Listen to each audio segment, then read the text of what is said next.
So this is interesting. So I rebooted again and I am now back up and running. The camera so far has stayed up. The chat window's now not up in OBS. So it's something in OBS that is getting dorked. I don't know what it is. It's rather annoying, but yeah. And I haven't updated OBS either.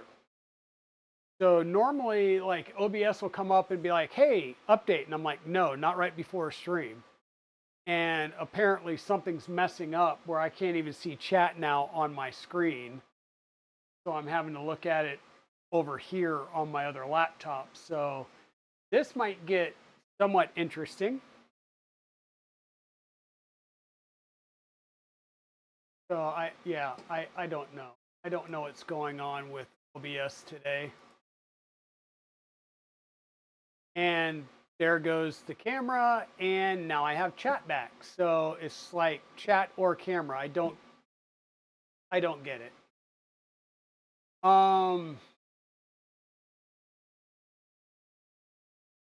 Okay. This is what we're going to do. We're just going to switch cameras because this one's working. This one's working. I don't want to move it. I don't want to change it. So this one's working. So we'll go. Hey, how's it going, everybody? Hope everybody's doing well. Let me see if I can move that around some to get it away. There we go. How's it going, everybody? Welcome on in. Hope you guys are having great. OBS is being stupid, as OBS does. This is the same exact camera model as the one that's up there. That one keeps dropping. This one's perfectly fine. Yeah, I'm going to have to try something else that works better than OBS because OBS is just getting stupid. So welcome on in, everybody. I should say, good evening, good afternoon, good morning, everybody. Welcome on into the Dragon's Den. My name's Digital Dragon. I am happy to have you guys here today. For those of you that have hung out with me so far, thank you. I am wearing one of my Fader shirts. I 3D print stuff. Got my Fader mug going on with all the Fader as in 3D print SOS. Hey, MakerMind, how's it going? For all of you that have been following along, Miss Dragon made it home last night about 9 p.m. So she's home. You will get a cameo appearance from her in a short bit. Probably a, oh my God, what is that? When she realizes that there's something new over here. But I've got you guys to make sure that I live past at least the immediate part of the stream. So thank you guys. Yeah, not asleep for exactly. She did. She slept in a lot today. It was about 10:30. I went downstairs and was like, "Hey, are you waking up?" And she's like, "Yeah, eventually." I'm like, "Well, it's 10:30." Like, oh, I think it was about 30 minutes later when I heard her open the garage door and go outside to do some stuff in the yard. So, yeah, she's but in her defense, she has spent the better part of a month and a half in Colorado under mountain time. So yeah, she's going to take a bit to get her sleep schedule back in. But she is currently on her way out doing the Dunkin' run. So we're going to have our Dunkin' runs back finally. Nothing to see her. Nothing. Tell her it's yours. I'm sure. Evil Diesel. She would probably go like, "Why is it over here?" Because I'm making. It's like everything else. If I take it directly to Evil Diesel's house, it doesn't work. So I got to make sure it works here. Then I take it over there, and it works for a few prints. And then I don't know. It's something about him. He has to fix everything. I think he fixes it even if it's not broken. You don't have space, really? Okay. Hey, Pete, welcome in. Welcome in. Let me kind of run through here and do a quick roll call based on whoever's been in here chatting. Hey, Shawdell, Danny Bar, Mr. Wizix, welcome on in. Diesel, Pete Savas, MakerMind Nexus. For those of you that may have been like, I don't know, under a rock, MakerMind Nexus is now part of the Libre computer team. And what is that role that you supposedly have again? Something about sales, direct sales. I know it wasn't marketing because, like, you might have a voice for marketing, but just busting on you there, big guy. Let's see. Yeah, that's everybody's here. Cool. Direct sales. Awesome. Awesome. Well, I have been partaking in a lot of direct sales activities myself. I've been getting a lot of filament. I got a big pile of bamboo filament over there. I got some other bamboo stuff. I've got some more ABS and some spools coming from bamboo because, you know, yeah, every once in a while I get woken up when the rings come off of my Polymaker spools. So I think I'm just going to start doing the respool thing.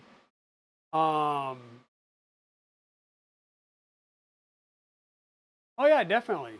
And I plan on using them in various things as well.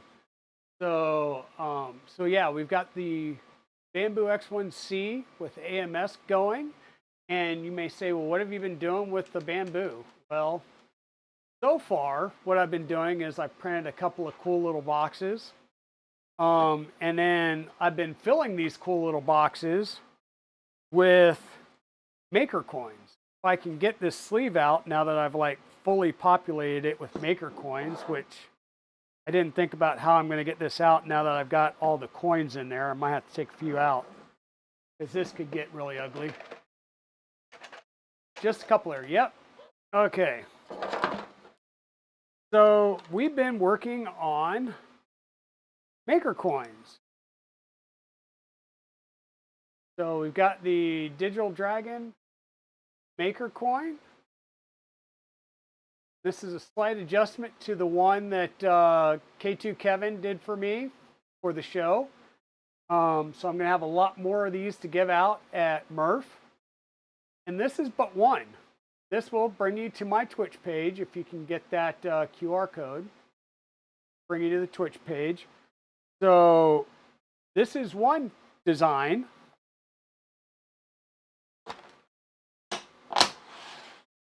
And then we started on the other one. Because, you know, we have to have a diversity of designs. So here's the slightly different one. Again, same QR code, just slightly different design on here, a little bit less on the filament changes and stuff. So yeah, we're going to print a whole nother box sleeve of these. And then I'm probably going to switch over and start doing some other things and then maybe do some more and just do the filament box one and just fill up a filament box to bring with extras. So we'll have plenty of Maker coin chips for the next couple of shows here. So yay! I finally got some ship notices from Luke's laboratory for the hot ends, the heaters, the thermistors, the nozzle for the tube and the Takato hot ends. And I also have a couple of shipment notices that I just got from another company. What's their name? Second. Whoops. Heart Smart Products on some Super Volcano nozzles and a 25 millimeter pancake motor for the FXD extruder. I may have also just purchased a Kraken and a LGX, Bontech LGX Pro extruder because the FXD is going to go on either the Tube, or I think the FXD is going to go on the Takato HE50, and the LGX Pro is probably going to go on the Tube.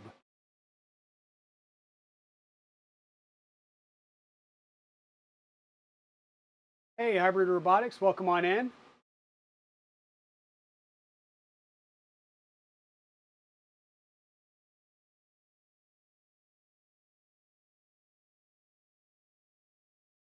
Yes, and Evil Diesel got the La Frite, which was the ones that Da and Libre Computer was handing out at the show. So he got one of those, and he's using it to run his NanoPixel setup. He's got some cool ideas going with the rebuild of his Delta and swapping out the board for a Clipper board versus his Duet board. So a lot of things that are going on there. Maybe I can talk him to bring it to Murph.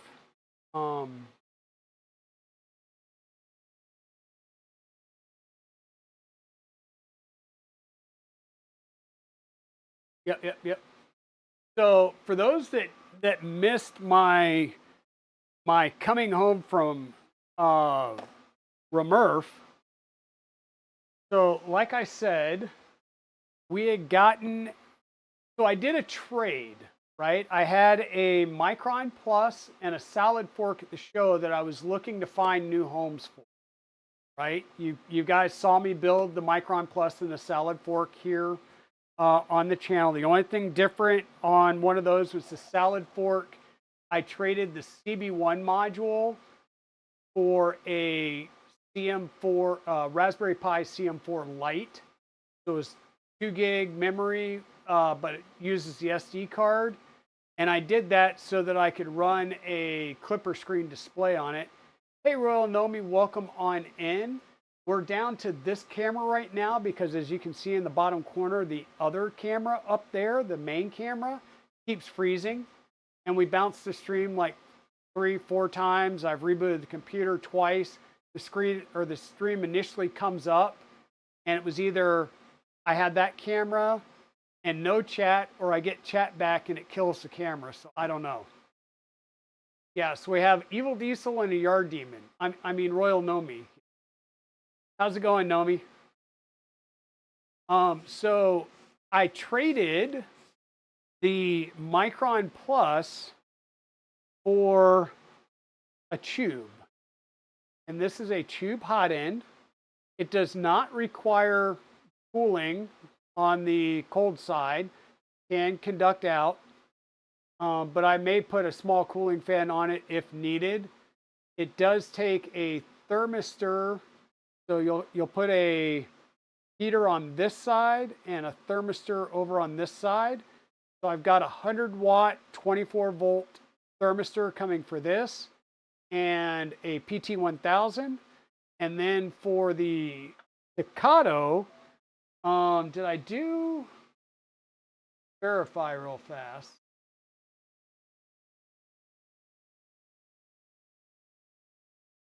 I did.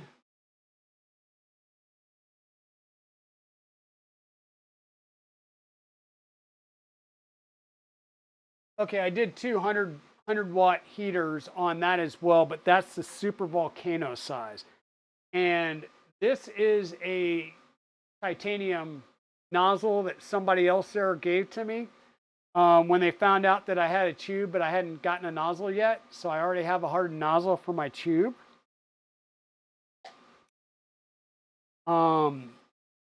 Also, the other thing that's coming is a Calamity tool head, or not a tool head, but a Calamity, tool head adapter for this that will allow me to take this and mount it onto, I'll say, a standard belt pattern Voron, or possibly even like a 0G Merc or something like that.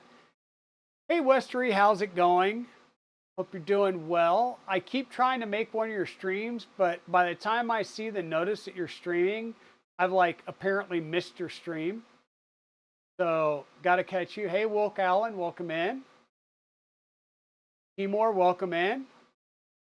So the other thing is I traded a the salad fork for another ERCFA V2 kit, a full kit, as well as an FXD extruder. So the FXD extruder is large gear, so the dual large gear, hardened steel gears, so very similar to what you would get in an LGX, right? It's an all aluminum body. And this is paired with, or will be paired with, my Takado HE50. Okay. So the HE20 is a volcano size heat block. So it's only about this tall.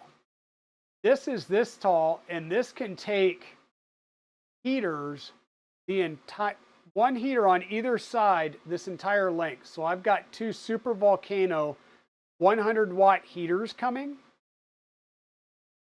and a super volcano nozzle. This is actually just a plastic dummy nozzle that's in here. So I've got a hardened super volcano nozzle coming, and I should be able to push filament like the dickens out of this. And so these two hot ends and stuff are going to be destined for some of my bigger machines, which means I may wind up taking the tool head that's currently on the 350 Trident, and it may wind up going to a different machine so it can get a Takado or a tube on the 350 Trident, and which means I'll probably move the ERCFA off of the 350 Trident as well, simply because the 350 Trident's most likely going to get put downstairs in the dining room because it doesn't fit on the shelves like here. So we're going to be doing some moving around.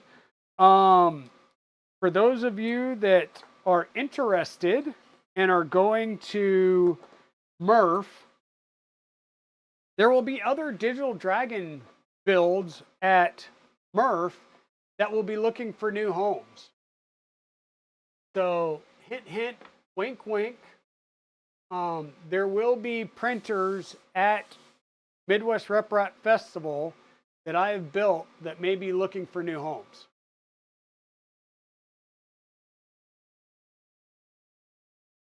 And in fact, the V0.1 is, I need to reprint.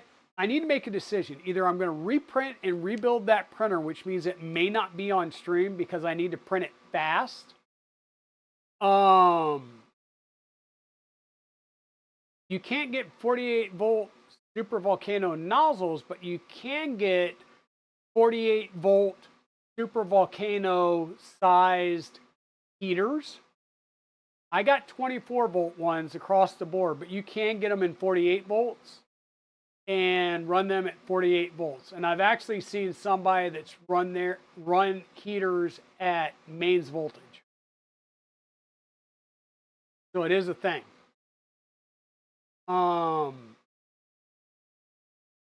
Yeah, but I will be having some printers that I will be bringing to Murph, and there are some things that I do not want to bring back home with me. So understand that. Black Box will be going to Murph. Black Box will come home with me. The Annex Engineering K3 may go to Murph. Those will definitely come home with me. But just about everything else that goes to Murph, like I said, the V0, now whether it goes as a 01 and I bring the upgrade parts to make it a 02, or if I reprint things and make it a 02 before the show, that's going to be there. I'm going to have the Rook 2020, which is going to be rebuilt using Fusion Filaments. Was it Electric Pineapple? That's going to be there, but that's being rebuilt in a better KB3D orange because that goes on the KB3D booth. Yeah, I'm not sure what else is going, but things will be up for grabs is what I'm saying.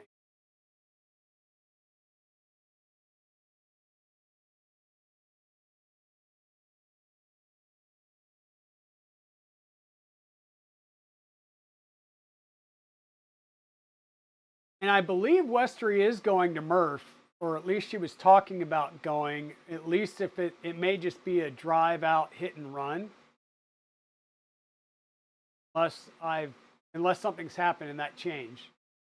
Oh, thank you. Oh, I didn't even realize we were in a level 1 hype train. We're at 93% on a level 1 hype train with about a minute and a half to go, and we just went into a level 2 hype train.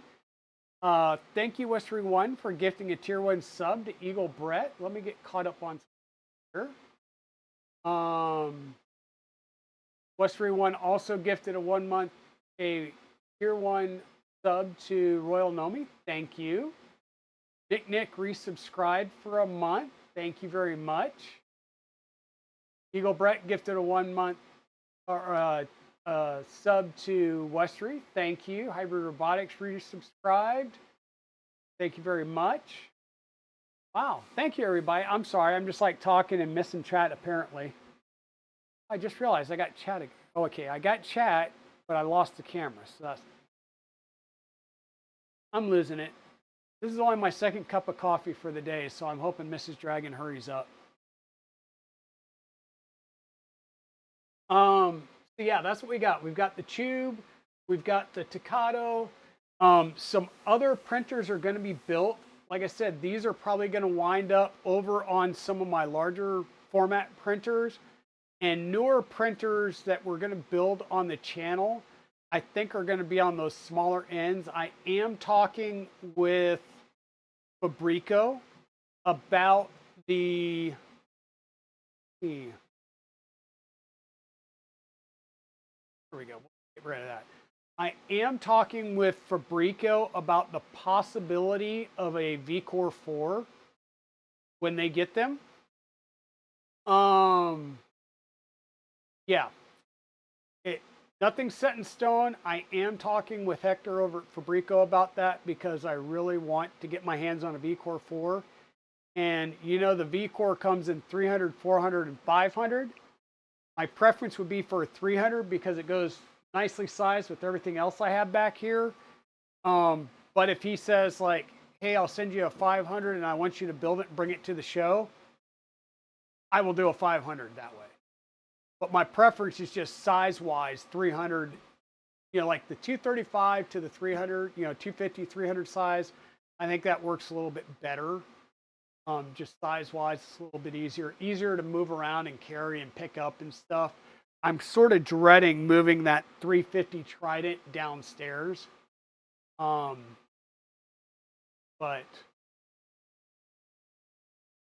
let's see.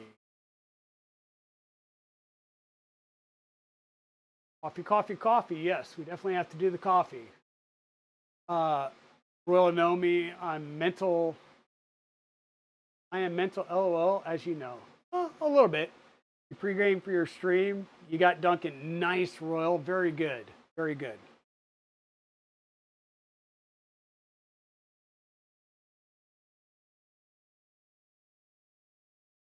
Yeah, like I said, I'll talk to him. If we can work a deal, we'll work a deal. If not, I'll probably get one. But at the same time, I'm trying not to buy any more print. I'm trying not to buy any more printer builds at the moment. Let me codify that. Simply because, well, speaking of printers, you know, this is the corner right now, right? The Mark IV is over there with a print on it that I'm going to have to dig some stuff out to get the prints off of. The Ender XY over here in the very corner under the shelf needs to come out and get some stuff done to it because I do have a triple lead screw mod set up for it that I'm going to start doing. I'll do that on stream because I feel bad that some people have bought this based on my build and they're having the same problem that me and everybody else are having with it that are going to a triple lead screw. The black box we're getting ready to finish. The Trident works perfect. The issue is it's just tuning in the IRCFA. So that's where I said this printer is going to go downstairs. The IRCFA may come off of it for now or just sit on top of it for now. And it's going to go online and start doing what this one's doing, which is printing toys for tots. Because it's Toys for Tots season. Um, the other thing you're going to see is there's this big pile of boxes over here. And it's these boxes that is part of the mail call piece that we've been talking about. You know, the boxes that everybody and their brother has been showing off recently. So I picked up a few of these. And believe it or not, the first ones that I got, which happened to be this one with the fill a dryer and the storage box, arrived after the ones that I bought yesterday on Amazon. It was weird. But I did pick up the filament box with the dryer. So this is the full kit here.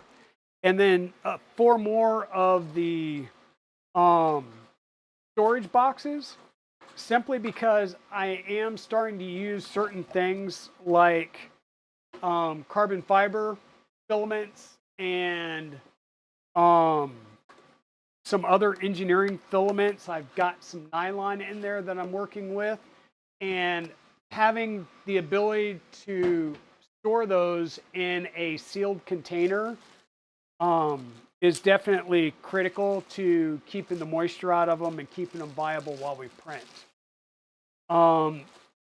And that goes for the fact that the what do we got? What do we got? So the Milo, I know I'm kind of jumping around some right now. The Millennium Machines Milo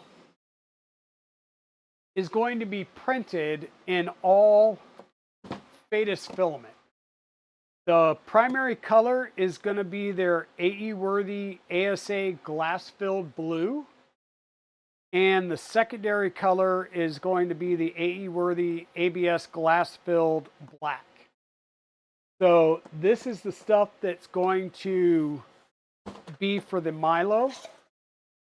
And I would show you the color, but they're sealed, which means I'd have to get one of these unboxed and set up so that I can then take it out, because once again, it's glass filled, it's ASA. The glass filled tends to suck in some moisture a little bit quicker than the standard, or so I've been told. So maybe we'll open one of these up so that we can put some of that in there. Now, the only downside that I've seen with this setup, and I have made comments about it already, and I saw that my buddy Fader has already put up a mod that will allow you basically to put 2 of these off of a single heater bottom, which is cool, but that's still 2 single spools that are getting heated and dried, right? I need something that I can put, I don't know, a 3 kilo or a 5 kilogram spool in to dry. Because, you know, I buy some of those for large projects. So that's one of the things that I'm hoping that they would do, is give us an option to, you know, like get a supersized one of these that we can sit on top of for a 3 or 5 kilo or 2 kilo spool. So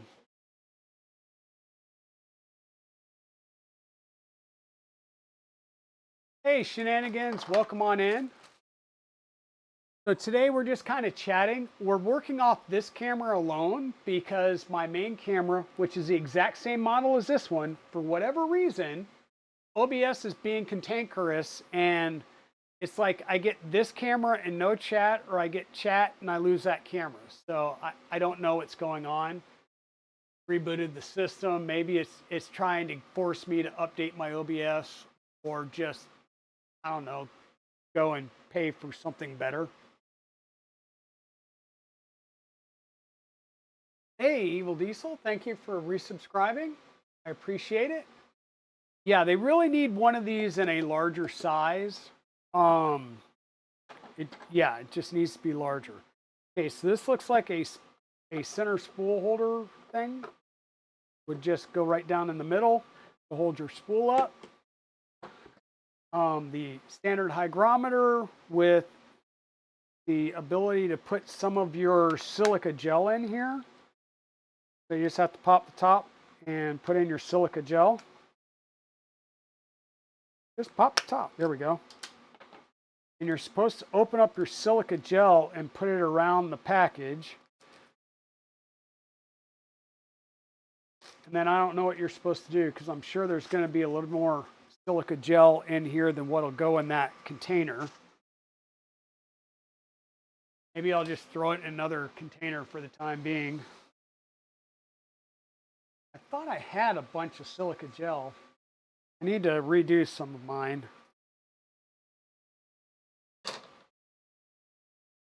See if we can fill this up without filling it everywhere. It's kind of like doing the lead weight.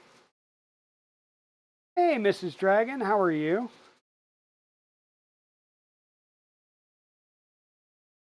Yeah, it's a bit of a mess still. We're a mess. Yeah, we're having to do some reorganization. That's why we said the 350 is going to go downstairs to make room so that I don't kill myself moving around in the office.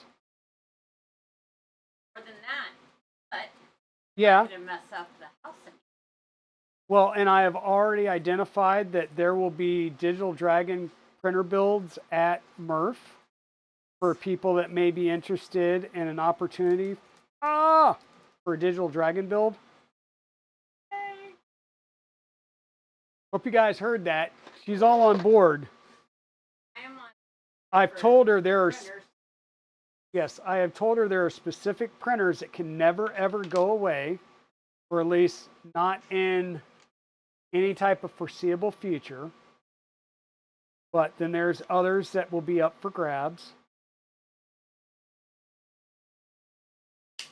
All right. Stop knocking things out, Luke.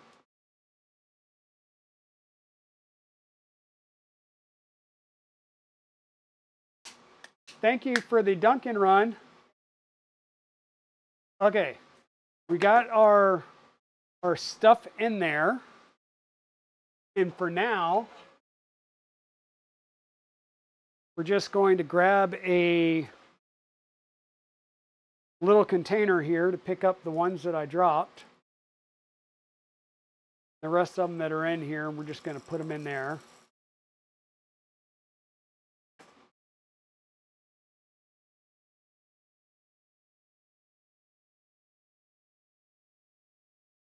And we'll just toss them in a printer for now.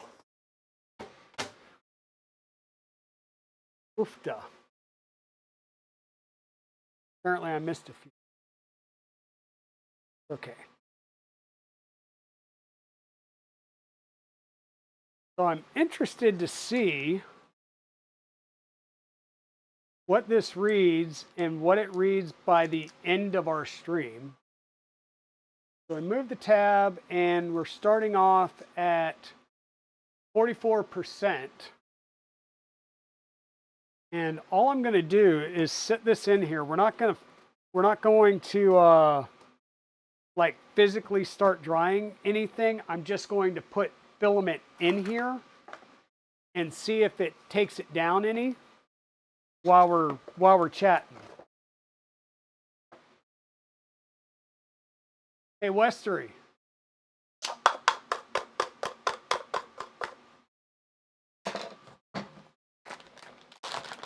Just for you, sis. So this is the Fadis ASA glass build. Blue. So this is going to be the primary color for the Millennium Mills Milo.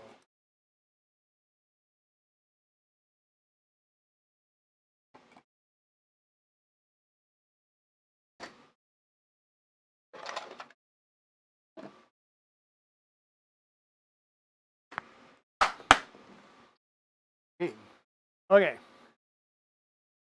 So it starts off 44%. We're just going to see what it sucks out of that volume. And I've got various filaments. So like right now,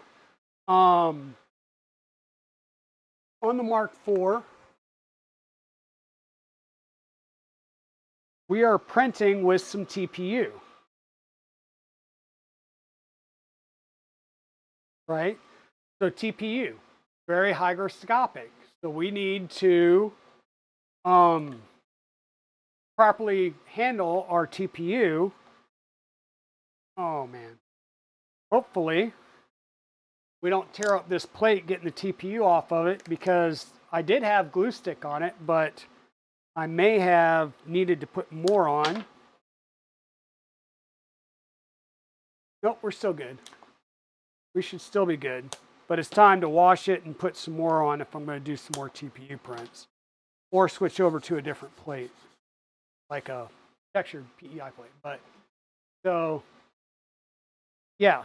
So TPU is going to be very hygroscopic. So being able to put it in a dry box, dry it out and then store it in a dry box over time is going to be fantastic.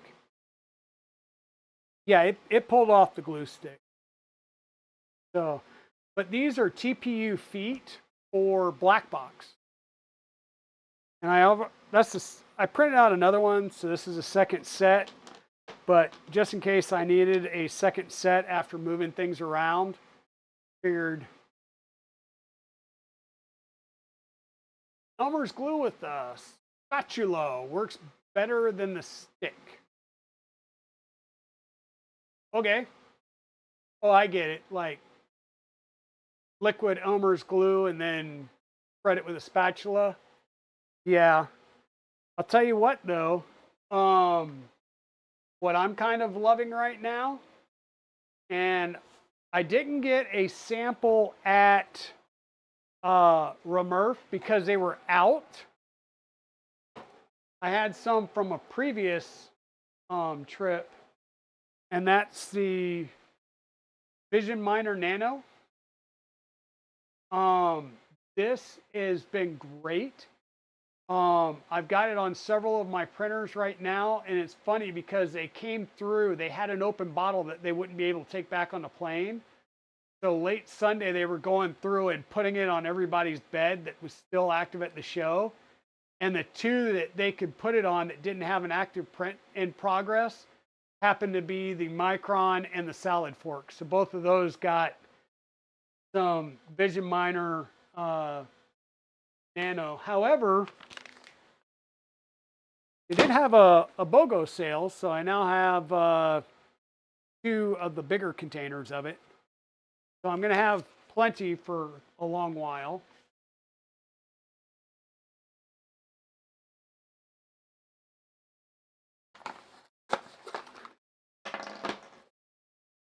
So yeah, the good thing is like I said, we're going to be working through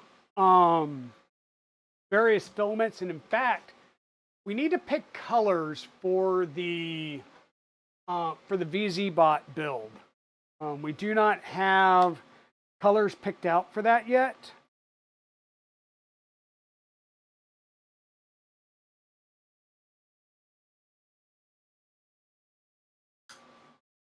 Yeah, cool. So there's that.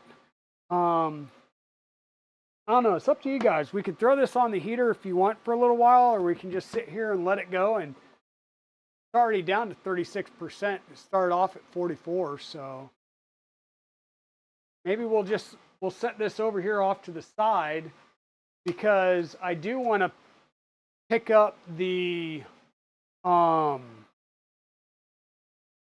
that to the side. We'll set that to the side along with this stuff. Pretty hefty tube. What the heck is the size of this? Because this looks bigger than a standard Bowden tube.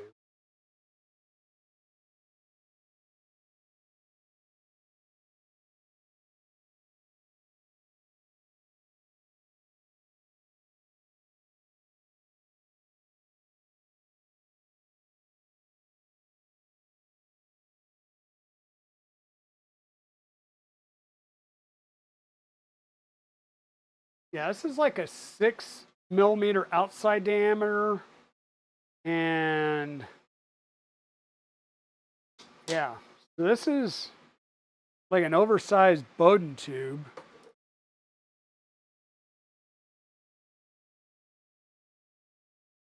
It could be the desiccant right next to the sensor. That's why I want to let it sit there.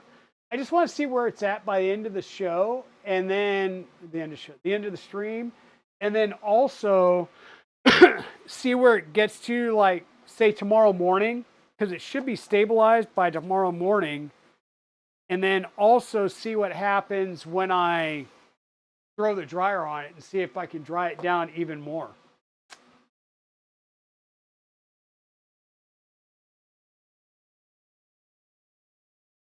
By the way, the coffee that I'm drinking here is Black Rifle Company Cactus Squatch.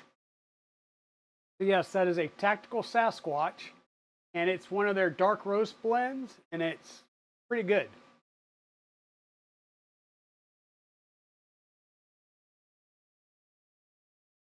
Mrs. Dragon jumped in here. I'm gonna eat on stream real fast. Duncan thing.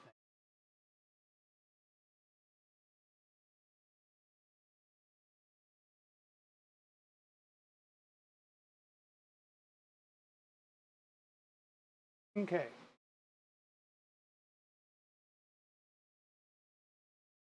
Coffee over there. Move the mouse out of the way.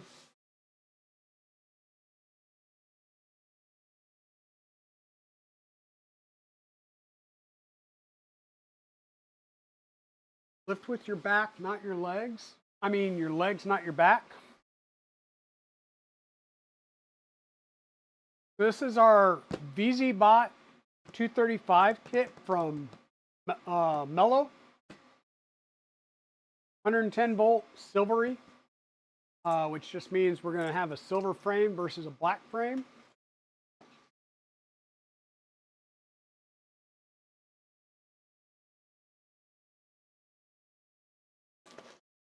We're going to open this up and take a look at it, and then, like I said, we need to kind of pick some colors for this. I have a few colors here. Like I've got, what we got? We've got Galaxy Blue, Lime, Neon Orange, Galaxy Orange, Galaxy Red, an Ambrosia Midnight, but it's only one, so I'd have to probably get some more. I've got 3DO ASA, but that is also blue. So we just need to figure out what color we want to do for this particular build. Filament may be sucking up some of the moisture as well. Like I said, I'm going to let it sit overnight, check it out, and then throw it on the heater and see what the heater does. Yeah, I love the Black Rifle Company. I also like that the Black Rifle Company sends coffee to first responders and military that are, you know, downrange, or to like the first responder squad houses and stuff. So I'm feeling a little bit better, Built Over Bot. So Mrs. Dragon rolled in last night about 9 o'clock and brought a NyQuil DayQuil pack. So I took a shot of NyQuil last night, you know, 30 milliliters of NyQuil, which has, you know, it's 10% alcohol content for whatever reason, and slept really well. And then took some DayQuil this morning and this afternoon, and I'm feeling a lot better. So I think I'm going to do the NyQuil again tonight just to give it a good oomph, and I should be feeling great tomorrow.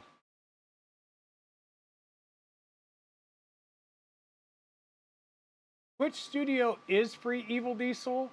It doesn't have a few things to it. It's a little more basic, but they may have changed some things up, so we'll give it a shot.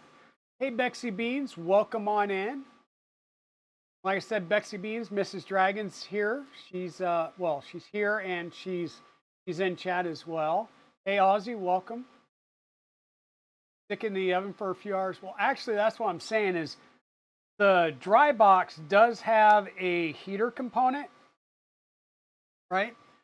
So we can, I'm going to set it in the dry box, let it sit in the dry box overnight, see what it does and what it stabilizes at. Then I'm going to throw it on here just to see what the active heat will do as well to draw that moisture down somewhat. I'm just curious to see how it does it overall, because once again, you're measuring the relative humidity in the box, not the relative moisture content of the spool. The best thing you can do is weigh the spool first, put it in there and see how much moisture is drawn out by weight. But there's no way of really measuring the content of moisture in the filament itself.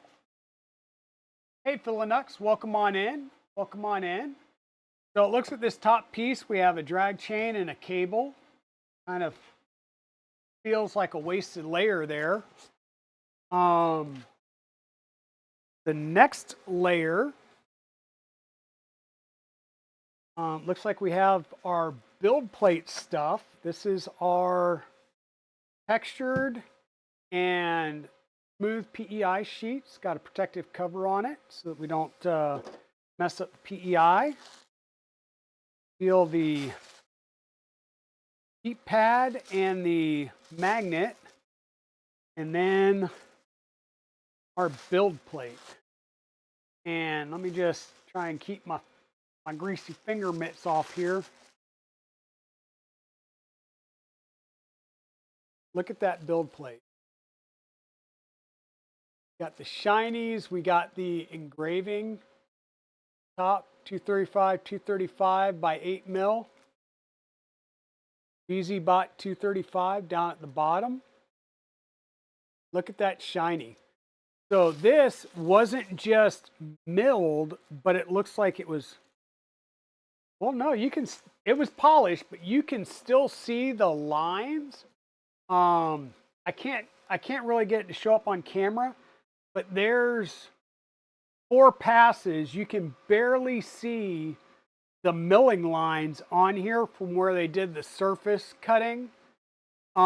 This is a very, very good machined bed. Well machined and polished after the fact to get that nice shine, but you can still see the tooling marks in there. That's our bed. It's a 500-watt heater, mains heater.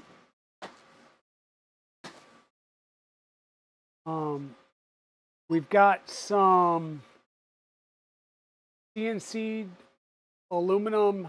These are the bed support brackets. So we'll have the linear rods through here, and this will hold the bed plate. Got 2 of these, 1 for each side. Once again, nicely polished. The underlying bed, and as you can see, this one isn't as shiny and polished. Weird, because like the insides are, but I think that's from the actual cutting. Like the edges are from the cutting. So this is the CNC milling on this is beautiful.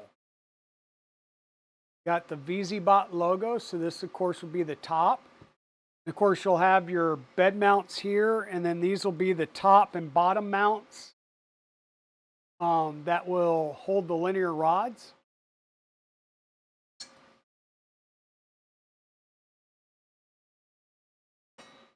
Got our cable troughs, den rails. So make our electronics look pretty.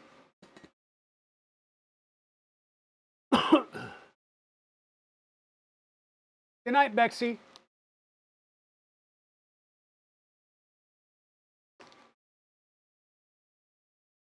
Yes, Miss Dragon is here. She's the star of the show. She keeps my coffee addiction going. So we've got, I believe these are 12-millimeter rods. So 2 for each side, and a set of 8-millimeter lead screws. Like I said, those are either 10 or 12-millimeter rods. and our 8mm lead screws.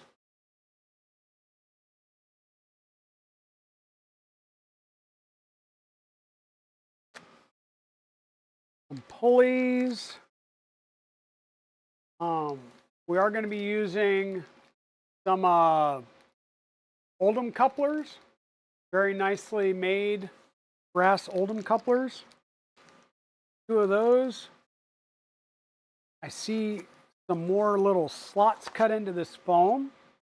So we're going to be getting other nice CNC'd parts. So this kit has a full set of CNC'd parts for the bed, as well as I believe for like the upper motor mounts. Speaking of which, there's a motor mount.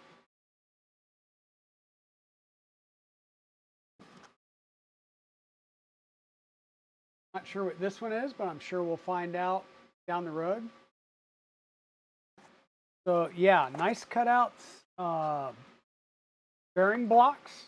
These will be for the top and bottom of the, I believe those are for the lead screws and/or, yeah, got a couple of more. So a lot of very nice cut parts here. And like I said, the CNC milling on these are really, really nice. Some more pulleys. These would be the larger tooth pulleys.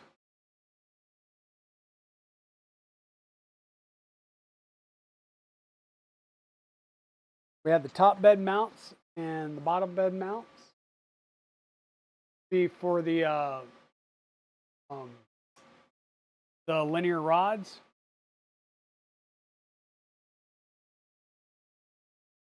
Very nice. Let's see, next layer underneath that.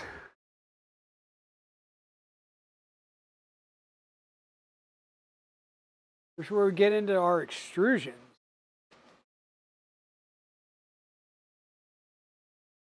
So these are cut, and then it doesn't feel anodized. It feels like maybe it's cure coated. It doesn't feel anodized, but they are drilled and tapped. We do have blind joint holes in here. So we've got our extrusions. We've got our mellow fly electronics, and each one of the boxes is labeled. So we got 1, 2, 3, 4 motherboard and standard parts. And so one appears to be a screen. This will be the Mellow Fly LCD Gen 5-inch. So 5-inch TFT screen. And that looks like, yeah, the Fly LCD core. So this actually looks like the host controller board, maybe. Either that. It really doesn't look like much logic on it. So interesting.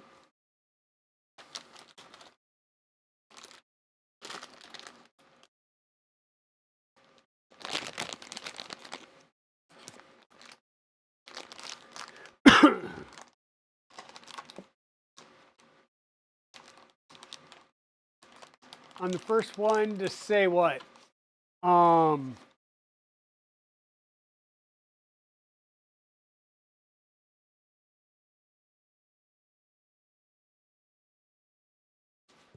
Sorry, need to grab some coffee.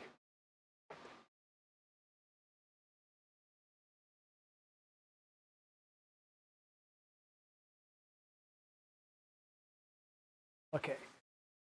Box 2. What do we got in box 2? Oh, about the dryer box. As far as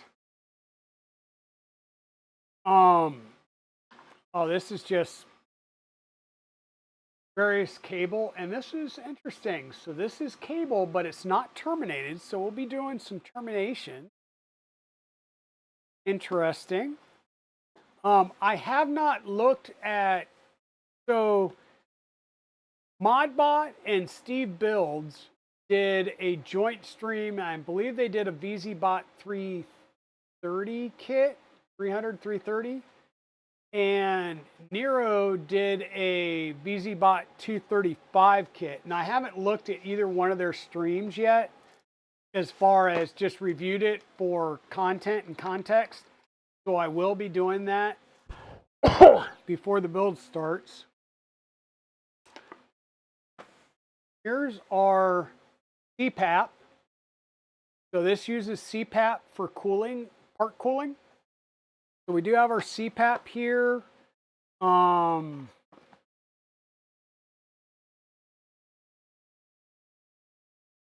Potentiometer and some other cabling. So this is going to be stuff for the CPAP, I'm assuming. Figure that out once we get into the build and get to the electronics portion. Oh, the relativity of the moisture being measured. Exactly. The best thing that you can do right now for what we can do here is weigh the spool, throw it in the dryer, and then reweigh the spool afterwards to see how much moisture may have left by volumetric weight. It would take a lab with the proper tools to check the moisture content physically within the material. And it's just not something that most of us would have access to do that. This is more cabling and some fans. And this is looking like our motor cabling.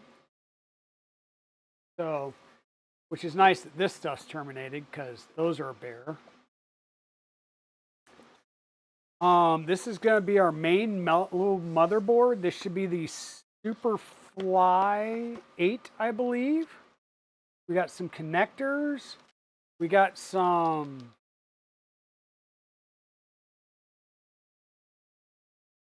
interesting bits and bobs. This is actually looks like a USB extension. Yeah. So some bits and bobs in there, which will be interesting. JST connectors to go with the JST pins. USB cable. And yes.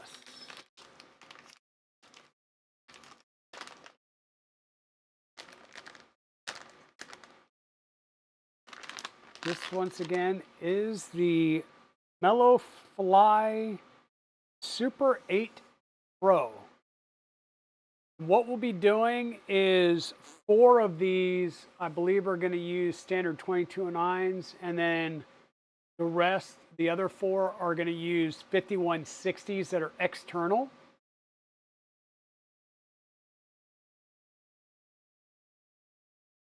Yes, it uses a CPAP blower. That's what I showed, was a little CPAP blower turbine for cooling. And it does part cooling. So it'll bring in a hose just like your standard CPAP hosing. It'll come into the top and then part out around both sides. Yeah, I think it's like a 2-inch tubing. Constant blower. So I guess the CPAP is the constant blowing. The BiPAP does both directions. But yeah, this is the board that we'll be using.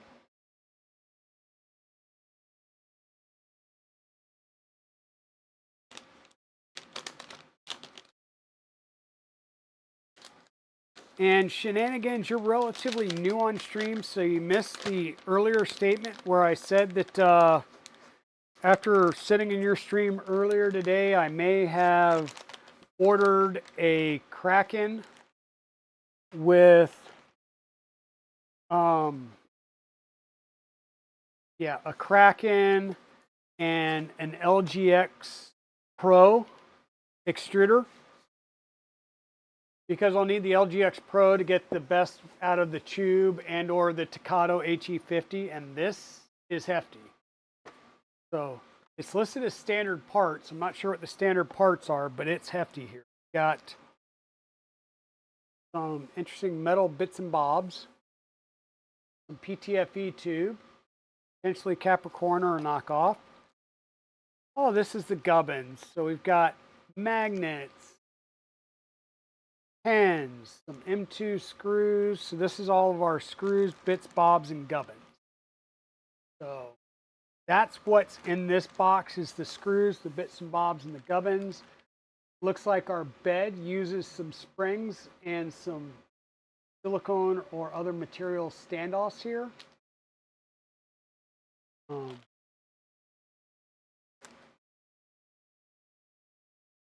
Reinforcing joiners for the frame. We've got some M4 and some M3. Nope, maybe they all might be M4. T-nuts, yeah, M3 and M4 rolling T-nuts. So, yep, that's all of our bits, bobs, and gubbins. That's good to know. That'll have to get opened up and sorted out because I'm sure there's a bunch there that we don't normally have. And then here's our Mellow Fly 5160 drivers. And once again, these are interesting because you'll have a step stick, right? But this just sits in the step stick, and then you've got a cable that's going to come from this over to the big boy board with the extra capacitors. So really what you need to run 5160 reliably is you need the bigger size capacitors. A lot of boards don't have these. So that's why you're running this secondary board like this.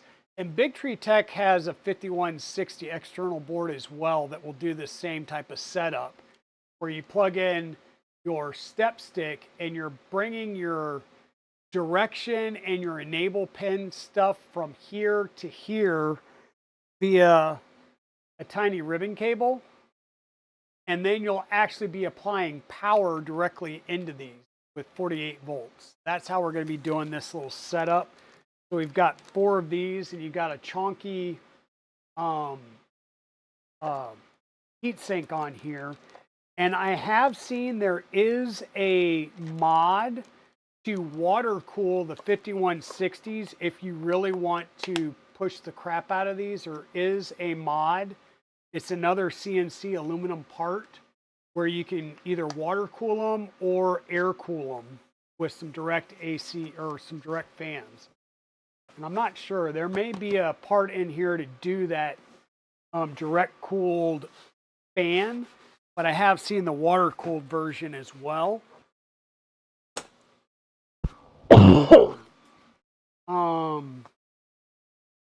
So this next one,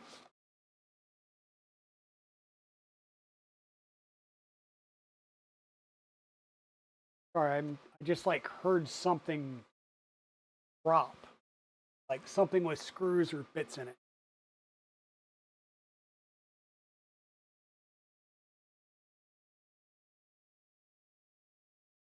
Thinking of doing that to the Delta, except the Delta needs a frame upgrade from 1515 to 2020.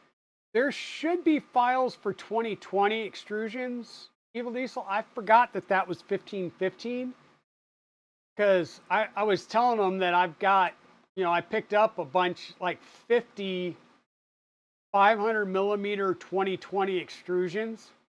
Thanks, MakerMind Nexus. Hey, Additive Adam, welcome in. You want to water cool them? Nice. Okay, so this box has, looks like yes, it is the screw-in thermistor and the nozzle.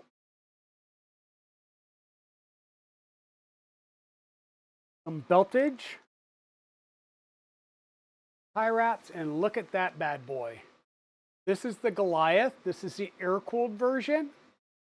Once again, we can go with the air-cooled to start with, but there is a water-cooled block for this. You can upgrade this to a water-cooled hot end. So, some beets.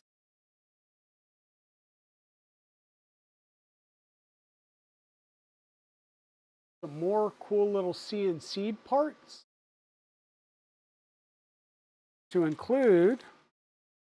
It'll be a little bit hard to see right now, but we'll get into this. This is going to be your hot end mount, like your extruder hot end mount to the carriage. It's a skeletonized CNC version. I've seen some people with some, there's some carbon fiber versions out there. These are all CNC'd out of aluminum.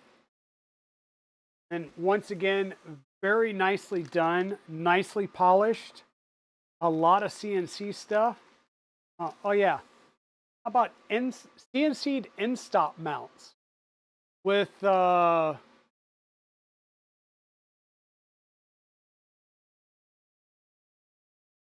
was wondering if these were genuine Omron. They don't appear to be. But we got our end stops. How about our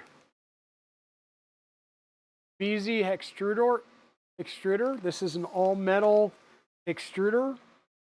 We've got our power inlet, our SSR, and some other belts in here. But let me pull this sucker out.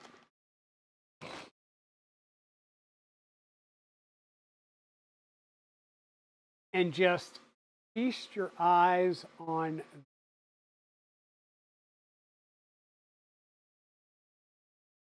very lightweight, dual gear,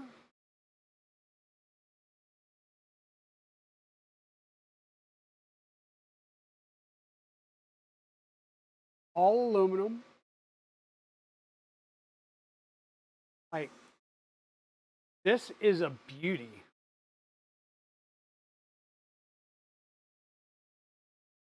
This is a beauty. I'm looking forward to doing this. This has got some really nice parts to it, and that's, you know, I know Mello had a bad, or not a bad rap, but a bad reputation when they first started out. But it's obvious that they've gotten their act together over the years, and having collaborations like this where you've got Vez coming out and collaborating with them on doing a full kit for something like this with all of the the CNC aluminum parts and everything. It's just really, really nice. So this is going to be a very nice build. We've got a LRS 350/48, and there's an LRS 350/24 in here as well. I'm not going to bother pulling that out. We've got two of the big LRSs, and they're going to mount on the side and create, these basically become, I think the fans will face outward, maybe inward though, but this becomes your electronic side, or the box, or the side to your electronics box, from what I've seen. So pretty neat. Some clear tape, assuming that'll be for some panel mounting. Got a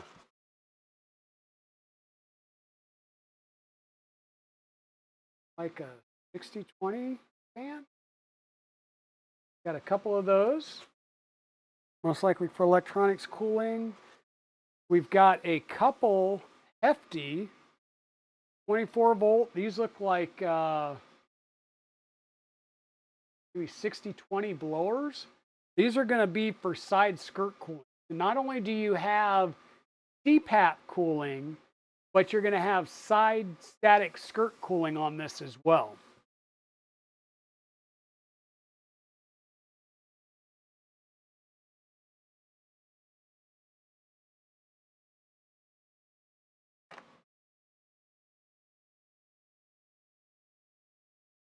And how about that for some chunk? This is a LDO 42 STH60 2004 AC. So 42 millimeters wide, 60 tall. Those are some super chunks.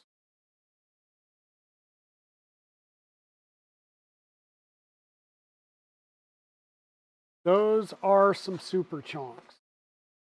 Come with some nicely made cables.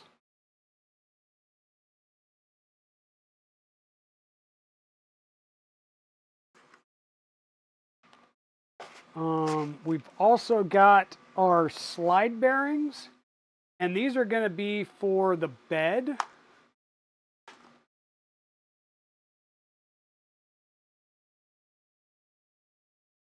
And that's currently sealed. I probably don't want to unseal it just yet. But these are going to be the slide bearings. So it'll get mounted to the bed plate and then provides the long LM8 UU bearings or LM10 UU bearings, whatever this is, for our bed. So that's that. We've got 4 of those in here. And then the interesting thing, but we'll say also a confusing thing,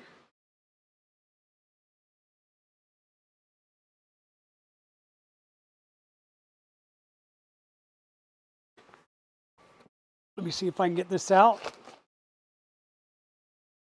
We've got a fully built, pre-assembled gantry. And that is a carbon tube. Carbon tube. Rail is mounted to the carbon tube with through holes and bolts. And the reason I say a little interesting, all of the printed parts that you see here are PLA. So we do have to disassemble somewhat to replace the printed parts with ABS parts. But all of this is machined plates with very few PLA parts. And some of these, I wonder if they could just get away with like aluminum, like just aluminum standoffs, right? Like aluminum tube standoffs, especially like this back area. Why they couldn't just do an aluminum tube standoff? But yes, this is the full gantry. This is all-wheel drive, so we have motors in the front and the back. So like I said, we will have to like take the top plate off, replace 3 parts, put the top plate back on, and do that on each side. The couple of pieces here are the end-stop bumpers, and then one spot back here that will be just a spacer that'll need to be swapped out in the gantry. So this should be relatively easy to swap out and do once we decide what our color scheme is going to be so that we can get the parts printed. But that is a beautiful piece of machined aluminum. Yeah, all of this is primarily CNC'd the way this kit is. And then you were talking about your CPAP. So here's your CPAP tubing. This isn't 2-inch. This is probably like an inch. But this is your standard tubing that we're going to use for the CPAP blower. And there's a length of that in here. And then feast your eyes on this. So this is going to be the back panel. This is cut aluminum, folks. And this is probably 3 or 4 mil aluminum. All of this is cut, laser cut or water jet, I'm not sure. We'll check for burrs, but all of this is cut aluminum. Rear panel, the bottom panel, same thing, cut aluminum. And then the rest of the panels are some clear polycarbonate.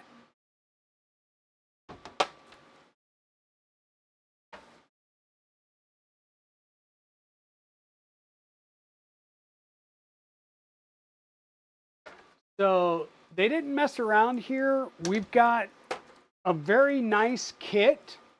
This is not a cheap rendition kit, and that's the very bottom of the box, so I'm not going to bother taking that out. Yeah, this is a pretty nice kit. It's got some really nice components in it.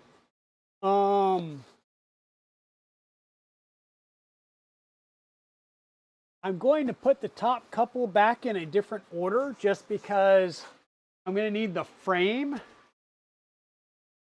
and the standard parts box, which is going to have all the bits, bobs, and gubbins. So I'm going to put that higher up. Just swap 2 layers. Because I'm hoping that we can get this build started relatively soon. What I need to do is we need to pick colors, and then I need to look at what what order things are going to be needed so that I can print those parts first, and I might actually start building as I'm printing stuff to get this started. Black box is getting close. We're going to try and move the 350 Trident downstairs relatively soon because I need the space so that we can start doing some other builds. The Trident works. It's the ERCFA that needs tuning, and I can take the ERCFA off and put it on, I don't know. I've got options back here, right? And then this may be replaced with the VzBot when we're done. So the 0G may come off for the VzBot.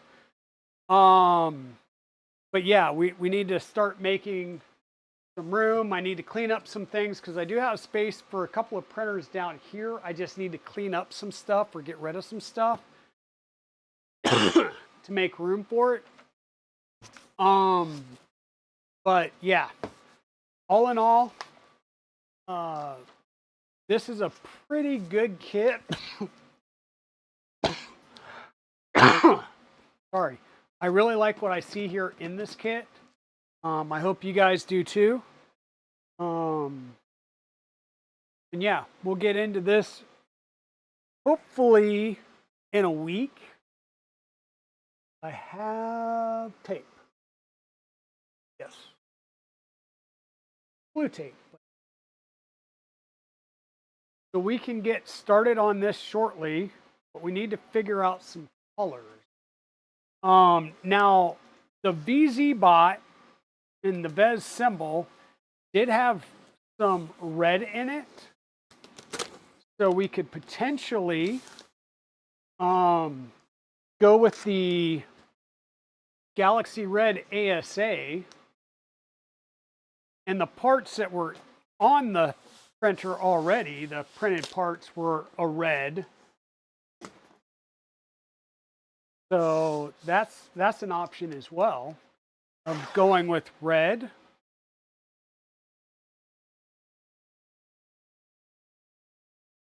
Lime and gray. Okay. And hey, Webs and Flows. I don't think I've said hey to you yet. I'm not sure if this is the first time you've chatted on stream, but welcome on in nonetheless. And God, this thing is heavy. That's going to be another hefty printer as well. Whew. Oh. So, Yeah, so you say lime and gray. Um, what do I have? I've got a Polymaker lime, which is a slightly different color than the Annex Engineering, which is a LimeBot Green PC ABS. So I've got Polymaker Polylite ABS lime, and I thought I had a gray. Give me 1 second. Um, oh, that's what it was. Um, so I thought I had some gray here, and I do, but I would either have to order some more or potentially get a different gray. But this is the Fusion Filaments Nanotube Gray that I was thinking of printing some accent parts in for the Rook 2020. So I'm reprinting parts for the Rook 2020 that I normally have over at KB3D's table for shows. And I'm printing parts for Tugboat 3D printing. They are a group of kids out of the Colorado area. I originally was going to give them my salad fork, and then I traded the salad fork. But I can order some more of this. So what do you think? The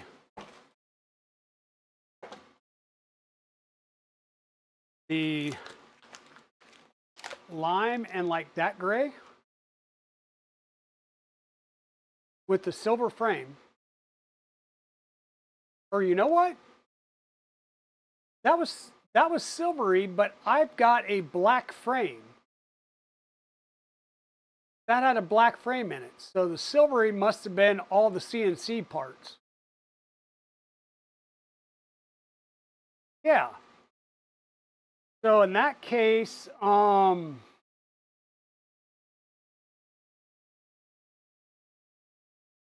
the lime for the accent or what we would call primary colors.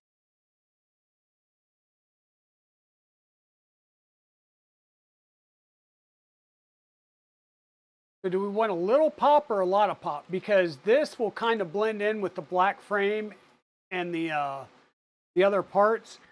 So this could either really pop if it, yeah, do this one as the primary. Okay. So I'll have to see about how much. I'll have to do some slicing and see if I need to go ahead and order another spool of this. If so, I can get another one. And the gray is the accent. Sounds good. So we're going to do Polymaker LimeBot. Hold on 1 second, or give me 1 second. I need to add that note in. So VzBot frame is not silver. Frame is black with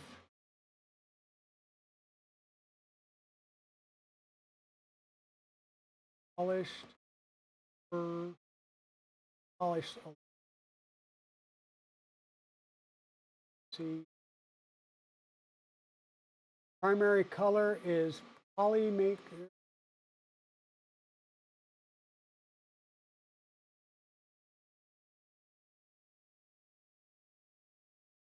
Polylite ABS lime. Secondary color will be Fusion Filaments ABS 2.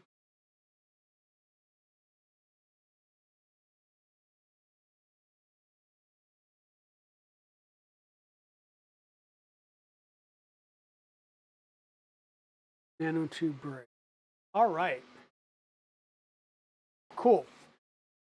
So what I'm trying to do is keep notes of the colors and stuff I use so that when I take these printers to shows, I can, one, if I'm not at the table and Mrs. Dragon or Evil Diesel or somebody else is at the table and somebody goes, ooh, what color is that? well, they'll have a cheat sheet and they'll know. Um, and I'm going to try and do some, I'll call them spec sheets. So similar to what I've done in the past, and I didn't have one out for this, for Remurf, and it kind of bit us in the butt, was I do signage, right? What's the printer name or the project name? Because I give all my printers names, make, model, color scheme, what electronics is in it, because 9 times out of 10 the electronics are hidden, you can't see it. So put the electronics and stuff on it. And so that way people can come up, they can look. I put one of these on each of the printers and they go, oh, here's all the specs of it, and they can see it. And then things like Tensor 3D was down here for Baydragon because they provided me a discount on all of my parts to build this out. And it wasn't a full sponsorship, but it was a partial sponsorship. So I make sure to call them out so that people are aware of who helped bring these printers to life, because not all of these are, a lot of these printers I'm paying for, right? Very few of these printers are sponsored, and the ones that have been sponsored are partial sponsorships. They're not full sponsorships. Other than, well, even Black Box. So Black Box, we came to an amicable agreement on cost sharing for Black Box, which I'm perfectly fine with. I'm so yeah. It's kind of how I roll things, and then I give my opinion. I didn't buy the Ender XY kit. I did buy the Ender belt kit. And the Ender belt kit, I think, was really good. I got the Ender XY kit, and it was kind of meh. There's some issues with it. And we're having to work through those issues and fix it. The vendor came out with a fix, but it's hey, come spend, I think, $120 more to fix the fact that my printer had bad kinematics to start with.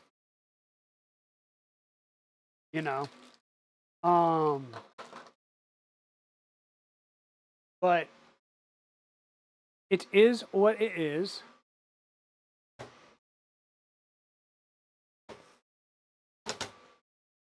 Now, I'm just going to set up a few of these boxes, and let's continue to chat.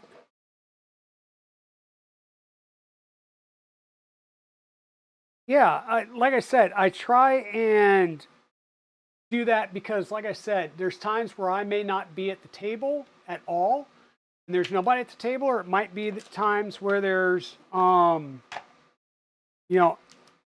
I don't know, I went to take a bio break or something, and somebody else is sitting at the table watching it for me, and they can answer questions, right? So it's always good to have that information readily available for others.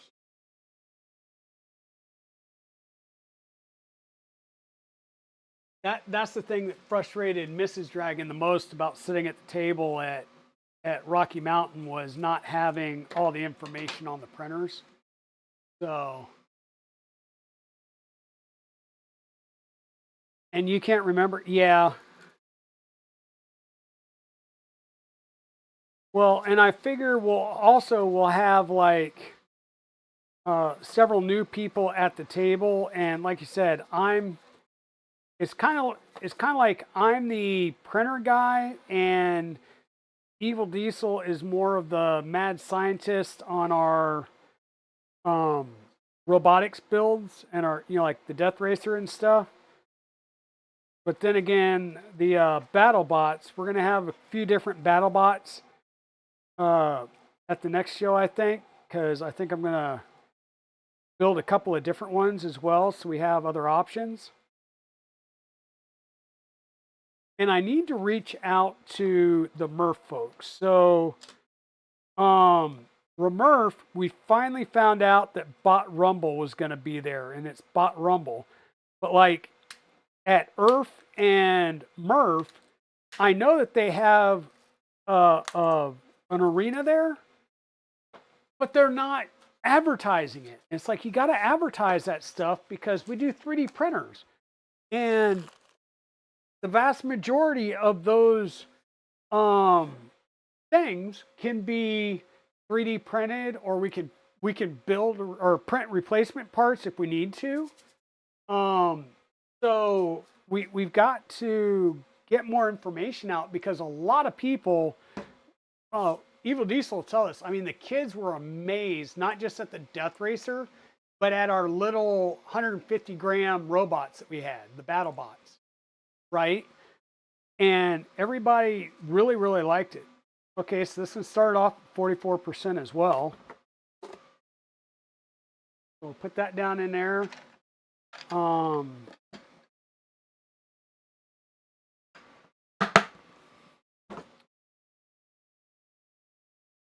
Like I said, I'm just going to set up these boxes so that, one, I can get rid of the cardboard. Yep, poly dryer. Hey, Pez Liz, how are you doing?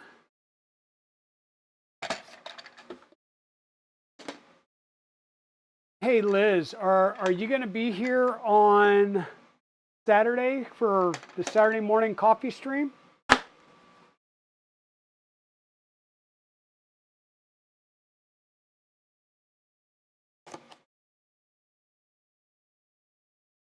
Exactly. Having bots that the kids can run as loaners would be fantastic.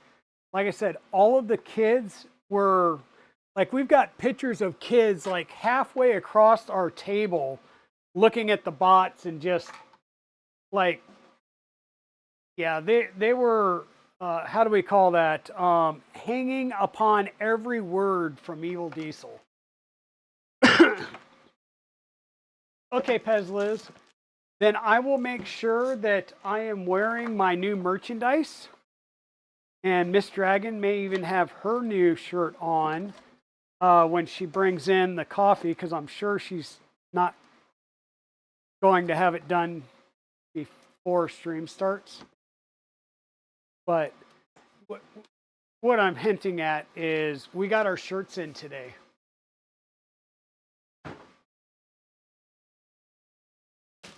So, yep. Now I'm still waiting on my coffee cup, which is, I think, going to be here in a day or two. It may get here in time. I don't know. It's weird. Like, I'm getting the, hey, this will be there in 3 days, and then it shows up on my front door, or it says it's going to be there today, and it shows up like 3 days late. So I don't know anymore. The post office, FedEx, they're all lying to me. So.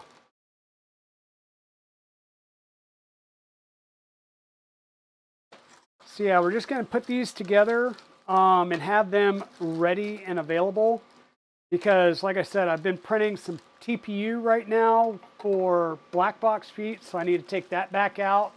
I'll probably dry that and then, leave it in the storage container because, well, it's TPU, which is highly hygroscopic.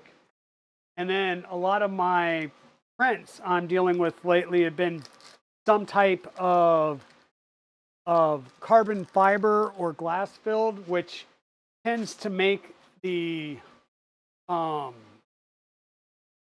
filament more hygroscopic because of the glass and the fiber in it.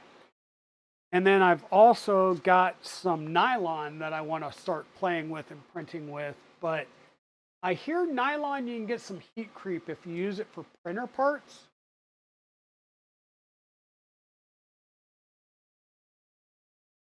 So, but maybe, just maybe, I don't know. I'll have to ask Steve Bills what he thinks about like using nylon for like Milo parts. Polycarbonate, probably not bad, but I'm not sure about nylon, like maybe nylon carbon fiber, but I don't know about straight nylon. And I've got some Polymaker Copier, which is the PA6 and PA12 blend. So I think 6 has the better some better properties, but it's harder to print. And 12 is a little bit easier to print and is not as hygroscopic, but ASA makes great rocket fuel.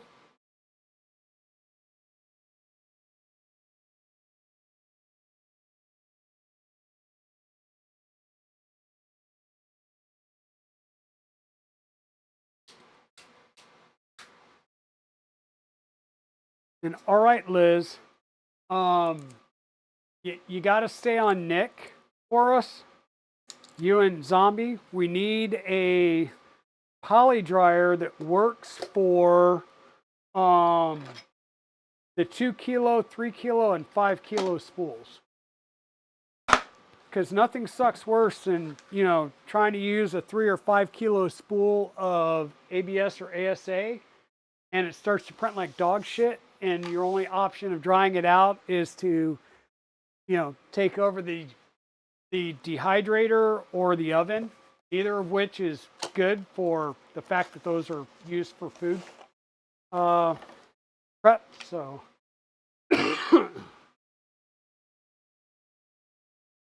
not that I would ever, because I have never done that. But you know, unless you're getting a dedicated one, then, and they really need like a bulk. I don't want to say like a bulk discount, but a bulk order where you can get like a bunch of these and not have a manual for each one and all of that. Like, give me a bulk option where I can buy like 10 boxes and a dryer separately or something, and not give me the manual and all of that. Because if you just took these and made like a box of 5, or yeah, like 5 of these packaged together for a bulk order, and did them in like lots of 1, 5, and 10, then you would save on a lot of box material, cardboard material that people are having to recycle, buy, and all that good stuff. So it might be an option. But yeah, I've got, I bought just 4 storage boxes, and then I have the one that came with the dryer. So I'll have 5, which will be good for the stuff that I'm opening up and using through a project. With a couple, like, if I'm getting into, like, I know I've opened my PA and some nylon because I did some prints for one of my coworkers for their Maverick. So I'm gonna have to put, you know, I'm gonna have to dry that and get it in one of these, because right now it's just put back in a bag with, or a resealable bag with desiccant, and I'm sure it's probably, you know, in dire need of some additional moisture removal.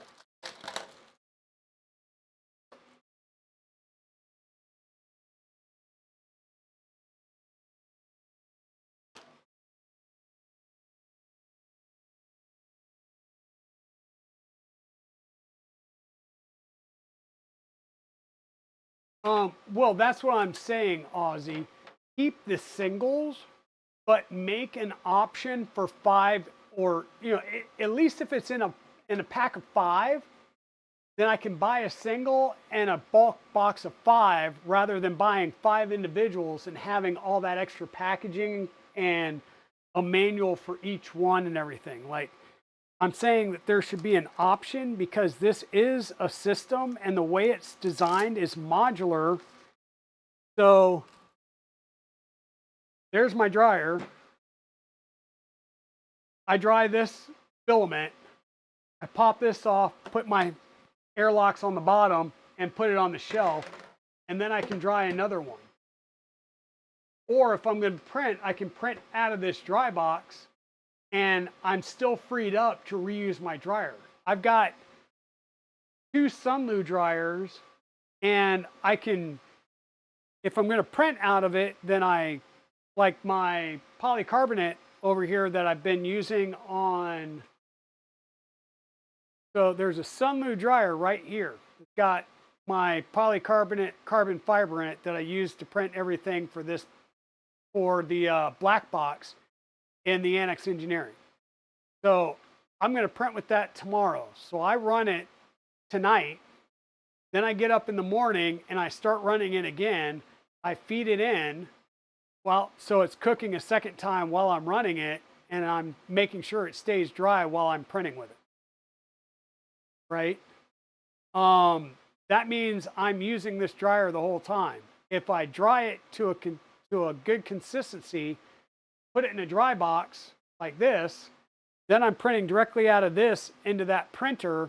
I can be using that dryer to do another filament. Right? That's the selling point of this system. And then when I'm done printing, I get the filament back in here, I cap it off, and I'm storing it in this, and it's maintaining the relative humidity, and I shouldn't have to put it back on the dryer unless I'm opening it up and messing with it. So that's the nicety of this particular system, right? Because it's a system, it's modular. So that would be my thing: is can we get a bulk box option for people like, I don't know, is it Josh that has like his wall of cereal boxes?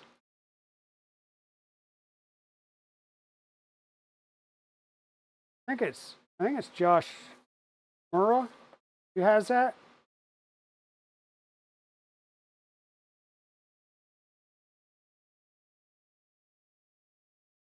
Yeah, that, and then one for for the larger size spools.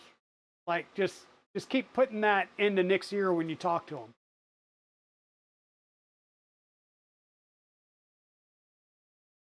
How's it going, Hybrid? You have a new arrival coming on Monday. Okay.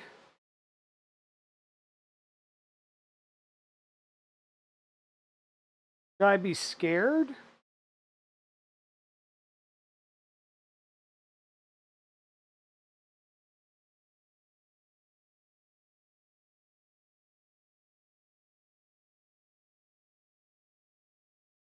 Or are you saying you've got something new coming out of the Polymaker Skunk Works?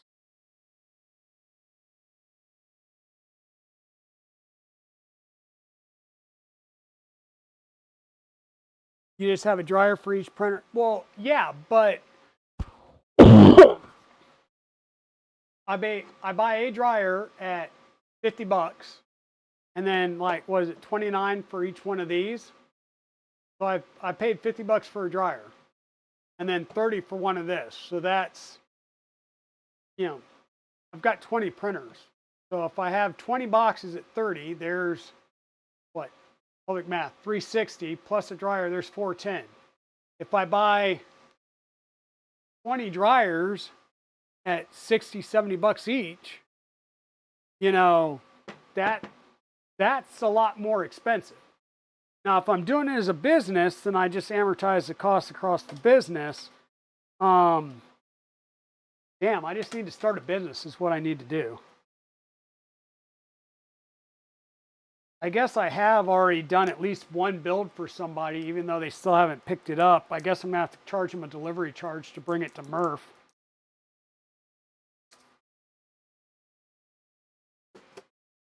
Either that or start charging them storage fees.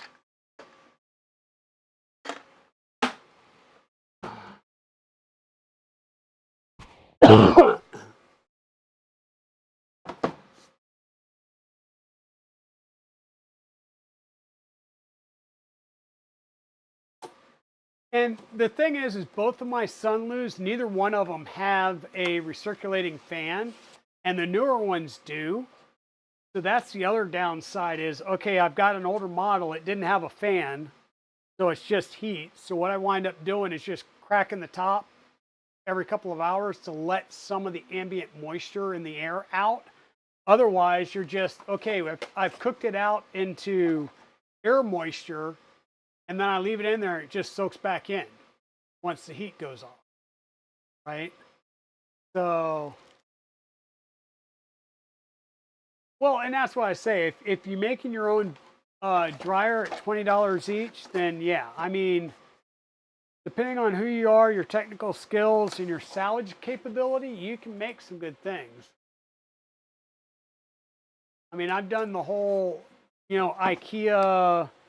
Um, oh, you get the IKEA box that's got the seal, the silicone seal to it, and you can kind of make your own, but you're still having to then drill holes and make feed tubes and stuff like that. So, but anyhow,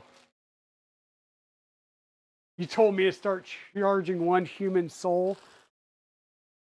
Well, at least that way, at the end of the day, I can say I have a soul, right? And actually, by the way, folks, the soul has been resold because Miss Dragon drove it home. And I think she has decided that now that it's got a new engine, she's going to take it to 100,000 miles, and then we're going to jettison it, and she's going to get something new.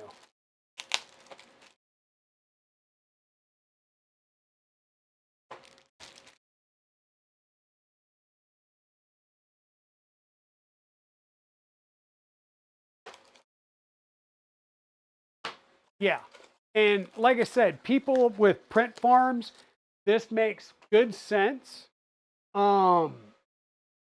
Because once again, you can get 4 or 5 dryers or however many dryers you need. The rest of them are the boxes, and you can just swap things out depending on the environment that you're set up your print farm in, right?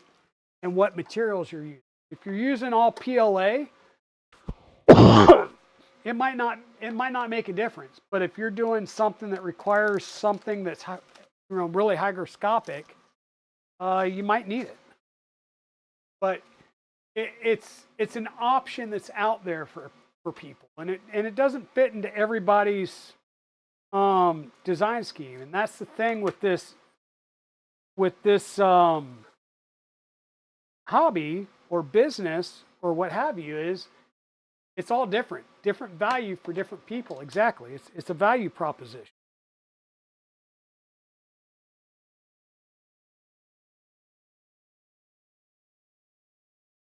At some point it may be like, okay, well, these don't work for me, but like KB3D is getting ready to do another bulk buy on a dehydrator cabinet, and you would be able to once again print straight from it. But it's also like $500-600 plus another almost $200 for shipping because of the size of it. It's basically, think about a little wine fridge. It's about the size of it, right?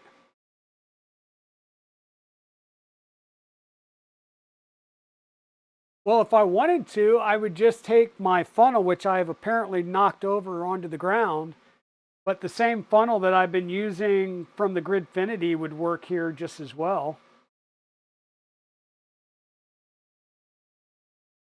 So the standard Gridfinity funnel would work.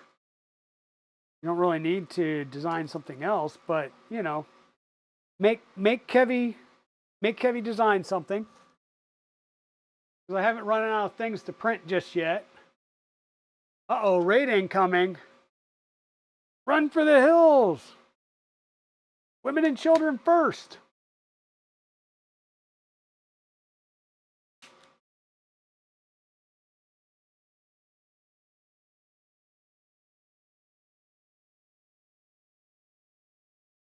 Okay. So dry boxes have been set up. God knows I probably have some filament I can put in said dry boxes. In fact, we were talking earlier about some filament that I could probably need to transfer into a dry box. So give me 1 second. We'll do just that. Uh-oh. Polymaker. How's it going, Polymaker? Welcome on in. How are you all doing this evening? Let me back chat up here a second and see who all just came in. Additive Atom, Polymaker Raid. Yep. Hey, Nick. How's it going? 121 points of auto leveling takes. Yep. Winsing19, welcome on in. Stephen Poole, welcome on in. Yep, we got Polydryer here. Pez Liz, who's already here. Filament Frenzy, welcome on in. Rating, awesome. Big Jano, hey.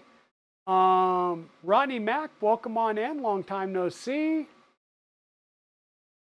Yep. Okay, wow, Cookie Cat. Hey, Cookie Cat, I need some of your filament. I haven't gotten any of your filament, so remind me at Midwest. If you guys are going to be at Midwest, I need to go home with some of your filament. And if Mrs. Dragon says no, just talk to me afterwards, and we'll still get filament. So I've got a pickup truck, so I'll have room. Welcome on in, Raiders. So for those of you who don't know, sorry about the camera issue right now. My main camera, which is the same model as this, OBS is deciding I either get chat or that camera, one or the two, so I chose chat. So welcome on in, everybody. My name's Digital Dragon, and I am a 3D printing variety streamer here on Twitch. What does that mean? Well, it means that we do everything from printer assemblies, some unboxing things like the Polydryer dry box today, to 3D printer builds like some of the ones you see behind me, some borons. I took part in a closed beta for the 0G Mercury 1 build. We built an Annex Engineering K3. Oh, look, I didn't do this on stream, but I do standard printers, that you just buy, like a Bamboo Labs X1. I got a Prusa Mark IV down there as well. We've also been working on a black box build by KB3D, which is a 5-head water-cooled tool changer. And we were just opening and going through the parts for a VzBot 235 build that we're going to be doing on stream. So welcome on in, everybody. Welcome on in. Yes, please don't forget to follow. Subscribes are nice, but follows are free, so at least follow, and that way you can see me when I come on out here. Just print some Polymaker Scientist so we can add it in our display. Well, I can get the file and I can make some of those. Let's see.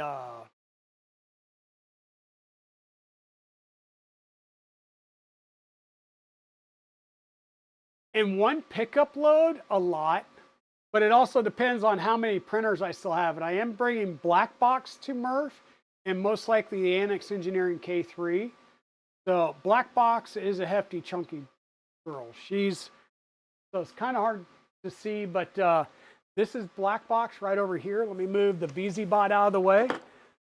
So this is Black Box. Black Box is 4040 aluminum frame. We will have this back on the bench on Saturday and trying to finish up some minor things and getting into the commissioning part of this build. So, yep. But we've got a 350 Trident over here that we're going to move downstairs because I need more room. We got the black box build. We got a Mark IV in the corner or underneath there. We've got an Ender XY in the very corner back here that needs some help. The VzBot that we're going to be printing parts for soon. And we decided we're going to go with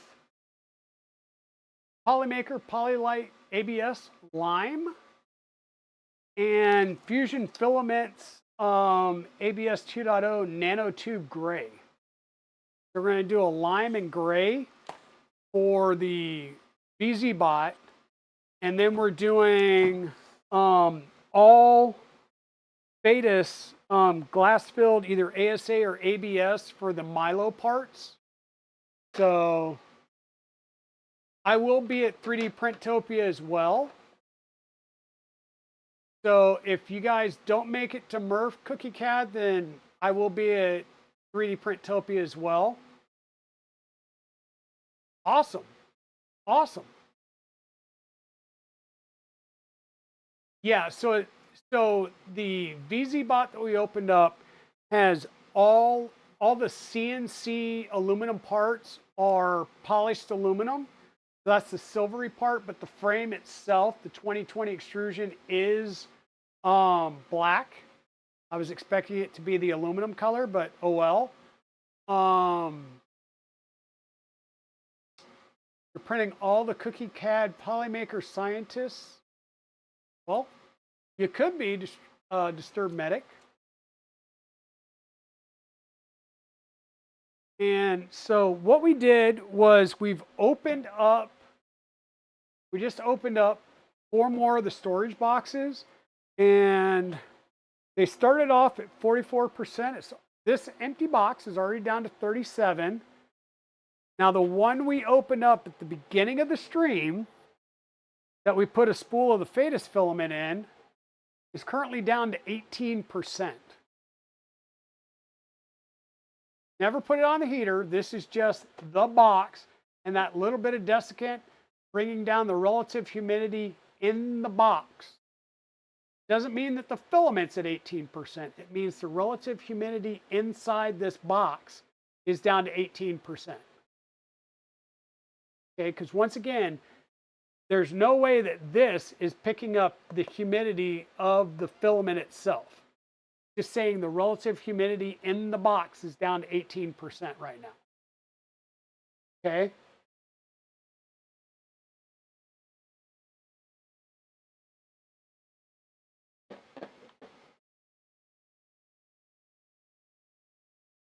If I could only keep one of the printers I currently have, which one would it be and why?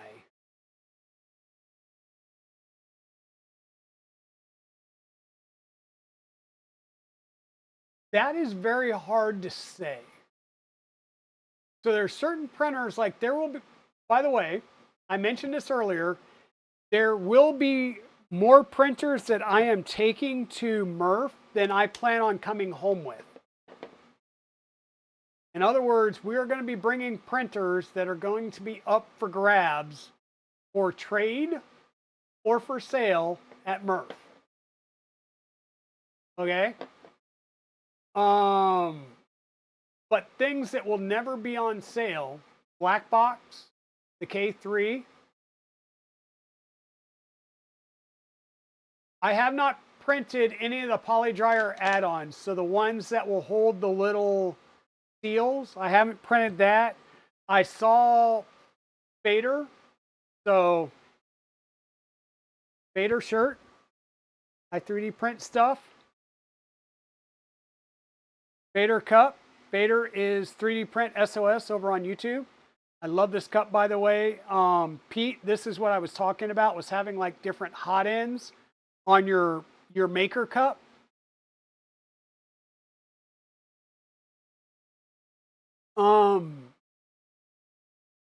I know he had one that will allow you to use a single dryer with 2 boxes, like it ports it over to like 2 boxes. That's cool. But once again, since we have Nick here, I've asked Pez Liz to continue to harass you. We need an option for 2, 3, and 5 kilo spools, because you know when you're printing with the 3 or 5 kilo spool of ABS, you know, towards the middle to the end of that roll, it starts printing differently. So we need a way of being able to dry those too, buddy. If you can help us out there, you might have something already planned. If so, great. If you want somebody to test it out, let me know, and I will buy a couple of spools.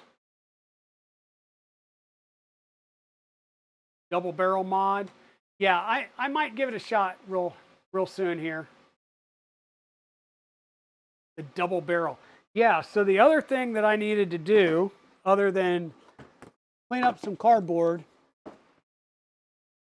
and hey Nick, another thing that I want to throw out there for you as well is an option for a bulk order of the boxes. So like say I want 5 or 6, I can order a box of say 5 without necessarily needing to get 5 individual boxes with manuals and everything else.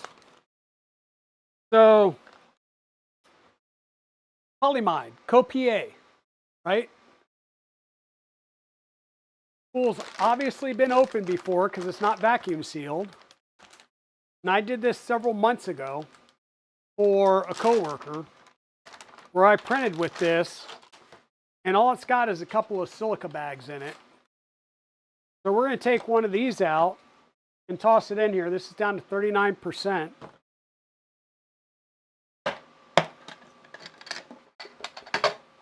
So I'm curious to see, just throwing this in there, what it may actually raise the relative humidity to before drying it. But I do plan on drying this especially because it is a coPA, so it's a nylon. I also have some PC in there. The coPA is not as bad, or it's not as bad as it would be if it was just PA6, because PA6 is very, very hygroscopic. So,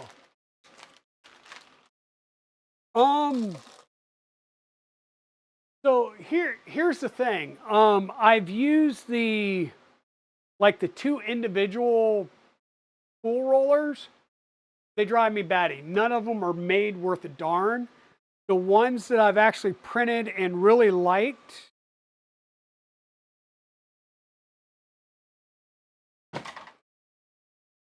are these style. And this is some desiccant that needs to get regenerated. So this has a bearing that's pressed in on each side.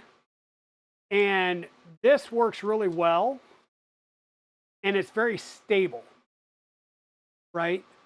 So I like these. I like the way that these bearings run in your poly dry boxes. What I don't like is when it's like a rail here and a rail here and they're both separate, because your spool wobbles as the filament's getting pulled through. And if you just have them sitting there all the time, they pull off of those and knock them over, and you can have issues.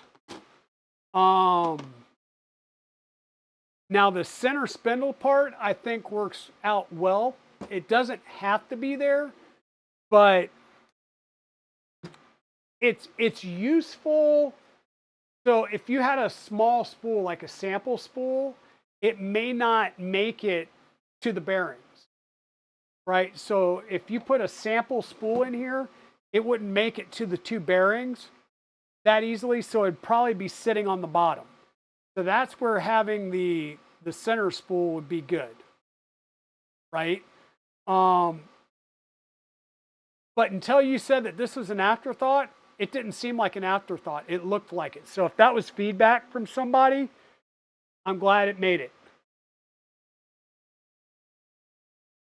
It was a good decision. Yeah, it was, Nick. So definitely so.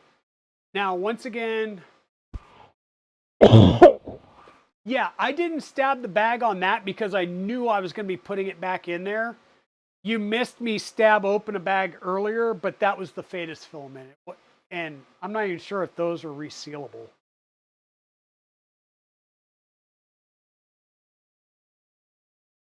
I may just set this right there so we kind of look at it a little bit later. So it's at 35% right now. So once again, this is no active drying on it. 34. I want to see how far this gets down, just sucking out of the air. But I am going to put this on the dryer as well. But yeah, I think just one of these would have sufficed. But I get it. An option for like a multi-pack of the boxes would save a lot on cardboard and plastic waste, I think. So that would be a cool option if it's coming down the pipe. And definitely we need something like this for the larger spools.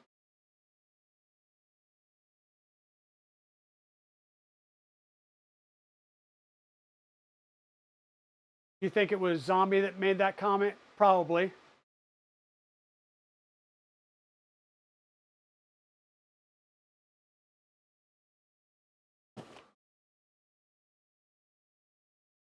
Yeah, so that was pretty much the extent of the stream tonight. Like I said, the biggest thing was trying to come up with a plan for colors for the VzBot so that we can start getting some printing done. And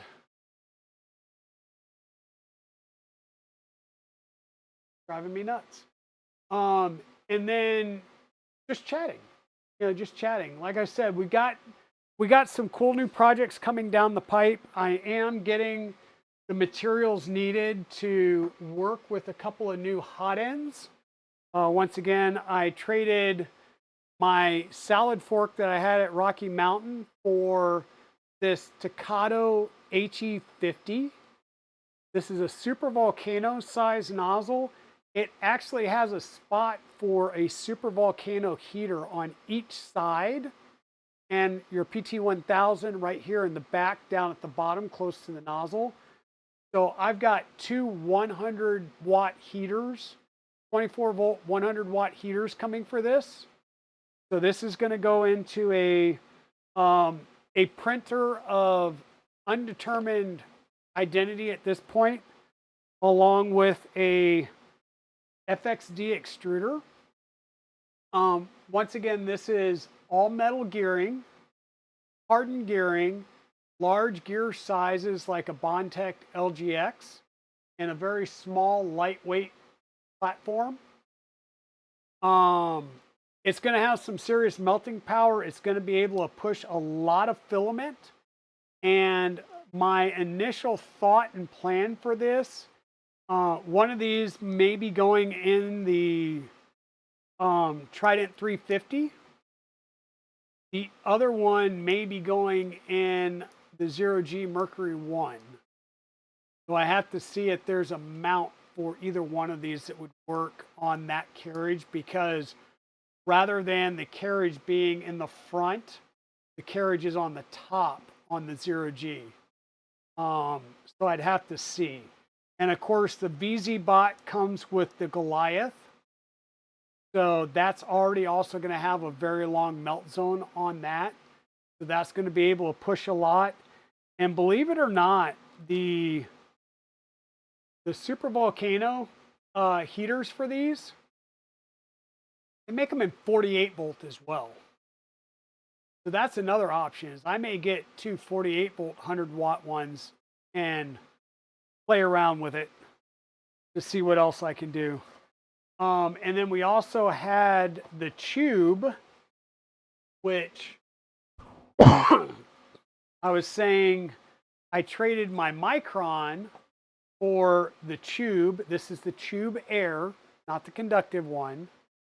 But this one, you've got the spot over here on this side for the thermistor, and the spot on this side for the heater core.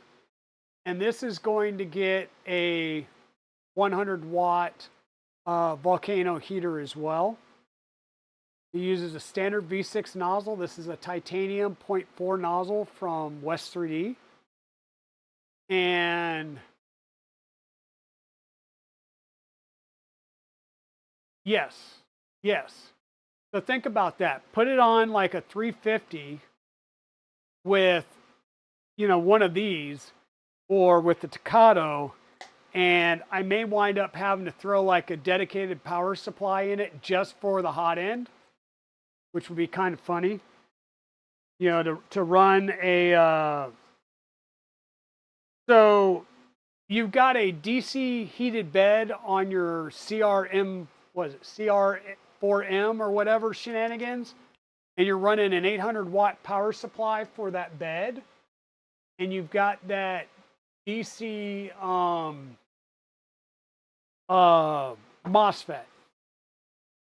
That may be what I wind up doing, is running a dedicated 24 volt heater, 48 volt heater for this, to run these 200 watt heaters, and run it through an external MOSFET so it can take the amount of juice that we send.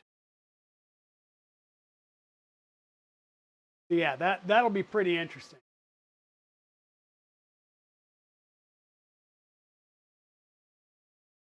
And then the other thing that we showed off earlier is, as I pointed out, we did pick up a bamboo X1 carbon. Doors open right now because it's printing PLA. The AMS top's on because I'm running some Polymaker spools and I have to put rings on them and they're a bit too big. So I do have some other bamboo PLA over there, and I've got some bamboo ABS. And I've also ordered a couple of, or a couple, I've got 4 of the bamboo high temp spools coming that I'll be able to put, because the ABS I got was the refill spools. So I'll be able to put the refills on there and then run some of the bamboo PLA and then reuse some of the spools for the Polymaker and just respool it onto the bamboo ones so that they ride a little bit easier, because it's just that they're a tad bit too high. Don't change anything, but they're just a tad bit too high. And then because we've had the AMS, all I've been doing with it is printing like K2 Kevin stuff, like boxes, and the boxes that hold maker coins. And the boxes that hold maker coins, and I have 2 different ones. So we've got the new version that he sent me that we've only printed a few of. And then the first version he sent me, which I've printed like a ton of. Let me see if I can get this whole thing out without dropping it. So we've got 2 flavors of coins that we'll have at Murph.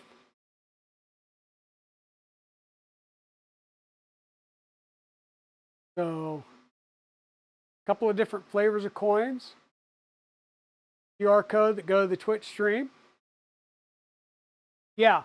So believe it or not, I'm going to go to these rather than the other ones that I was using, which are like this big around. They're like coaster size.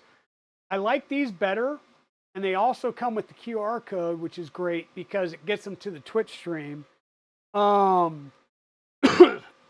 think Kevin said he went through 500 coins and he was run out of coins at Rocky Mountain. Yes. Yep. And that's the thing is you could print out different styles, different colors to represent different denominations as well. Quite honestly, I'm going to show you this. All of the coins I have printed have come from those. I haven't changed any of these spools out, and the black is way far down, but it wasn't a full spool when I put it on there. So, yeah.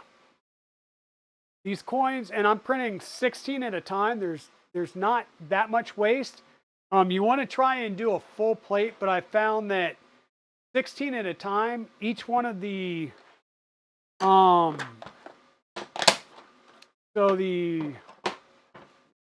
I didn't plan it this way, but each one of these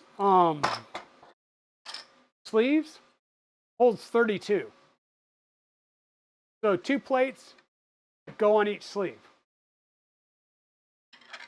So I didn't plan it that way. I could probably get like 20 a plate. I may start doing 20 a plate if I do any more, and I may do the actual Polymaker filament box one as well. So yeah. But got a couple of boxes of coins that I'll be taking to Murph, and if I run out, great. If not, I'll keep printing more. I've also had to order more stickers. I'm ordering more business cards.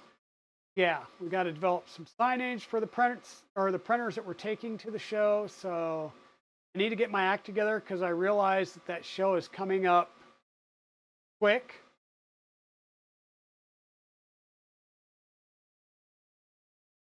Oh, exactly. So my original ones So K2 brought me a travel sleeve.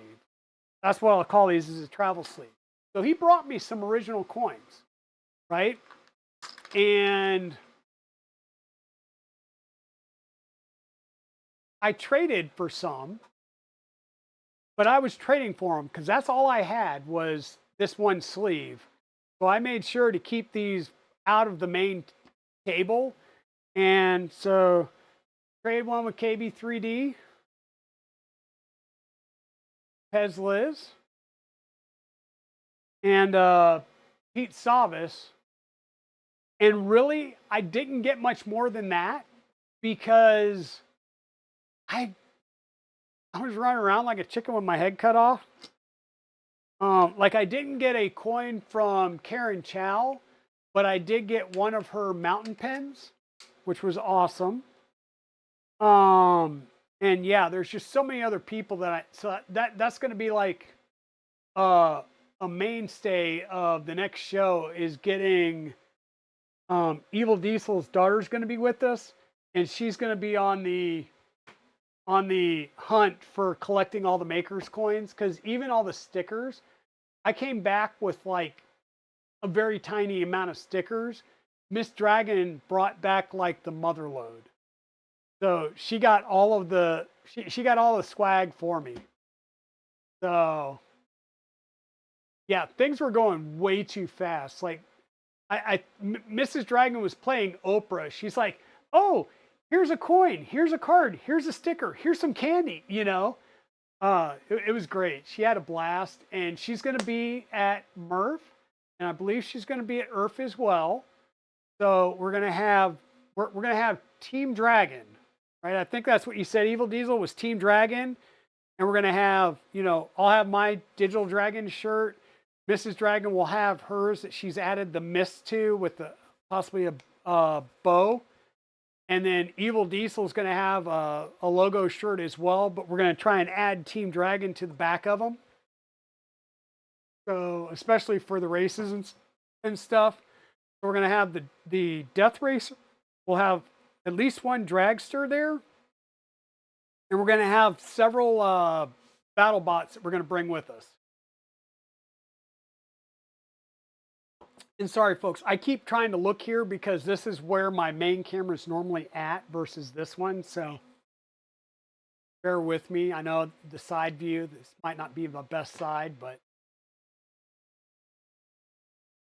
So any update on the Kia motor getting replaced? Well, yes. There was a Duncan run going on, right? Which means Mrs. Dragon is back. Mrs. Dragon is back because exactly you want to collect the coins. Exactly, Nick. I need to make sure that you get some. So update on the Kia. Kia replaced the engine. And trying to watch the oh, don't tell him the number of days he won't get it done in time. Yeah.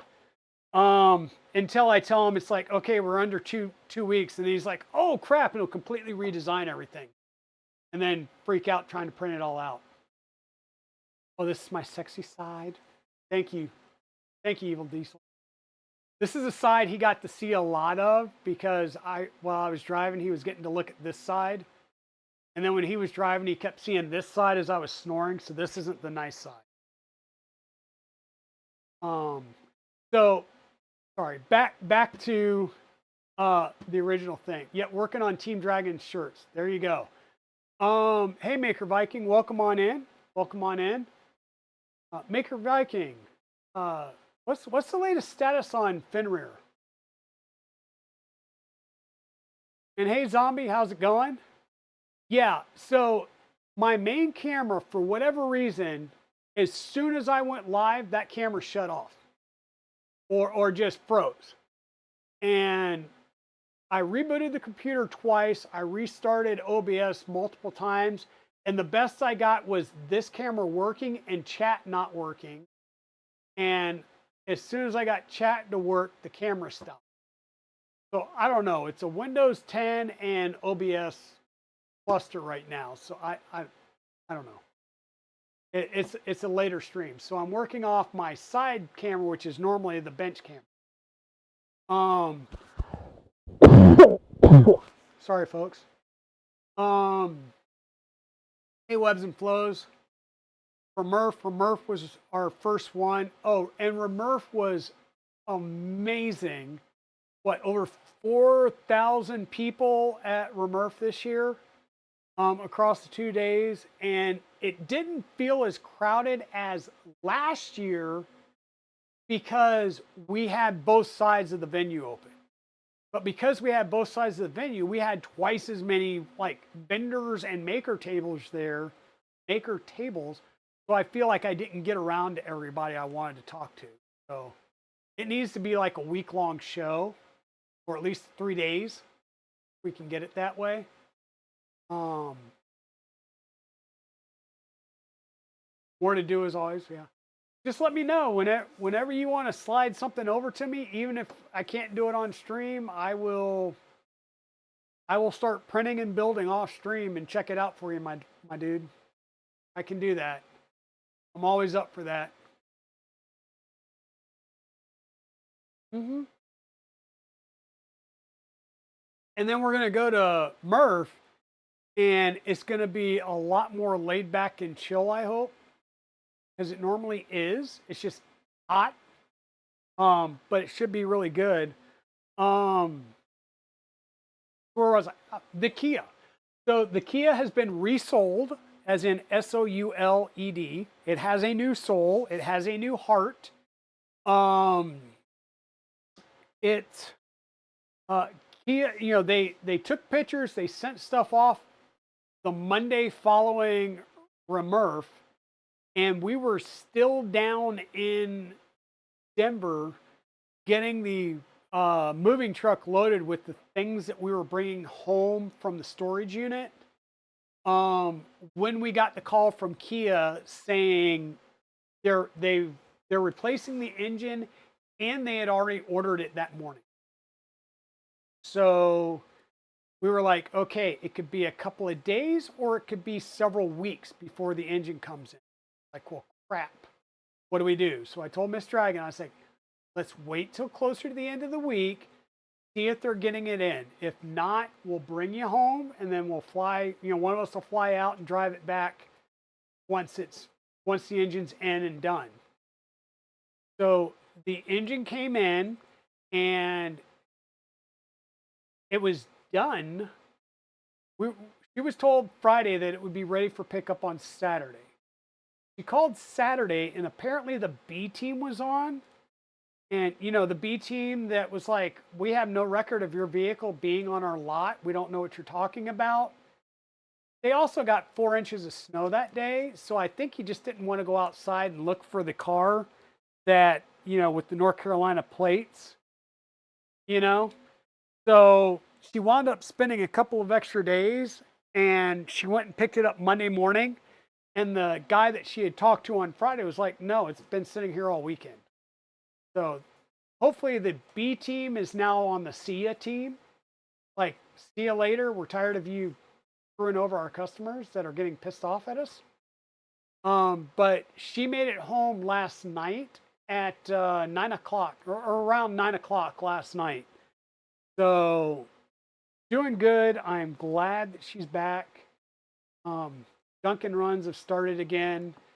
And I think she said that her plan right now is the car's close, like even closer now to 100,000 miles, and it's got a new engine on it. So I think what we're going to do is we're going to start looking, and for whatever reason, she wants to tick it over 100K.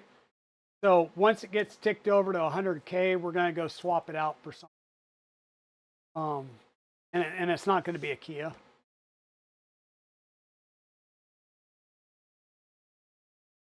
But yeah, so let's see. The Batis carbon fiber ASA that we put in here is at 16%. We threw this. This is the first box that we unboxed, and we just threw this in there.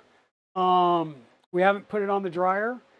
The copa that we threw here to start off at 30 something is already down to 28%. Once again, that's relative humidity in the box. It is going to suck some moisture out of here, but for good measure, because this is copa, it will get put on the dryer overnight later. But I'm curious to see, once I dry this copa and put it on the shelf, I'm going to want to see, like, we may bring this one out on the next several streams just to say, is it maintaining the humidity level or not? Or is it starting to suck more moisture? Because it is quite possible that the desiccant pulls some moisture out, and then the filament over time pulls some moisture back out of the desiccant. Don't know. Yeah, so funny enough, Zombie, I ordered the poly dryer and 2 boxes the day it went live. I ordered 2 more boxes with some Starlight filament yesterday. All of it arrived today. So I've been watching everybody. I ordered the first day. I've already got it. This is great. And, here I am, what, like 2 days later, but I've got a full set of 5 now. I don't know if I'll need any more because, like I said, for the most part, my standard ABS, ASA, I can cook those if I need to, if I'm starting to get bad print. But anything that's carbon filled that I'm opening up, I'm going to probably dry and then put in a box. And if it's PC or anything like that, or not PC, but nylon, it's definitely PC and nylon are going to get dried and then stored in one of these and printed out of one of these from the get-go.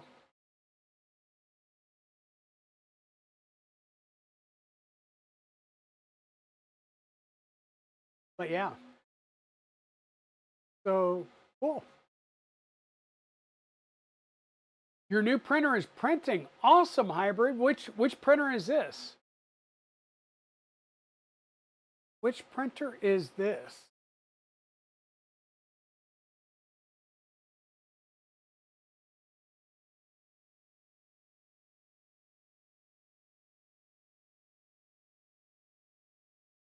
Yeah, and that's the other thing. If you can make a part for the old one, that would be cool.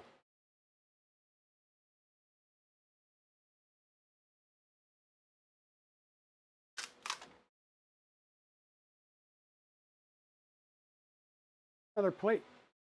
So I also, like I said, I did get some bamboo filament in, and I'm still waiting on some more of the ABS to come in, along with my 4 filament or my spools, the refillable spools, and a what do they call it? The high temp plate, which is smooth PEI on one side and the engineering on the other.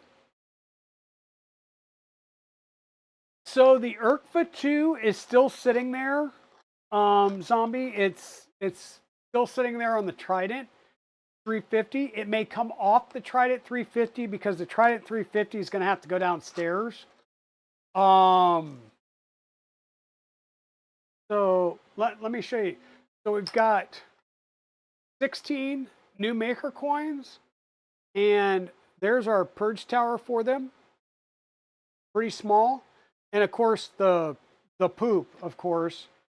But yeah, it's not too bad.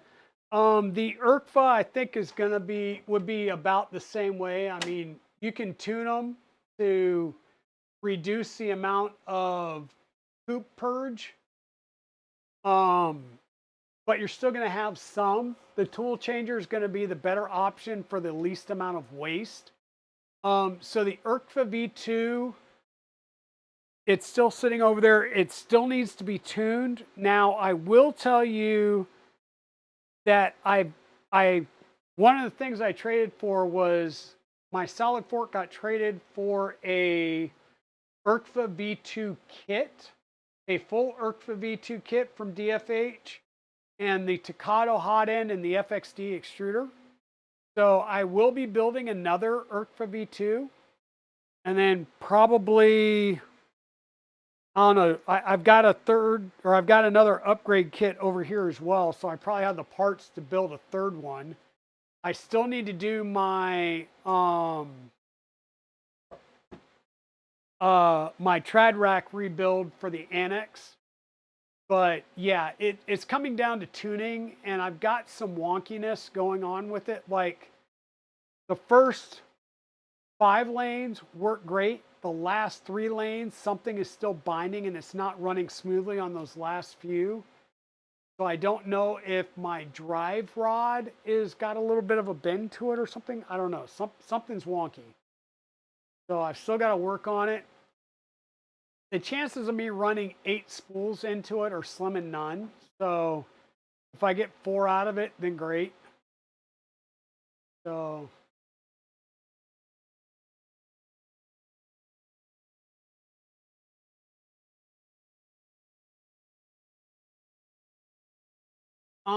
Bexy is sleeping. She popped on very briefly before.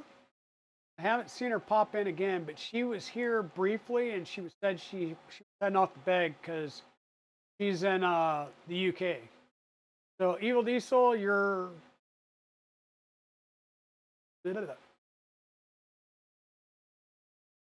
all right, brother. Catch you later. Need to get your chores. Oh yeah, get your chores done so we can go on our field trip tomorrow.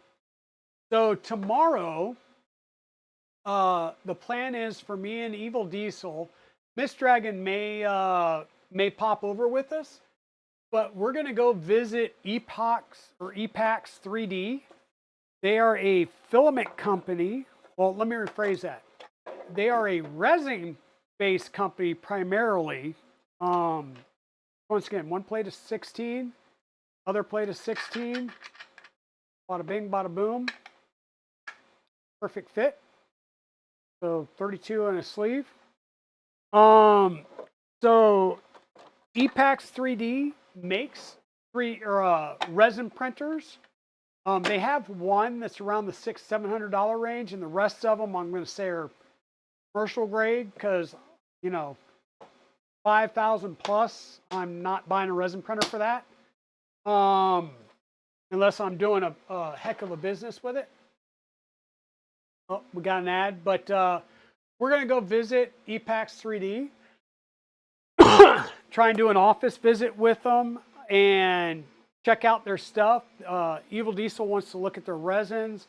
I'm going to be looking at some of their filament. I do have a couple spools of their filament. In fact, one of them's running some Toys for Tots over here right now on Kyber Dragon. It looks to be great filament. I grabbed a couple of spools while I was at Rocky Mountain, and it prints nice. They're local here, meaning they physically have their warehouse is in my town, but their office is like one of the towns on the outskirts of Raleigh. So it's going to be like right over by my work. So I might go into work one day and then stop there and pick up a bunch of filament. And I was talking to them about possibly getting some bulk filament for Toys for Tots. We're running Toys for Tots stuff. So heat is on with the maker board. Yep, definitely so. Okay, hybrid.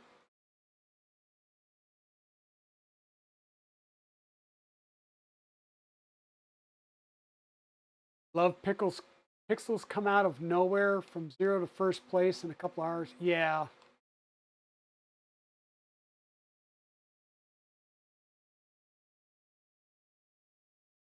Which one, Shenanigans? Which printer, Shenanigans? Which one would you love?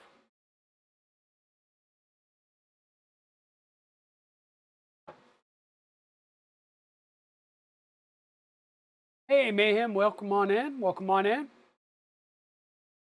Stephen Poole, how are you doing tonight? I want you to know that you're your space shuttle that I won on Westery Stream is sitting downstairs in my like living room area, and it is a like it's a conversation piece. Everybody is like, "Oh, where'd you get this?" Thinking it's just like a standard model, and then they get up and I tell them it's 3D printed, and they're like amazed.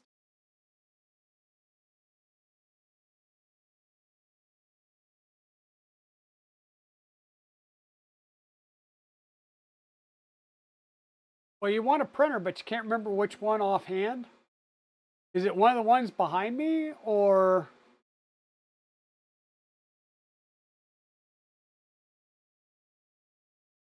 get Maker Viking back up there? Yeah, go for it. There you go, Pez. Get him back up there. Oh yeah, that is a beautiful print, and like you said, I thought Westery was kidding, but yeah, that thing weighs like 5 pounds. It's a hefty print, and it's beautiful.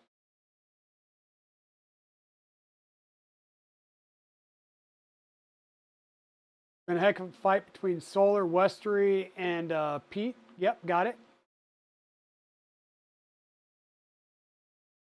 Oh, EPAX 3D. Yeah, so let me do something here while we're chatting.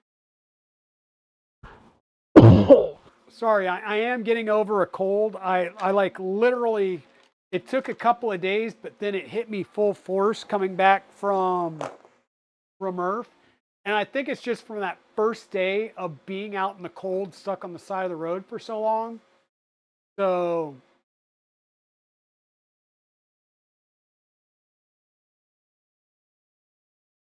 the artillery needs to do some serious work on the firmware. Yeah. Let me move some things around so I can get the keyboard over here. And so let me go to the full display here. So this is the VzBot that we're going to be building. Like I said, we did an unboxing and kind of looked through the box and what all's there. Um, it's we're doing the 235 version. Because it's a smaller form factor like the Annex Engineering. So that's really good. The printer itself, this is a CNC kit. So it's got a lot of CNC parts to it. So all of the gantry is CNC with printed spacers. And unfortunately, the printed spacers that they come with, because the gantry is fully assembled, but those printed spacers are printed in PLA. So I do have to reprint those in ABS and then like take the top plates off the gantry and swap out the PLA prints for ABS or ASA printed ones. And then you have, darn it, I really wish, I know what I need to do. Give me a second here. I think if I scroll down here, there we go. These are those blower fans, and this is the static curtain air. This is what I was talking about shenanigans that you needed to do for your Ender XY, is do something like this. And then it also uses a CPAP cooler for the actual hot end as well. So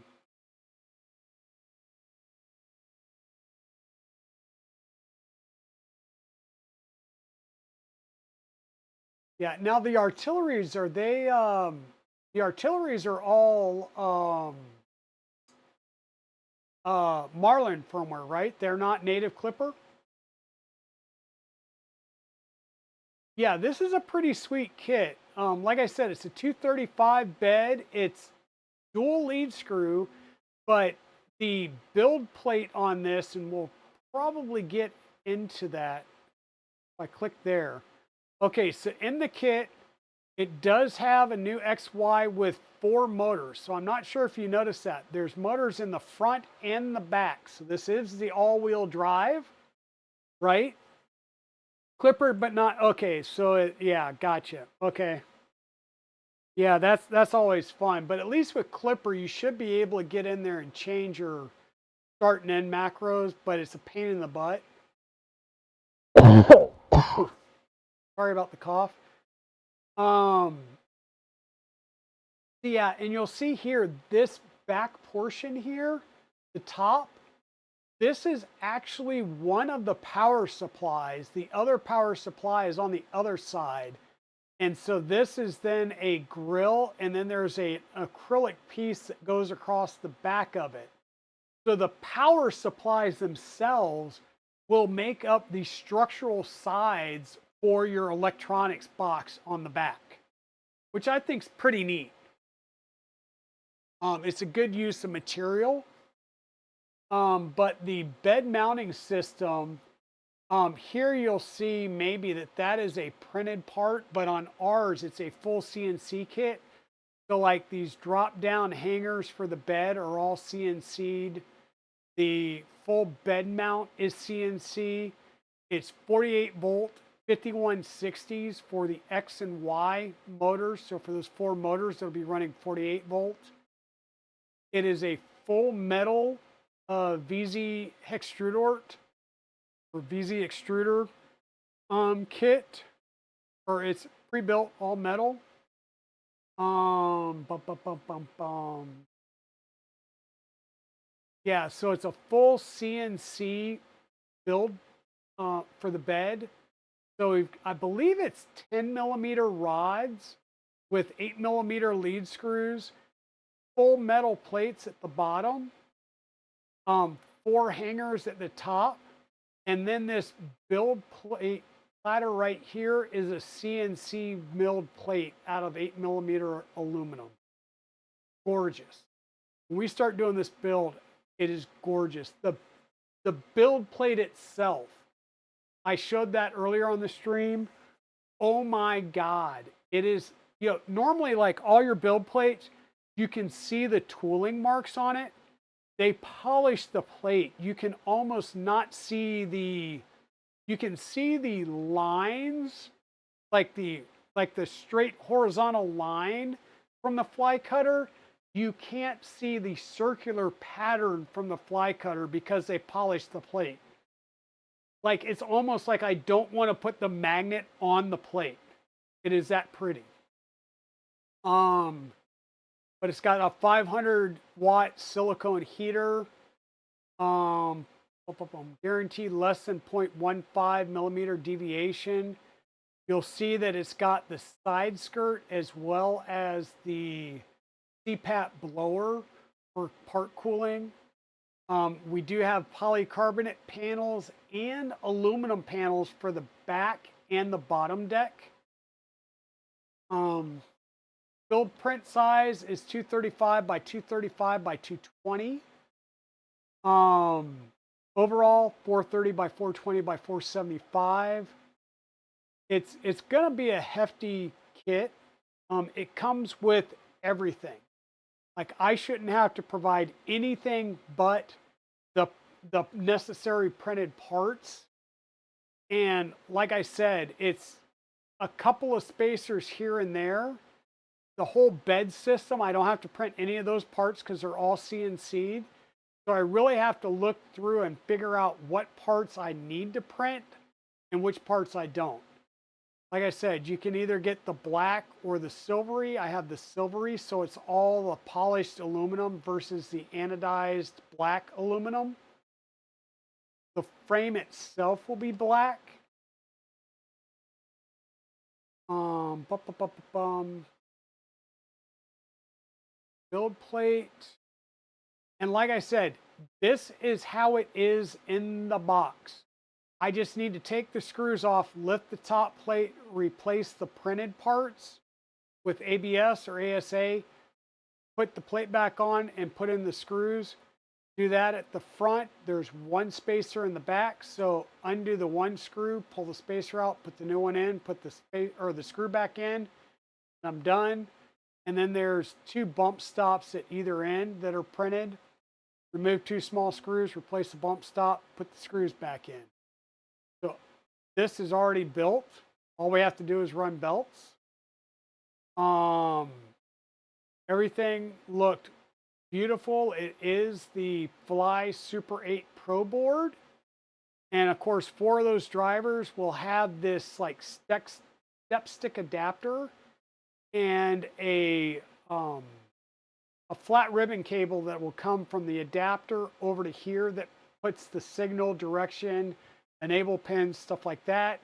And then we're running the 48-volt power through the screw down connectors. And it's got the beefier caps because these caps will not support 48 volt. So then there's that blower for the CPAP, and this provides the main cooling with the tubing. We've got these nice fancy brass Oldham couplers for the 2 lead screws on the bed. And then this is that fully CNC'd bed platform. Just look at that.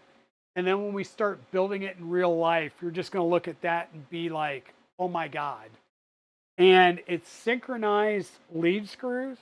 So single motor mounted off on the backside, and then we'll have a larger pulley on each of the 2 lead screws, similar to the pulleys that we used on the black box build, right? We had a, what is it, 22 or 20 tooth GT2 pulley on the Z motor that links to an 80 tooth. Think like the Z on a 2.4, right? But that 80 tooth is driving um, a smooth rod that has a pulley on each end, and it's that larger. I don't know if this is a 20 or a 40 tooth pulley. So this is a 20 tooth to a 40 tooth, I believe, that runs your lead screws. And once again, this is a big CNC platter, beautiful machining on the whole thing. We have this lightweight head. This is all CNC'd aluminum parts that are going to get screwed together to create our carriage for our Goliath, which will be rigid mounted, along with that VZ extruder that'll get rigid mounted here across the top. We do have the extra beefy LDO super motors. So these are the extra long ones that are like 60 millimeters long. So really nice and beefy. So yeah, everything, I mean, beautiful kit. Like I said, this is how everything comes packaged.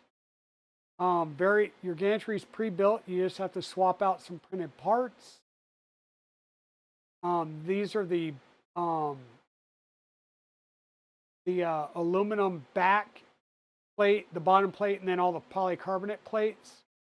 This is your bed frame with your cable management. Your DIN rails are there. This is your whole build plate setup.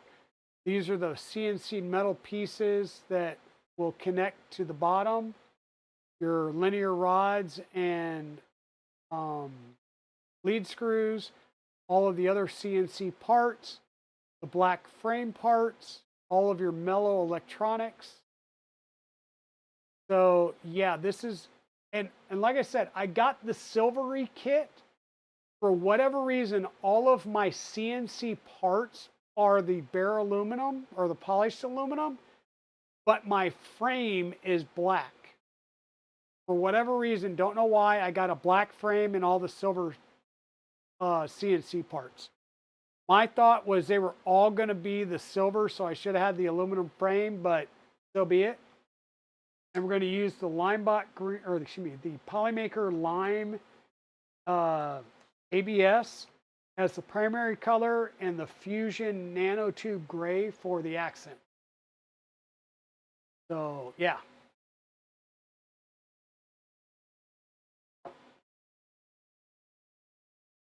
This is going to be a really cool build. And depending, I've got to figure out how much I'm going to need for each color. And I may have to order some more Polymaker. But yeah. There we go. That's a cool little kit there. And this is a 235 kit. They do have, is it the 300 or either a 300 or a 330 size as well? And they do have an option for a water cooled version of the Goliath hot end. So if you want to go really crazy, you can.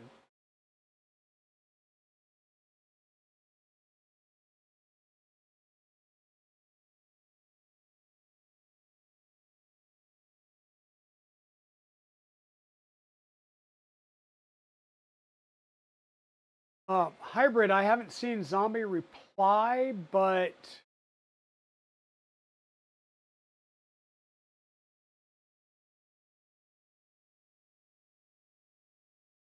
um, let me respond to Hybrid.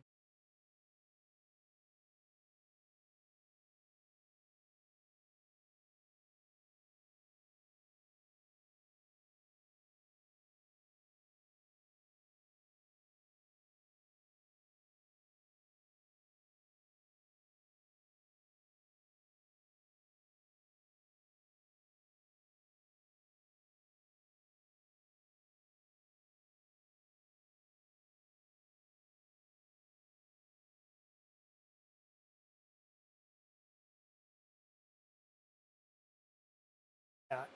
I'm going to say any part that, like I said, I'm not sure if hybrids can't hear me because I remember them saying at me if you're talking to them. So hybrid, any part that is going to be in direct contact with a motor, especially your extruder motor, because that's always going when you're printing. You'd want to do it in PETG, ASA. If you have the ability to do ABS or ASA, I would do it in that. There's a reason why the Annex Engineering, you can print the motor mounts. You know, we print motor mounts on um, Morons and stuff all day long, and they work. But if you're going to be um, doing motor mounts, especially the one in the Annex, which is 48-volt motors, you really want to do it in a high temp filament.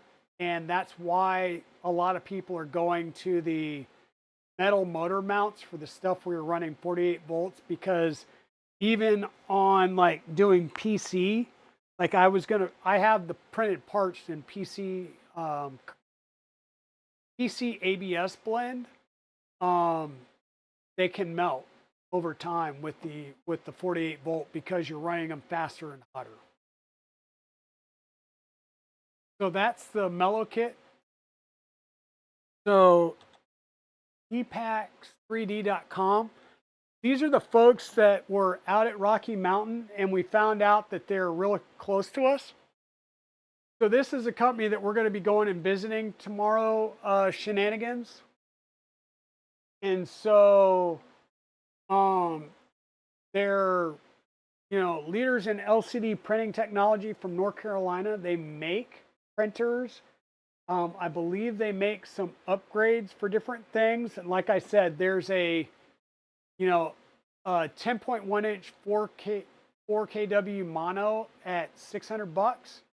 I would say that's potentially in a range, but yes, some of these others are a bit pricey.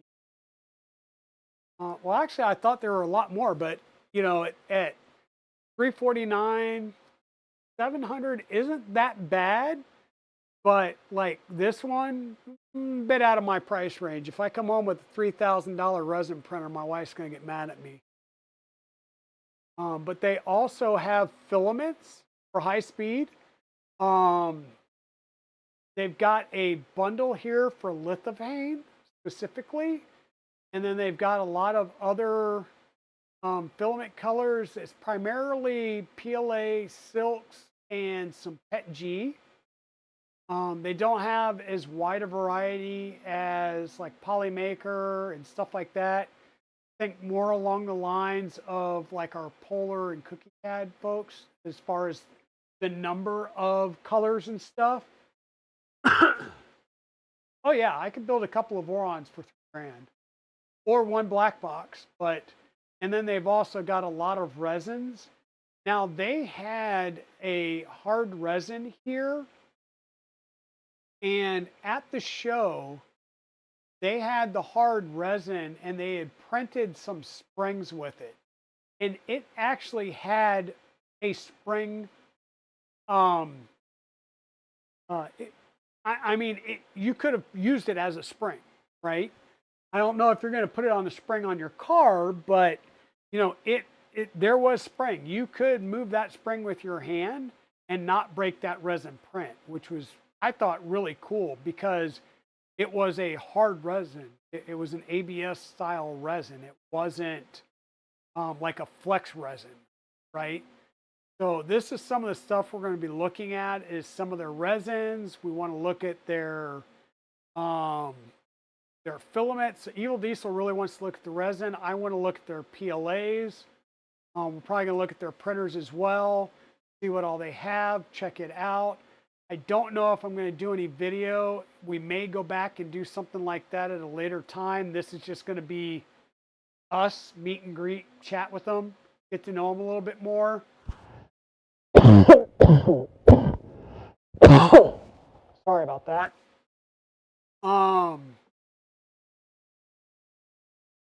You bought their neon yellow and purple at Murph. Yeah, like I said, and I'm printing some of their stuff right now over on the 2.4 over here, and it's printing beautifully.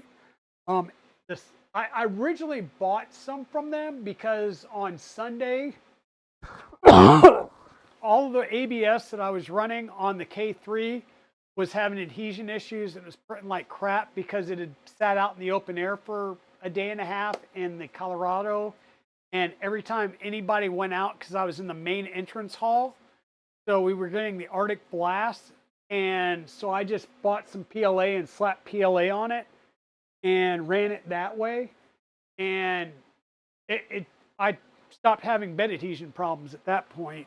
Um, and so it's good stuff. Look at the porcelain. You want to print rocket nozzles? Okay, we'll do that. Like I said, we'll look at it and we'll probably get some of their. We'll try and get some of their interesting stuff, even if we can just get small samples if they have any. But we'll get some, and then also KB3D is supposed to be sending some stuff to Evil Diesel to try out resin wise, because he's got some interesting resins that he was talking to Evil Diesel about.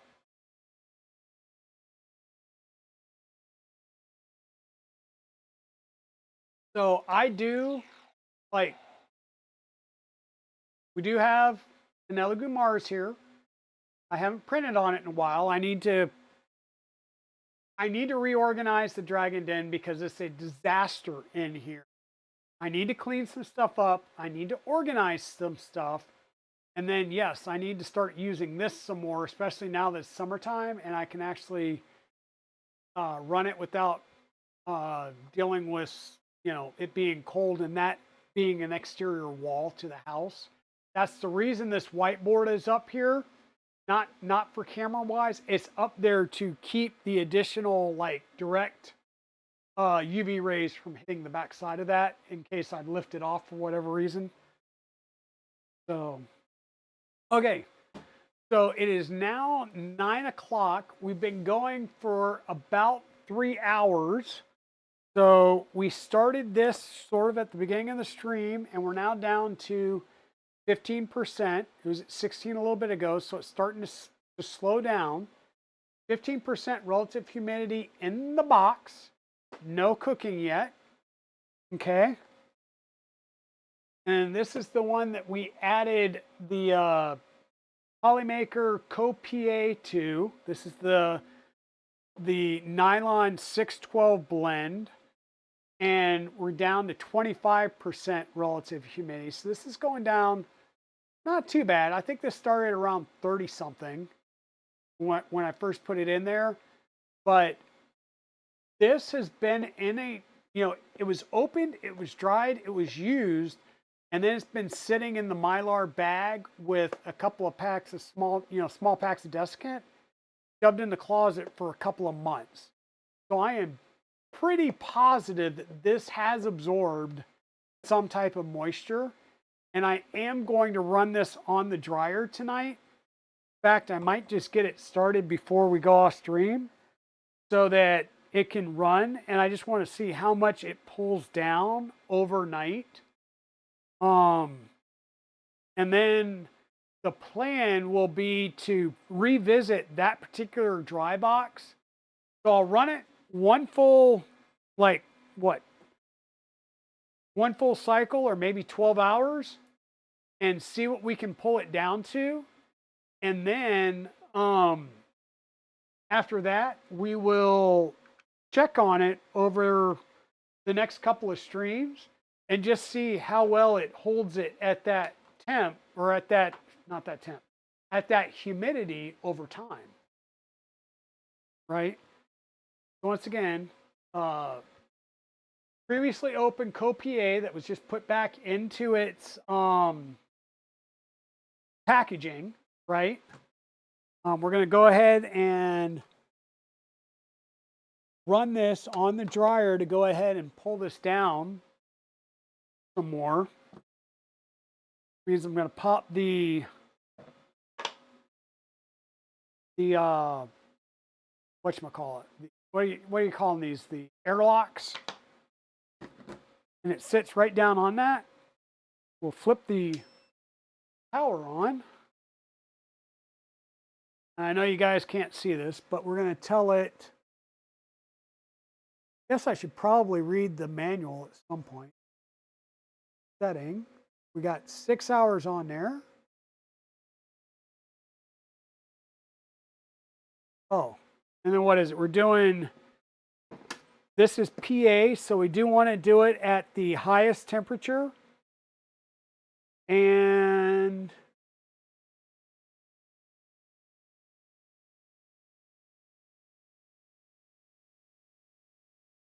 yeah, we'll do PA at this. We can do it 6 or 12 hours or greater than 12 hours. So we'll put it on this, hitting the M sets it for the heat value, and we're going to want it at full heat value. It's currently set for 6 hours. I'm going to go ahead and up this to, I think this does a full 24 hours, right? 24 hours. And I'm going to hit the play pause button. And I'm going to let this start going. And we're at 28% right now. And we'll let this start going. So, yeah, we will look at the porcelain for you shenanigans.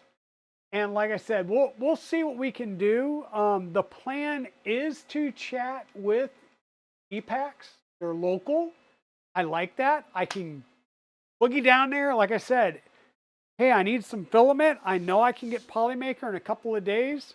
But if I need it now, or if I need something specific that they have to finish out a project, I can always go by work one day, much as I hate to actually go into the office since I can work from home, and then swing by there on the way back. Because I think they're just Monday through Friday. And I don't know if they're open for the public. I don't know. Never been down there. I never heard of them before until Rocky Mountain. So we're going to go down there. We're going to visit. We're going to chat and see what we can do. As you know, we have KB3D as a primary sponsor for us.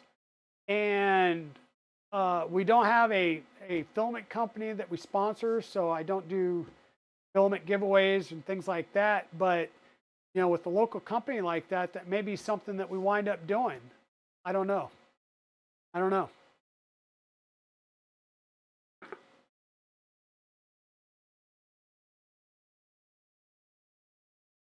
Closest to you is Matter Hackers with a 2-hour drive. Yeah, and we will be getting a whatchamacallit, a micro center It was supposed to open May 10th, but then we got notified that it's going to be delayed. So I don't know why, but we are being delayed on the opening of our micro center. So uh, and when they say delayed, they did not give a new date. So I don't know how much of that was. I don't know. I don't want to speculate. Right? I don't want to speculate why or what could be. Just that it's delayed, and as soon as they open up, I did sign up for the pre-day event. So what was going to happen is they opened to the public on the 10th. I had the ability to go in starting the 8th. So I was gonna take a day off and road trip out there with Evil Diesel, and we're gonna go get things. And apparently, the wives may want to go to. I think the wives were like, "Okay, you can go to Micro Center, but IKEA's on the way, so drop us off and then pick us up on the way back, and make sure you leave room in the truck for us." Um, and everything that they're gonna buy. But the closest Micro Center to me is right now is 7 hours away at Fairfax, Virginia. So I'm looking forward to the one opening up in Charlotte, which would be just a couple hours away. Yeah, distract them. Exactly.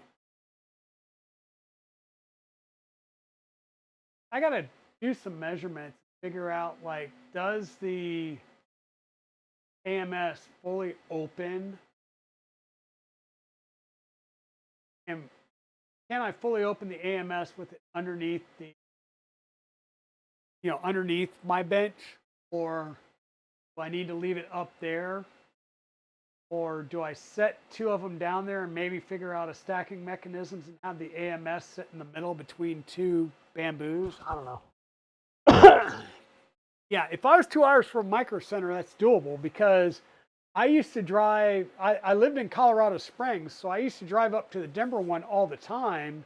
And if I was going up there to see um, my in-laws, because my wife was from Denver, we would drive back up there and see the in-laws, and then we'd always stop back by there. So it was more of a, I, you know, if it was easier for me to get to, so it wasn't that special. Now, Mrs. Dragon's like, I'm in Micro Center. What do you want? I'm like, crap, you got to give me warning.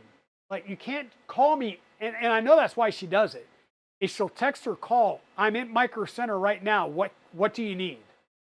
Right? And it's like, crap, I can't think. But I need to just make a list.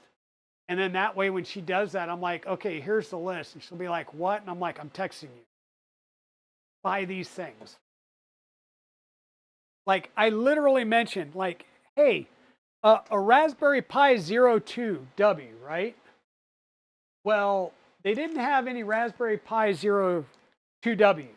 So I now have, there's a Raspberry Pi Pico. So I use this for my LED, my WLEDs. um,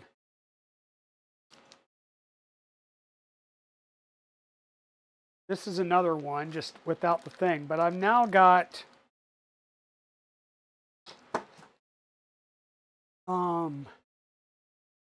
okay, so these are two.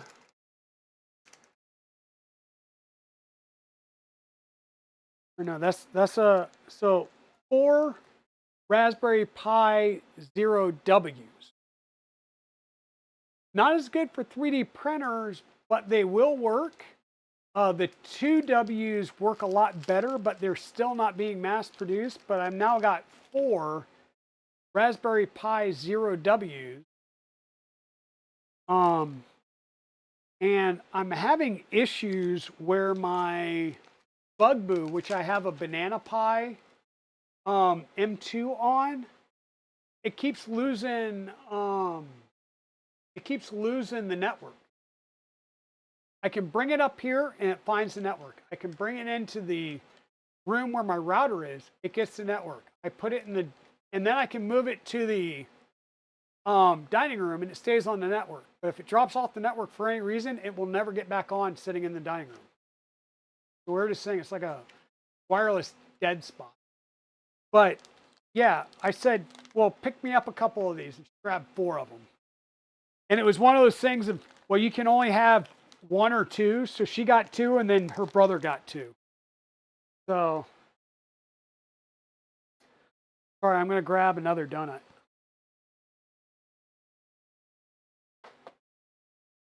Hey, Chris, how's it going?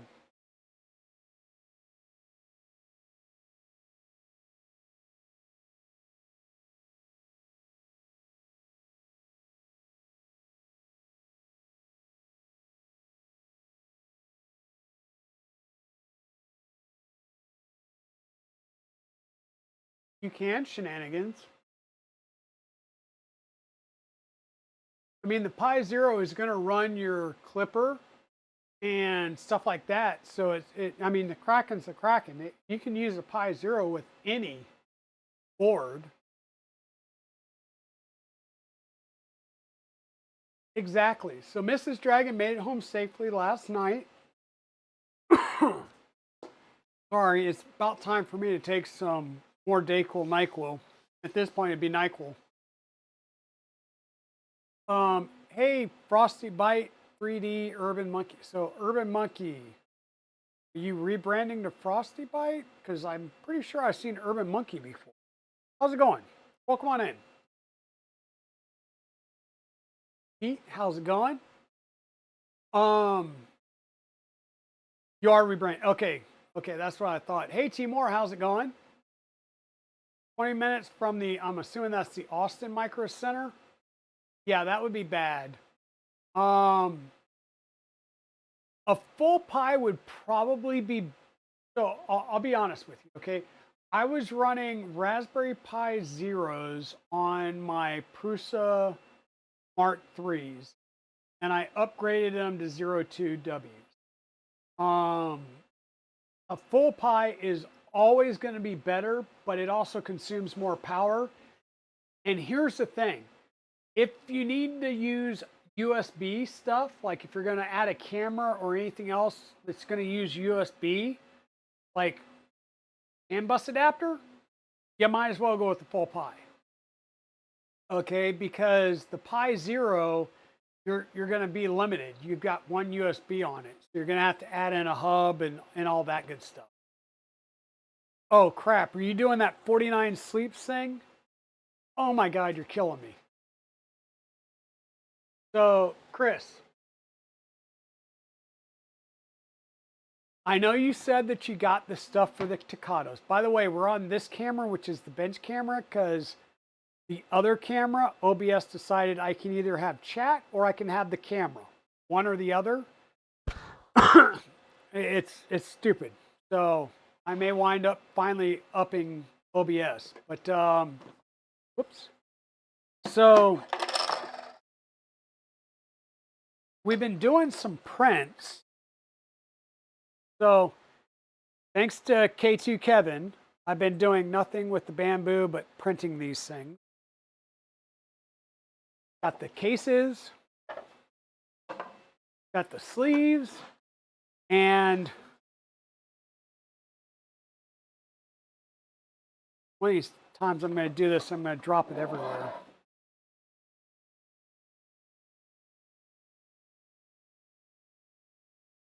So we're getting ready. So what I've got here are 2 different designs. Thanks to K2, he gave me 2 different design of coins here. Same QR code, 2 different style of coins. So I've been printing like mad. Like I printed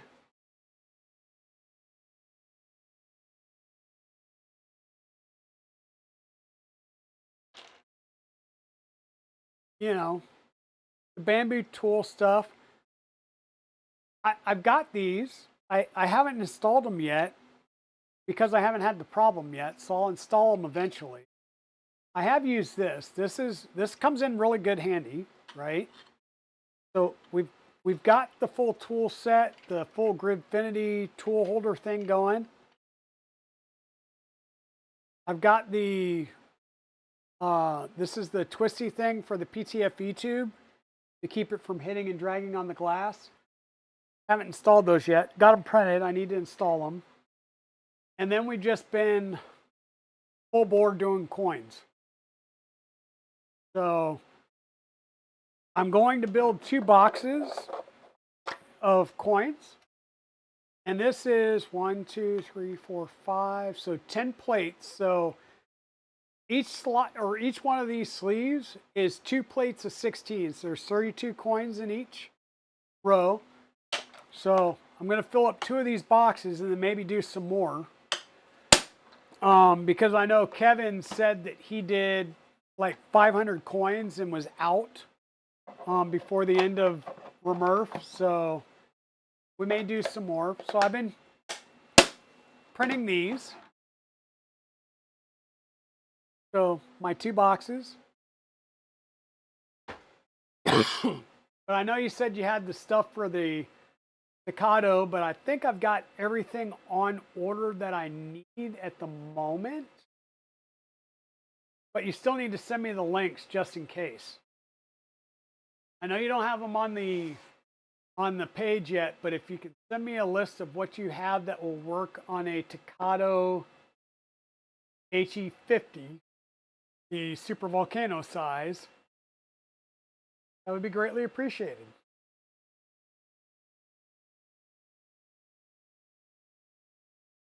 Then we also got a few of these filament dry boxes in. So we've actually got, this is a spool of Co-PA, so Polymaker Co-PA. I opened it up a few months ago and printed some parts for a friend's Ford Maverick because they've got those little 3D printed modules you can do for your Maverick. So I printed some parts in ASA and I printed some parts in the nylon to see how well they did in the car. And she said both of them worked fine. She never had a problem with any of them. And so what I'm doing now is running this through an active cycle. I'm going to run it for a full 24 hours. And I'm going to pop the seals back in. And we're going to watch it over the next week and then plus more. Holy crap, what was that?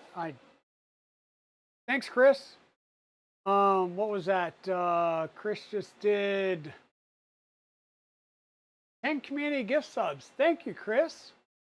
Disturbed Medic, thank you for the follow. Cookie Cat, thank you for the follow. Pez Liz cheered 101 bits an hour ago. Wow, I missed that. I am so sorry. Iron Man 42 followed. Thank you. Filament Frenzy followed. Polymaker rated. We've been talking with all those folks, so thank you, everybody. We were chatting. Where were we at? You have the box next to me for listing this weekend. Okay, good. I'm going to need one of those to design a black stack module for them. Oh, you mean one of the polys? Yeah, you need to pick up a couple of these. And I've already been chatting with, Nick was on here earlier. Hey, Glendon, thank you for the 100 biddies. So Polymaker rated earlier, and we were talking about these and some of the other stuff going on. And I've also asked Liz to keep poking them and Zombie to keep poking them because this is great, but we need something that works with the 2 and the 3 and the 5 kilo spools. Because getting a 3 or 5 kilo spool of ABS and then it sucking in moisture for 3 or 4 days as you're printing with it, it kind of goes to crud. So we need a bigger box for those. Hey, Shenanigans, thank you for the 100 biddies. I appreciate that. And that was the other thing that I forgot about because it was over here behind me. Give me 1 second, folks. The other thing that we got in. Oh, and by the way, our Milo kit that we're getting from you, because you're going to call me when it comes in so I can make the determination ship or I come pick up. We've decided we're going to be printing in the Fadis glass-filled ASA blue. Thank you, Pezliz, for the 10 biddies. So this will be the primary color, and the secondary color will be the glass-filled ABS black. Both of these are the 10% glass-filled reinforced fiber. And then I do have some 25% black, I believe, over there as well. And then everybody determined that the VzBot kit, which we opened up and looked at, we're going to be using that over. We're going to be using the nanotube gray. This is what I was also thinking about using as some, like for a bottom plate or the secondary color for the Rook 2020s that I'm going to be printing.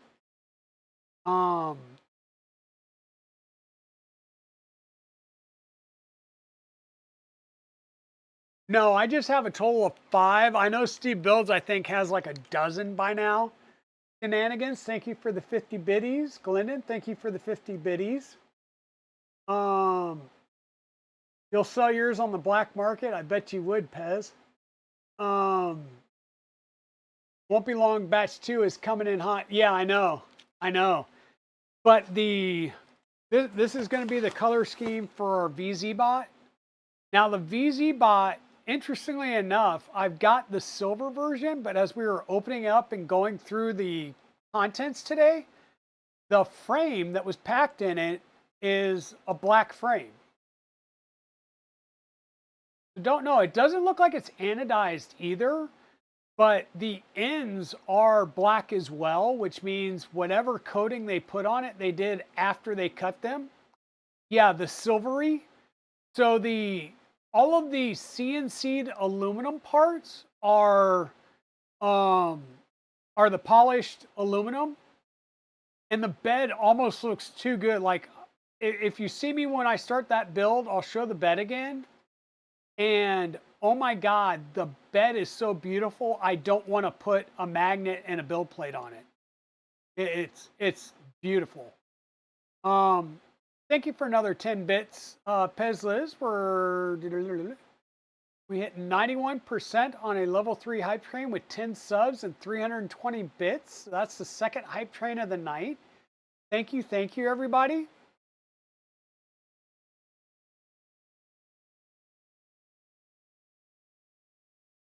Yeah.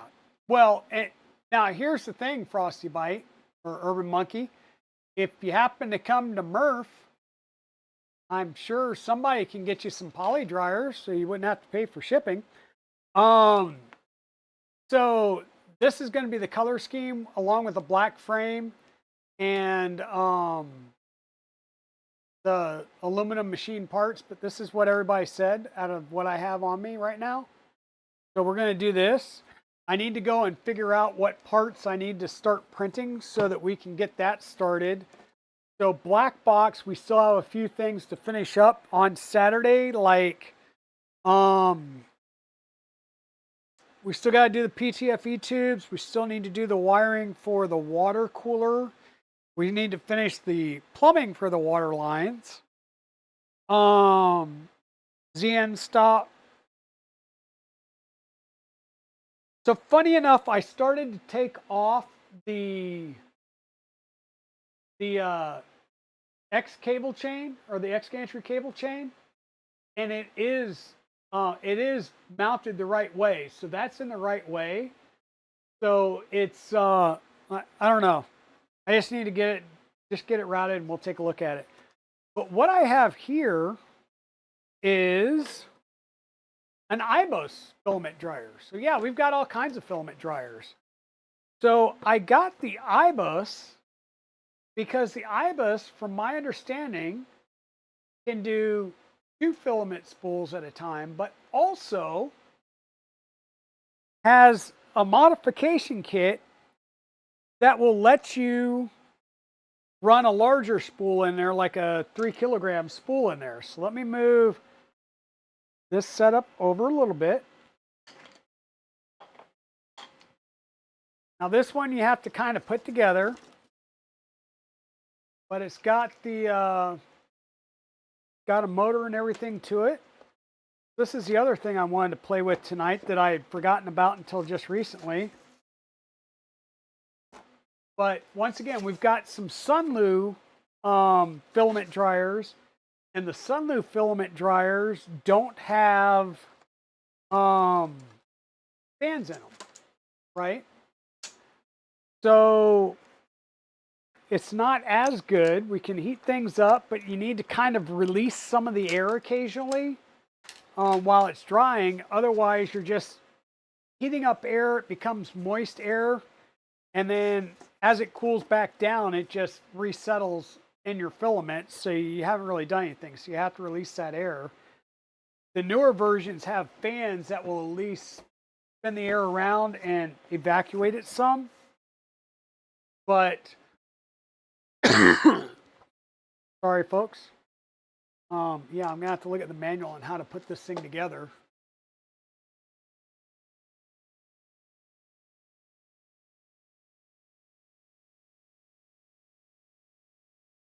You're unlimited spool. You know what? I lived in Tucson, Arizona for a while, and you are about right there.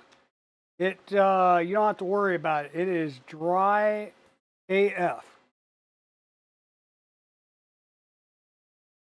There's some tools, side panels, front panels, blah blah blah. Looks like it wants us to build our box first. So we've got, that's going to be the top. We'll have a frame here.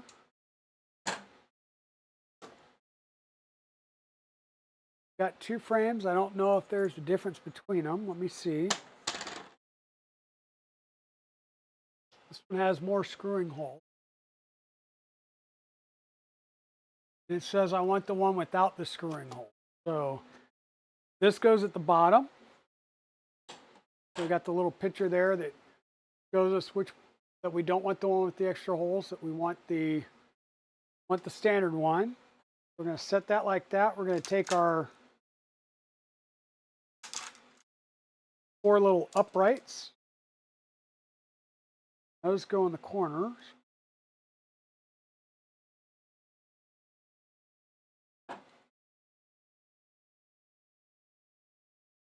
And these got, yeah, these have heat sets in them, so we will be throwing these together at some point. For now, we're just setting these down in the part.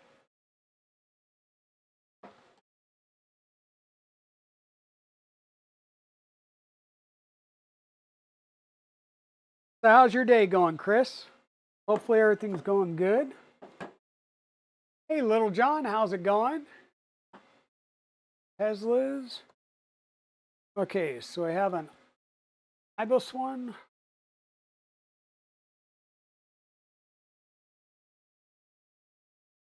This is the bottoms.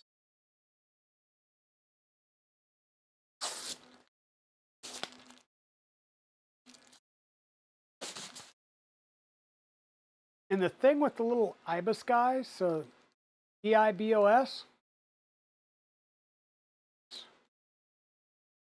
EIBOS. The little guy is the actual characters.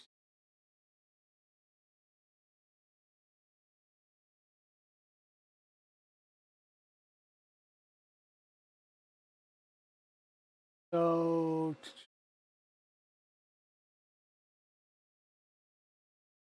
gonna go in there like so.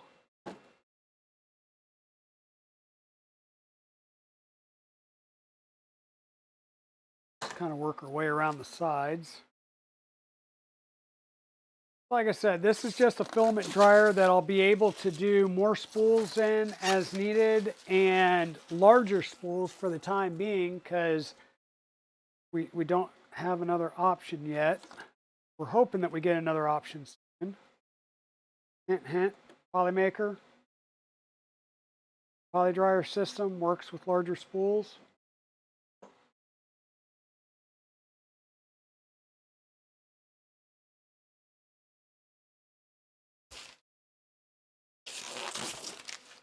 You're sick with a cold? Yeah, I've been dealing with that. So it took a couple of days until after I got home, and then all of a sudden it hit me. So like about we got home last Wednesday, and I want to say by Friday I started feeling icky, and that was it. I've had this cold, and so Miss Dragon got home, brought me some NyQuil, Dayquil, and I've been on that regimen for almost 24 hours, and I feel much better. So, yay for Miss Dragon being home. All right, so all four are in. And then we put the top piece on. Get it to drop down in there.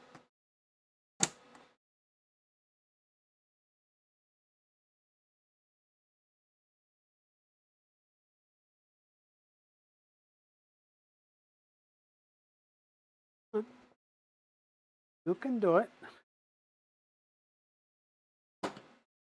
There's our cage. Then there'll be a handle that'll go across here. And I think I forgot to put in a top. That kind of sucks. No, the top goes on and we screw through the top. Through the top into the cage. There we go. We put this in there so that we can read the words because that's important.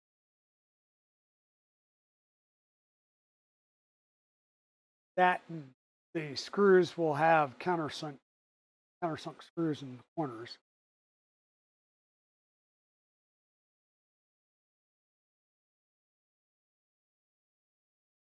That's what I was thinking is it was being on the side of the road for so long and out in that cold weather just kind of got to my chest, and once it hits my chest it's kind of the end game for me. I'm surprised I didn't get sick and wind up in the hospital because of that, but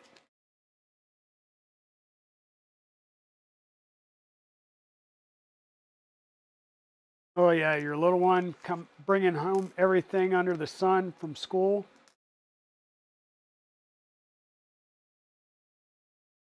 Kind of don't miss those days. Okay, so we're gonna have these little tiny 2 millimeter screws that I really hate, but that's life. So we're gonna get these started in the corners. And I'm not gonna screw them all the way down yet because I want to get all four of these corners lined up.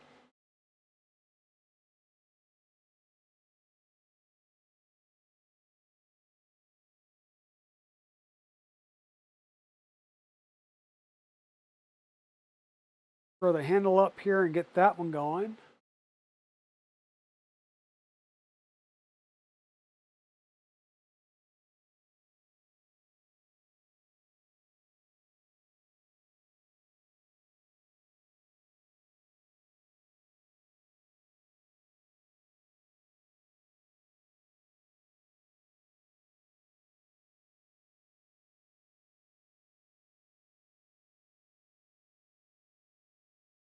School's owned by Vaultec. Could be. You never know with the way schools are going. Feels like we've outsourced schools and prisons and everything else, so I wouldn't doubt that major corporations. Off to bed, 3 more weeks of crazy and you're free. Okay, is that like into swim lessons and stuff, or because it was swim lessons that kids were doing, right? Or what? into 3 more weeks. 5% is a little low, but it depends on what you're doing. It fully depends on what you're doing. So this is going to go across, and I believe we're going to need 2 more screws. Now the question is do we need? I think we're just going to go 2 more flathead, or 2 more of the same ones we've been using.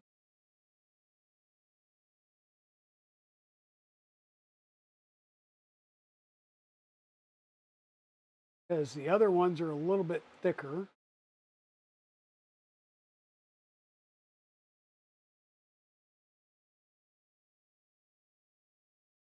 On average, yeah, most people use too much infill. It depends on the application. Like I will tell you that I probably use a lot more infill for my Toys for Tots than most people do.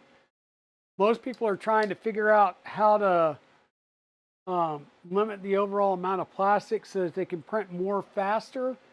I'm looking at it as I don't know what age kid's getting this toy, and I want to make sure that it doesn't break and become a choking hazard. So I tend to go a little more overboard on my Toys for Tots than most people would.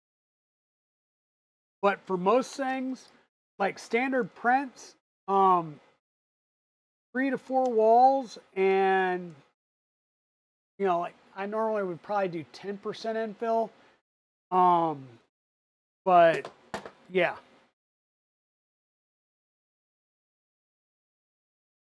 Probably would have been easier to do these before I had the sorry folks. Before I had the frames on.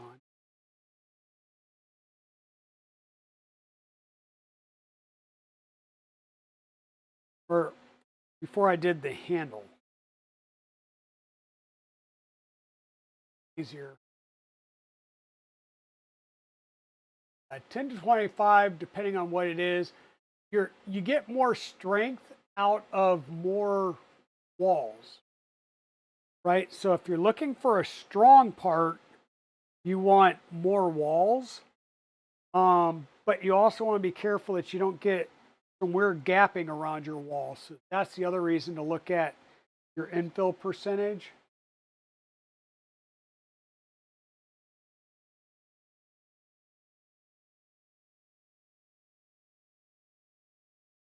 You've been trying to print clear PETG all night. Really hot and slow. So give me 1 second. Because I've got a clear PETG profile that I had created. Let me under slicer.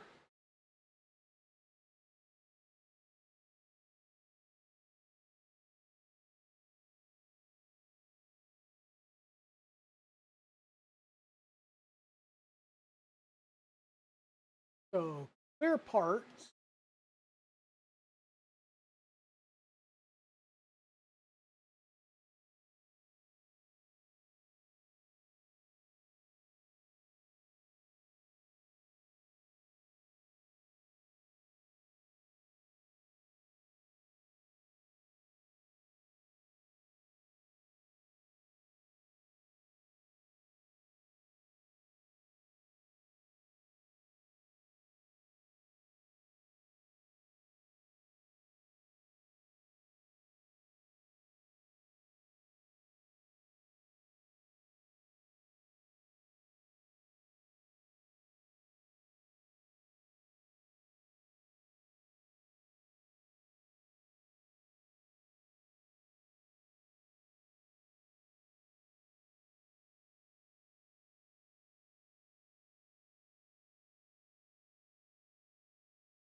So the big thing, 0.1 layer height. Okay, 0.1, 2 perimeters. Um,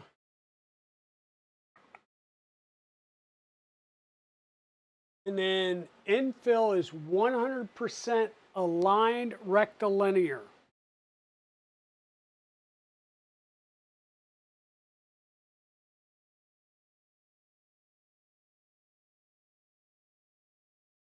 You got to do aligned rectilinear because if you don't,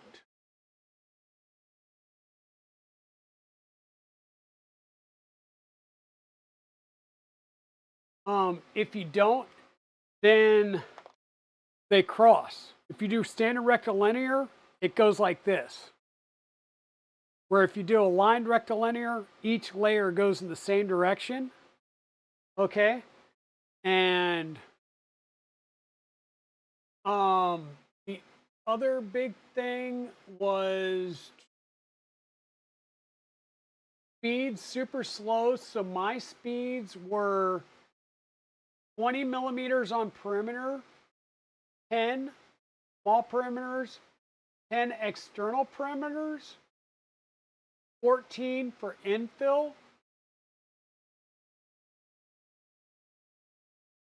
and then temperature wise, I was running 255 on Clear Pet G.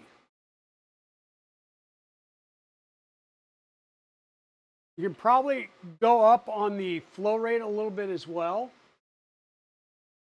I was running 1.01 on my flow.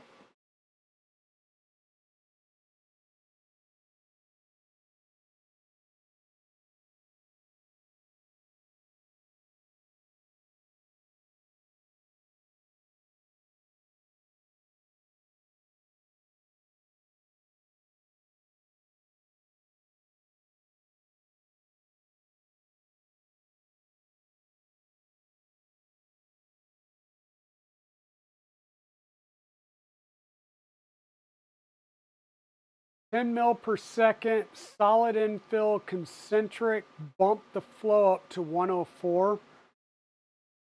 Okay. Like I said, I don't know about concentric. I've never done the concentric.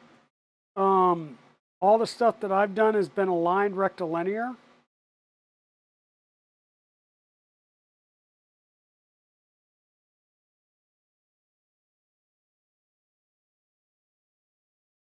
And you're right, I had gotten some yellowing in the past, but the last couple I did, I think came out really, really good.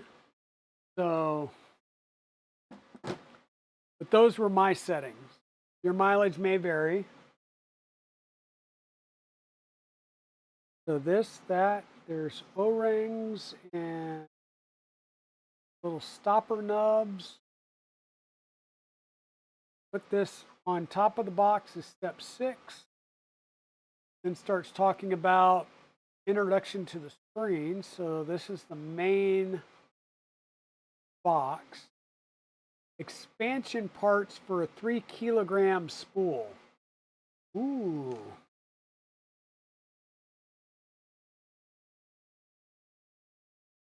All right, I'm confused because there's this part, but it doesn't tell me to do anything with this part. So I don't know if this is a spare motor. That's what that is a motor. I don't know if this thing came with a spare motor, which would be very interesting.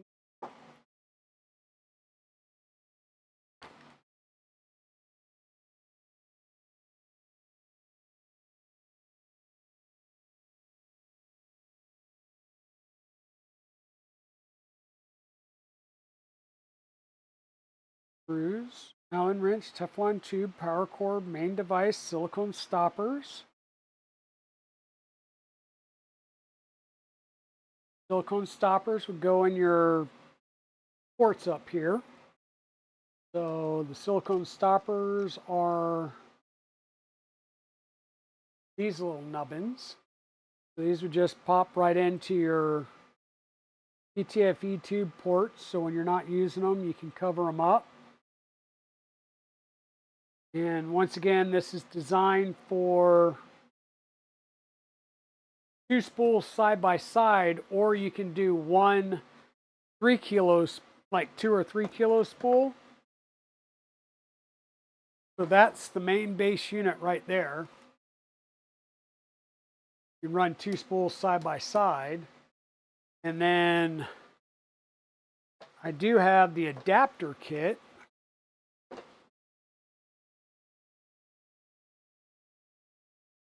which adds a little extension base. So let me get those parts out.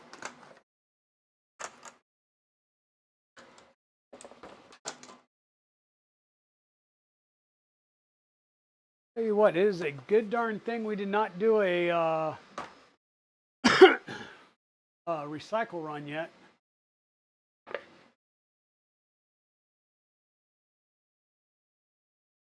You might be too hot. It depends on your filament. Like I said, I was running matter hackers, and then just recently, I think I used the last of the matter hackers, and I went with, I think I got Polymaker Crystal PLA, or not crystal, but you know, clear PLA, not PLA, PETG. I think we're going to be running into pretty much the same thing here. We've got the bottom, got the top. Now both of these are the same, so it's not going to matter which one we use as far as the frame goes. So we have a frame. We'll have our acrylic pieces.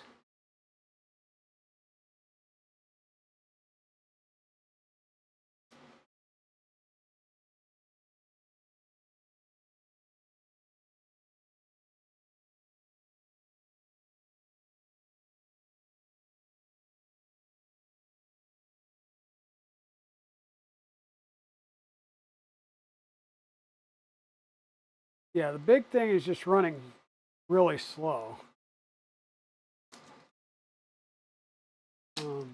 Guess I need to do the uprights and stuff first.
Okay, so we got these that drop down in there. Long sides, short sides. We've got our little stub pieces, and it looks like the stub pieces don't have inserts, so they're going to actually get.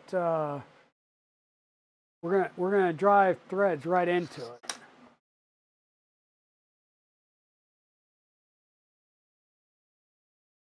Or go all the way through it. It looks like we may replace the bottom screws on the part we just put in, and our screws will go all the way through, because there's our new screws. These are going to go all the way through this bottom piece that we're building and into top.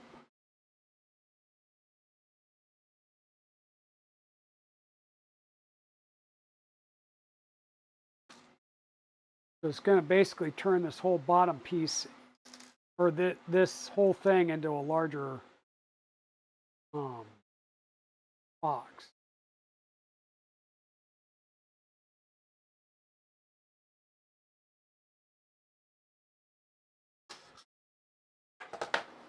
That on, put the 2 short sides in, the 2 long sides in.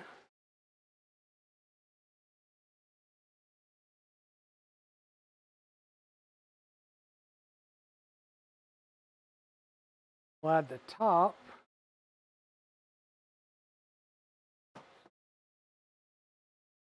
That creates our little extension piece. And then once again, we're basically going to take the 4 screws that we put into the bottom here out so that we can put in these 4 longer screws, which happen to be the dreaded Phillips head screws. That sucks.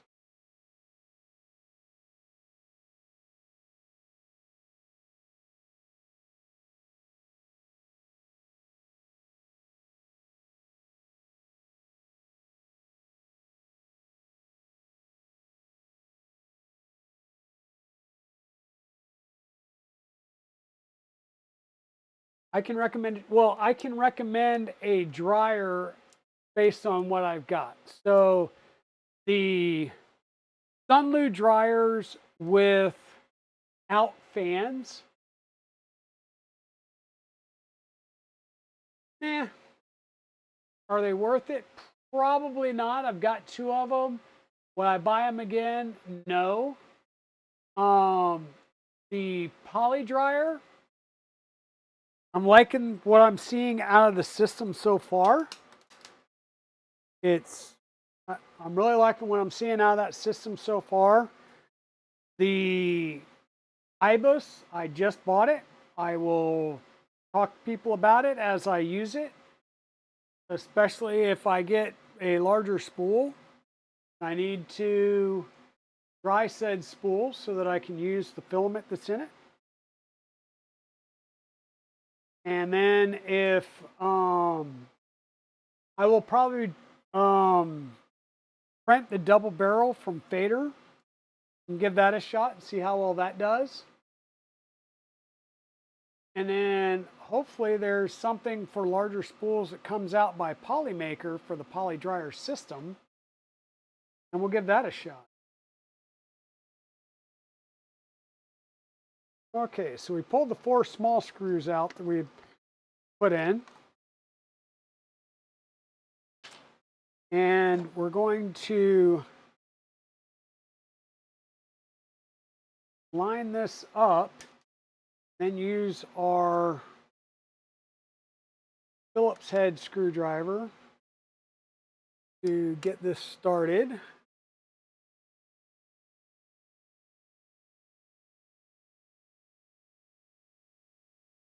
Do opposing corners, and then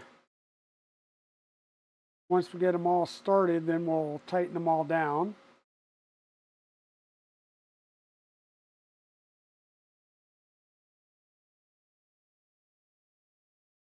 Right.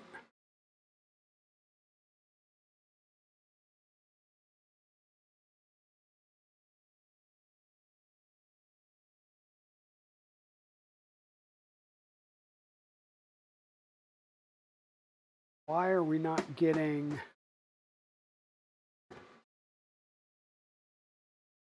any grabbiness?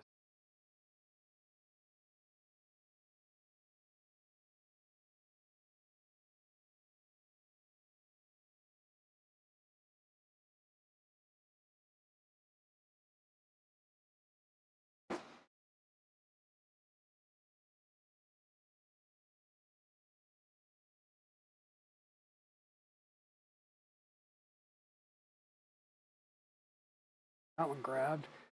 I think it's just a matter of getting them lined up appropriately for the 2 pieces so that they start screwing in.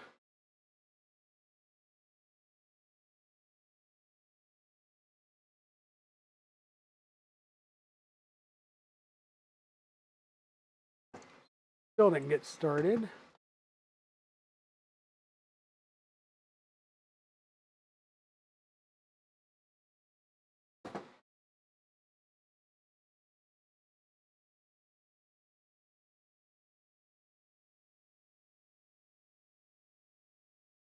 Okay, based on how everybody uses a hex key, having a Phillips head on both sides is ridiculous, and be better off just give us a little tiny Phillips head screwdriver, because this is tearing up my finger trying to do the standard little thing that we do, our hex keys, and this one is just not lining up for whatever reason.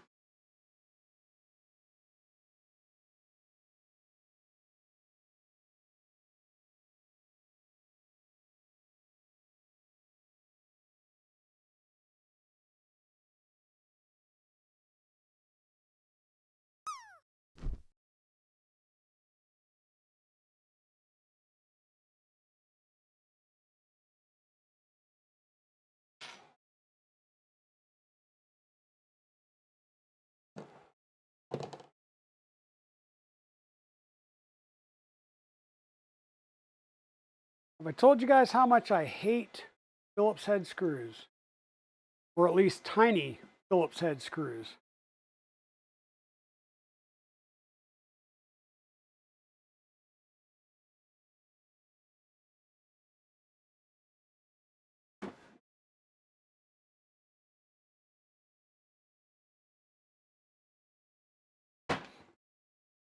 Especially tiny Phillips head screws that do not line up with the holes they're supposed to go into.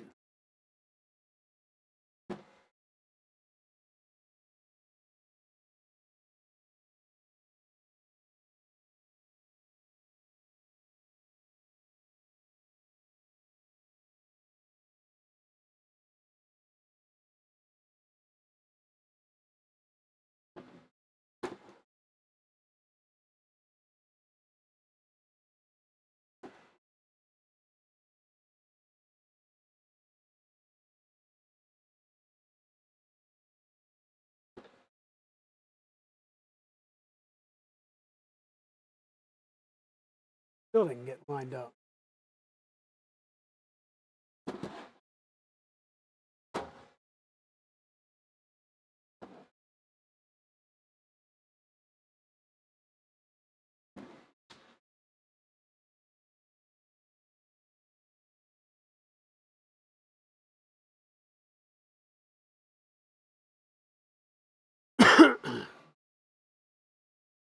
Hey, Tugboat, how's it going, guys?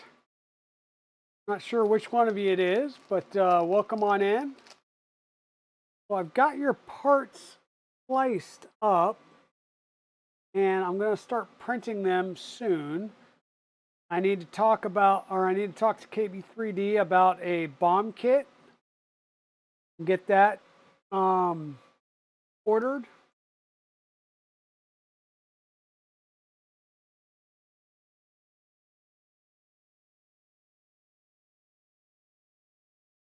One of the big things we need to do is figure out if we're going to print a Mark 1 or a Mark 2.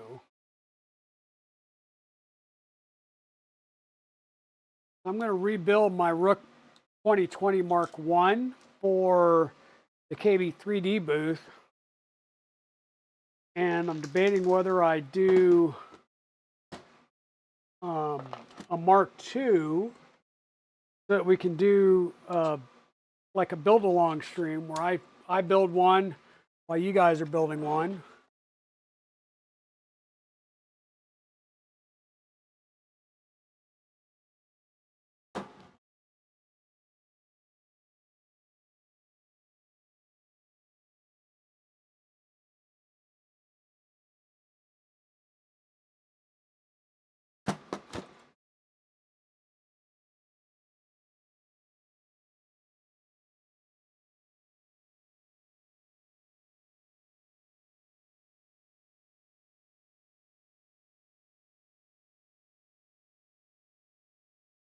Hey, Nightcore, how's it going? And I think what it is there's a gap here. And I'm not sure why there's a gap. But it's preventing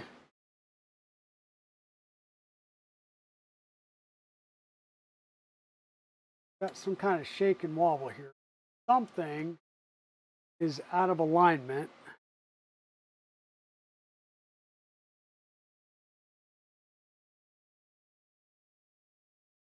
Let me undo things and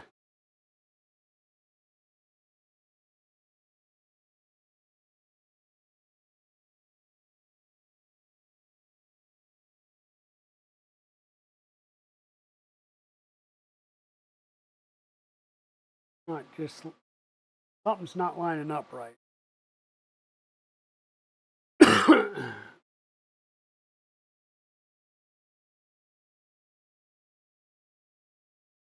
Yeah, I've got a few here. So I've got some of the Polymaker Polydry system, and we're trying that out. Um,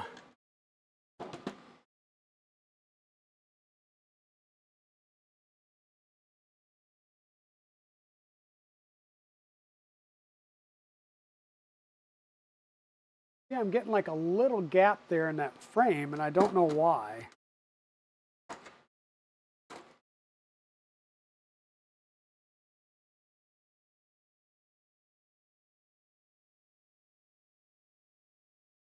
Flip this around.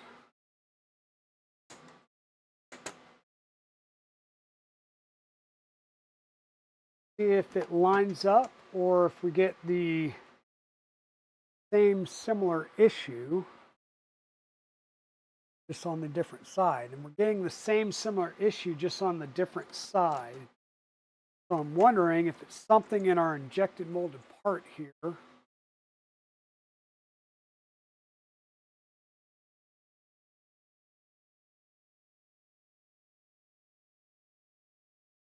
Not that I can see.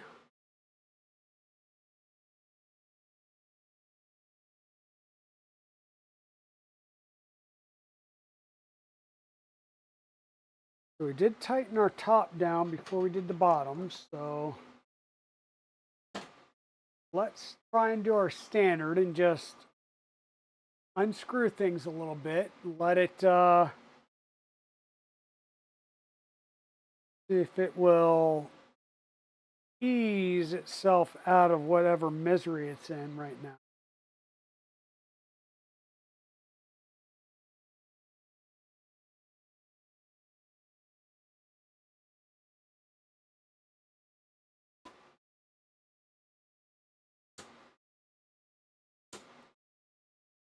You guys see how much that's popping up. Weird. And like I said, this side, there's still, I'm getting a fingernail in there.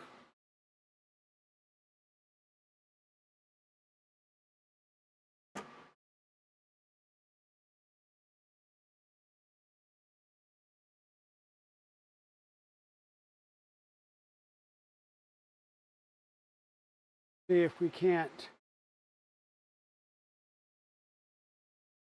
get it to go down all the way through, and then we'll tighten up the top.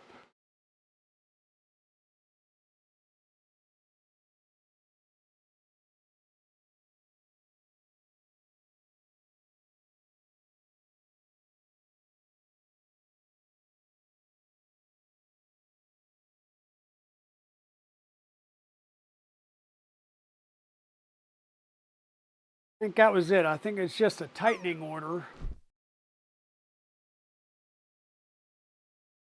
Hey, thanks for the drop, Stephen Poole.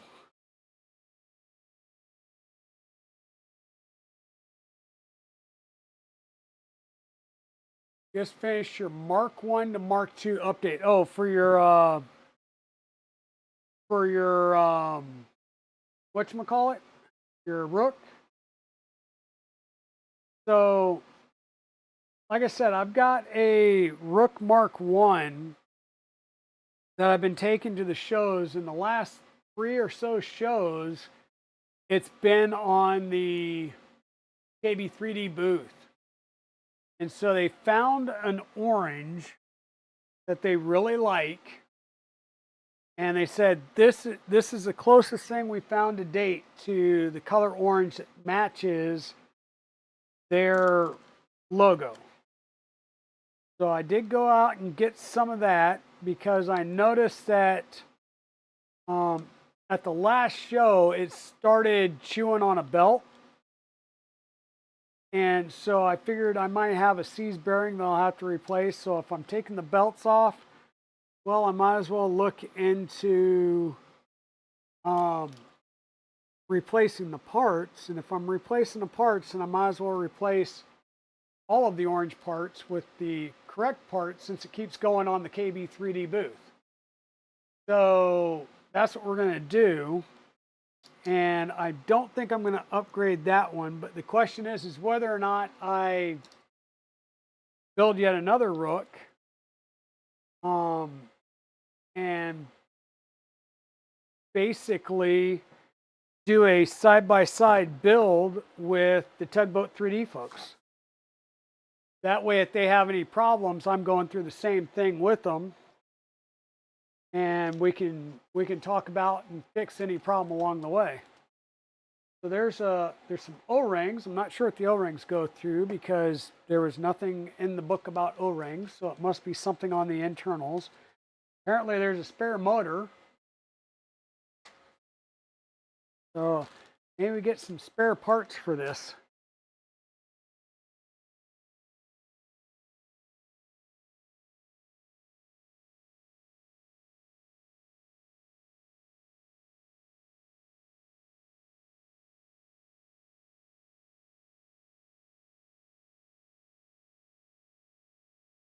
Yeah, so the nice thing about this is, one, we just added the stacks so we can put a 3 kilo spool here, and this was 3 kilo. So 3 kilo spool can sit there, so we can have two 1 kilos. That's a 3 kilo. And with our new extension piece, that fits down right there nicely. We can exit it out the center one. And we've got a vent that we can open or close to a degree. Say, do not close the air outlet when drying. Yeah. So you want this open, and you can open it. You can adjust how much you open it to when you're drying. And that's going to let the recirculated air out. So any of the moisture that's coming out of the filament, you want to get out of the dry box. Because otherwise you just took the moisture out of the filament and it's moist air inside the dry box and it can't go anywhere. The other thing is it's got two spots here for desiccant. So we can put little desiccant pieces in here, or pieces. We can put desiccant in here, and that will also help dry out the filament. Just need something to pop the back end up.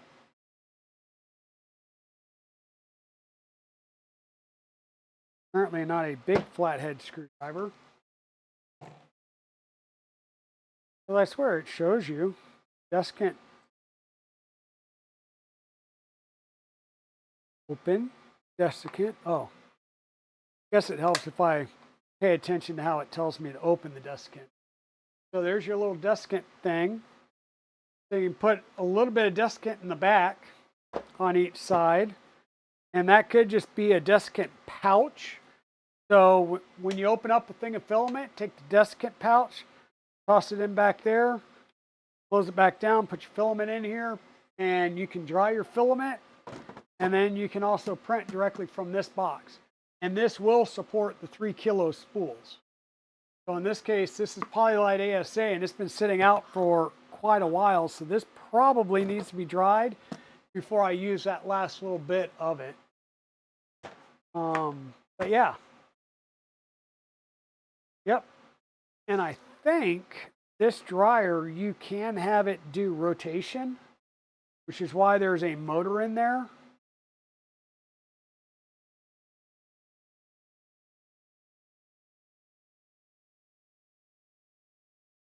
That filament type, temperature setting, humidity. Well, it shows you the relative humidity and your target humidity range. You can do rotation, yep. So if you're just drying, you can actually have it rotate, and that way it's heating all the way around the spool. So if this was a full 3 kilo spool, we actually want it to be moving around in here. Otherwise, all that heat's at the bottom, and it's not drying it fully all the way through. So we want some movement. And then when we're done and we start to print from the spool, then we don't want the motor running. So if we're still heating while we're printing, which I would highly suggest on a 3 kilo spool, because once again, you're probably not going to be drying all the way through a full 3 kilo spool, right? So you want to have it in a heat cycle while you're printing with it, but at that point you will not want the motor going at the same time.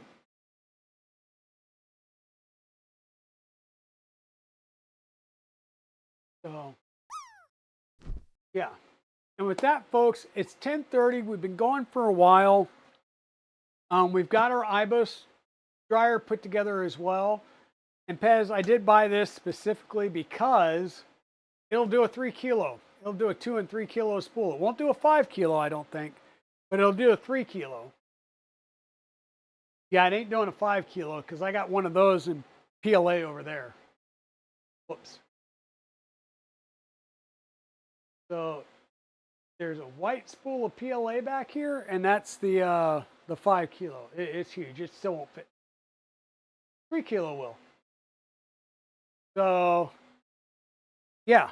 So we've got some drying options now for most of our filaments. I'm almost done with this. I may dry this a little bit just to make sure it's good and then finish printing a few things with it and kill off this spool. But normally I would do something like this if I'm going to do a large ABS ASA project like armor, which there might be more armor sets going than just the one I need to finish. But we've got plenty of, printer builds and stuff coming up. We will look at these dryers. We will revisit these dryers, especially the poly dry, since everybody's been wanting to get an eye on that. And like I said, we're going to dry that PC filament, and then we will let it sit in the box, and we'll keep looking at this over the stream for the next several days to a week, just to see what it looks like and how well it dries. We do have our desk kit in here. We've got it drying. We're going to dry it for a full 24 hours. And we're at 23% in there now. I'm trying to remember, did that go up or down? It might have gone up a little bit because of, no, this one's still coming down. This one, no heat whatsoever. We started this at the beginning of stream, so 4 hours ago, when we put this in first. Straight out of the package, into the dry box. All of my dry boxes read 44 when we first started them, this one included. Dry box, nothing in it. 30%.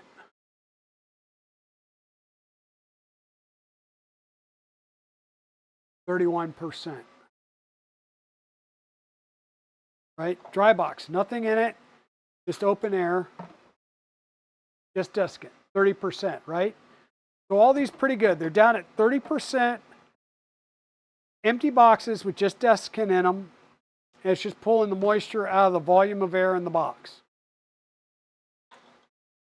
This box with a brand new spool of filament that we took out of the package, Vetus ASA glass filled, started off at 44 degrees or 44%. We're at 15% with no heat. It's just been sitting in the box, and it's pulled this down to 15% relative humidity in the container.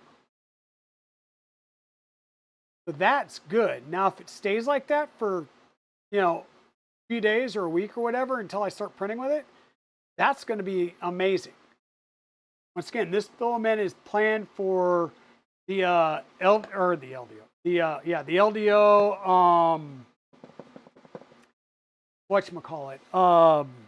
Milo, which we don't have on hand yet, and it's going to get built after the VzBot, or I'll at least say after we're done with Black Box. So yeah, what I will probably do is take the 2 spools that we're going to use for these two spools here that we're going to use for the VzBot. I'm going to open these up and put them in our poly dry boxes and see if it pulls down that moisture content just like it did on the other one. So once again, we're at 30% relative humidity.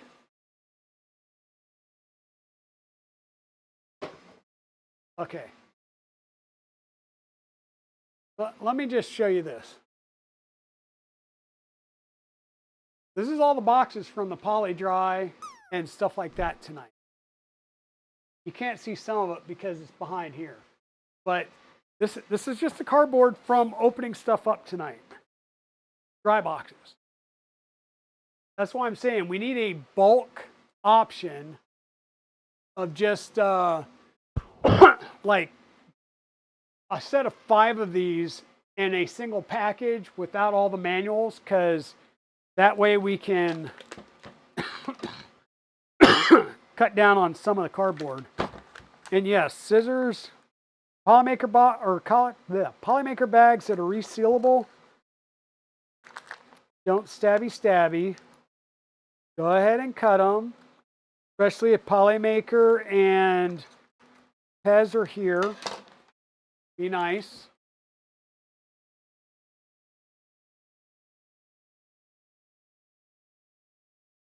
If I can get that, there we go. So, vacuum sealed.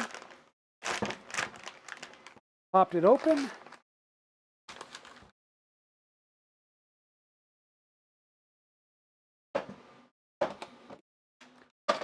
Open the container. For giggles, I'm just going to take the desiccant and drop it down there in the bottom.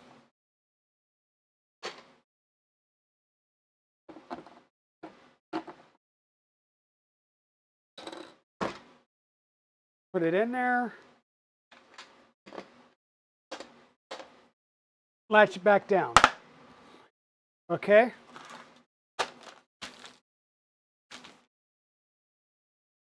Is Pezlist still here?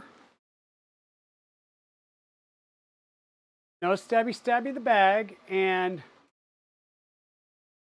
I've got a pile of them down there going. Not sure what I'm going to put in them yet, but I've got a pile of them going. Now the fusion filaments, that's not a resealable one, so we can stabby.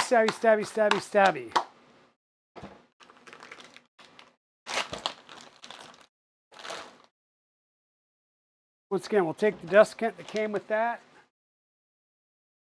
and we'll just throw it in here for some added desiccant.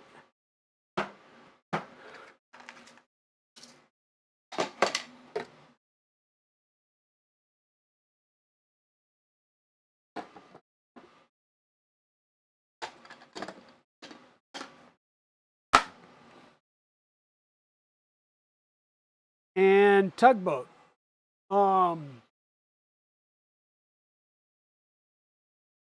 This is going to be the accent color. This is nanotube gray. Pick this as the accent color for yours and mine. And your, oh, we got another spool over, or we got another dry box spinner. So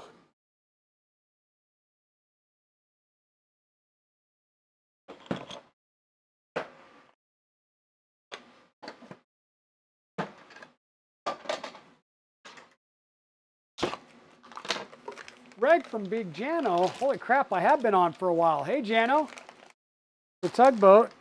Here's your fusion filament electrolytic deuterium.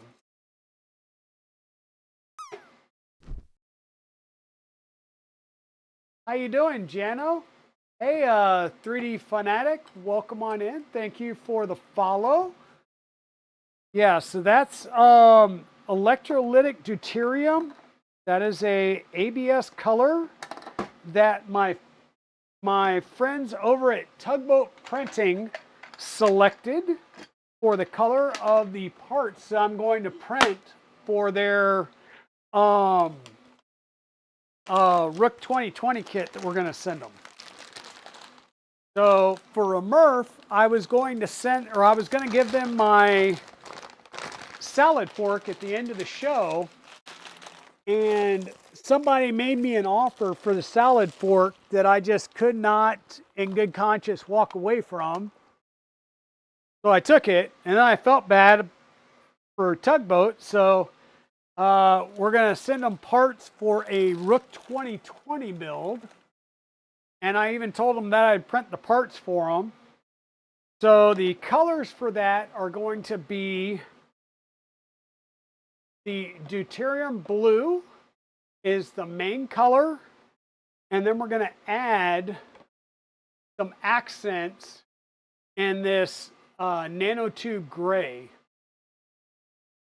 And both of these are fusion filaments. These are going to be the color. And then I'm going to use this and the Fusion Filaments Electric Pineapple, which is the closer orangish color for KB3D. Since my Rook 2020 has always been sitting on KB3D's table for like 3 shows, and I need to reprint, I need to take the belts off because one of the belts is getting chewed up right now. So I need to take the belts off, take the gantry apart to see if there is a failed bearing starting or figure out what's going on. And I think I'm going to reprint all the parts in this rather than the standard orange that I have it in. So it's going to be this with the accents in it being this. And by accents, I mean all of the Rook logos are going to be dual colored. So this will be the main part, and then it'll have this as the actual Rook symbol on the parts.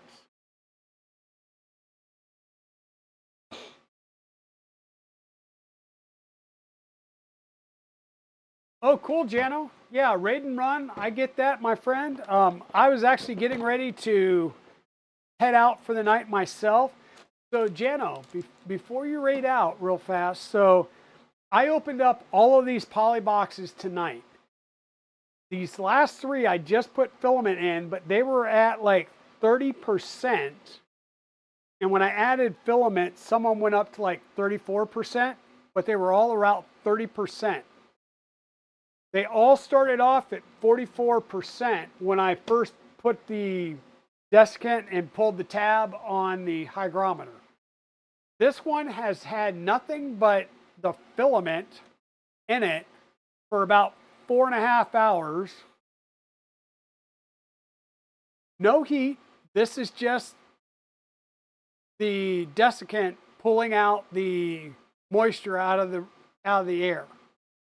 This is down to 15% humidity in the box, right? I'm not saying 15% moisture in the filament. I'm saying in the air volume in this box, it is down to 15% humidity, and I haven't put any heat to it. What we're doing here is on the poly dryer itself, I've got a spool of Co-PA. So this is Polymaker Co-PA. So this is their nylon PA6 and PA12 blend, right? Not nylon carbon fiber. This is the Co-PA. I had opened this up several months ago and did a couple prints for a friend, and then put it back in its original bag with desiccant. Put it in the box, put it back in the closet. So we pulled that out, we threw it in here. We knew it was at 44 from the get-go before throwing the filament in there. And we're at 22% now. We are going to run this for a full 24 hours. Try and draw as much moisture as possible out. Then I'm going to pop this off the heater, put the 2 airlock, the little seals at the bottom. And then we're just going to revisit this for the next few weeks to see how well it holds whatever it gets down to. And just every stream we'll just do like, hey, here's a status check. Here, this is where we started. This is where we're at. I just want to see how good the box is and how good it seals up and stays sealed, because there shouldn't be any moisture. I mean, the filament may let some moisture in or out. I don't know, but I'm just curious to see how well it does. But yeah, and then we also built an IBIS filament dryer, and that's nice because you can do two 1 kilo spools or a single 3 kilo spool. So yeah, that's kind of where we're at. Um, Thanks everybody. I know we just had some folks rate in. Hey Galvino 384, how's it going? Hope you're doing well. Is that Gaviano? Gaviano? Doing good, doing good. So I'm trying to get over a cold. Apparently, I think I caught a cold at Remurf, partly because, well, it was cold and snowing, but also the fact that our car blew its engine as we were driving from Denver up to Loveland, and we were out in the cold for several hours. But hey, 3D Fanatic, yeah, Fanatic, welcome in. So yeah, so I'm trying to get over a cold. I think we're getting close to it. Hey, fat boy. Um, Hollymaker guy told you he caught COVID from a Murph. You know, I haven't checked for COVID, but here's the thing. Um, my wife finally got back, so we got the car engine replaced in the Kia, and my wife drove back this week, and she just got back last night. I took NyQuil last night, and I took Dayquil twice during the day, and I feel much better. The aches and pains are gone, and the cough has been under control until tonight when I've been talking. Right, I've been talking a lot, so my throat's starting to get bad again. Right, when we're done streaming, I'm going to go downstairs, take some NyQuil, and knock myself out and go to sleep. But the reason I don't think I have COVID is because my sense of smell and my taste has actually gotten better since coming back from Rocky Mountain. Because I think it did help clear my sinuses up. So primarily, if anything, it's more like strep because it's really been like a throat that feels like it's got 80 grit on it. So yeah. Yeah, I'm happy that it's getting better, and it was just the fact of throwing some like NyQuil, Dayquil stuff at it, and it's gotten tremendously better. So that's good. Um, but yeah, that's the plan. We've got some more printing to do. Like I said, I've got all the plates sliced for the bamboo for the Rook 2020. So what I need to do is just pull two spools out, slap your two spools in there, and start printing. So that'll be going. I'm going to start that probably tomorrow. I'll start printing yours because that'll let these dry down overnight, and then I'll go throw them in there and start printing. And we should be able to get most of your stuff done by this weekend. Now, what I don't have is I don't have like the bomb kit from KB3D yet. And I'm thinking what I might do is, so right now on, sorry, let me do this. So right now, guys, Tugboat, if we do a Rook 2020, right, the Gen 1 Rook 2020, I can get frames for that from Fabrico. The Rook 2020 Mark II does different belting and stuff, and they've got the frames have moved to blind joints, and those frame kits are currently going through DLL PDF, where it's cool because you can select colors for that frame, but there's in a backlog. I think I've heard people say that they're waiting at least a month for a frame. Sorry. So what I'm thinking about doing,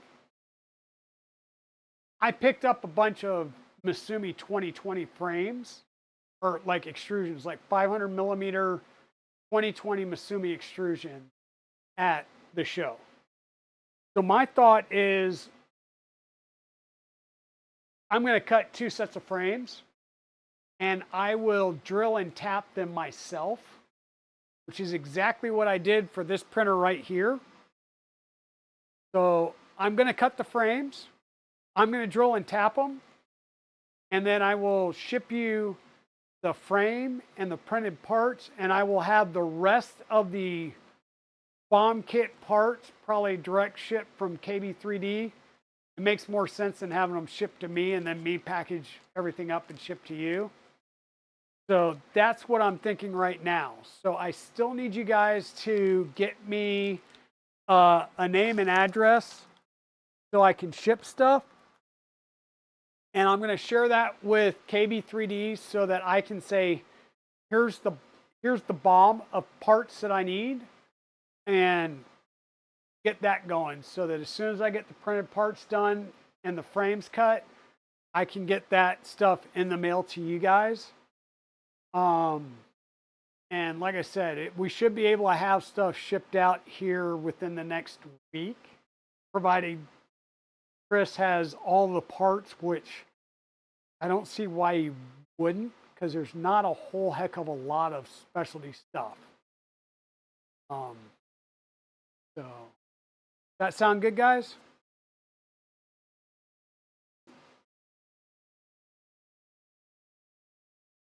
Awesome. Yep. DM me via Discord that where I can ship that kit to, and I'll ship it out to you guys. And like I said, there's not like a build guide, right? There's not a manual. There's not a build guide. So that's where I'm saying I will build one on stream as well. So I'm going to cut 2 frames, and we can build one on stream together. Or I can build one on stream and you guys will have that to build yours.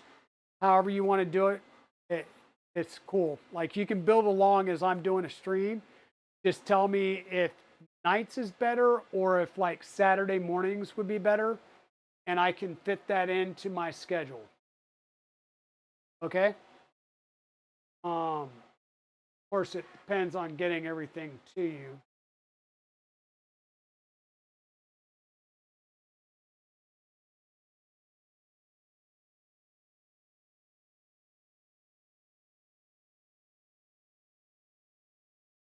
Seriously? All right, hold on one second.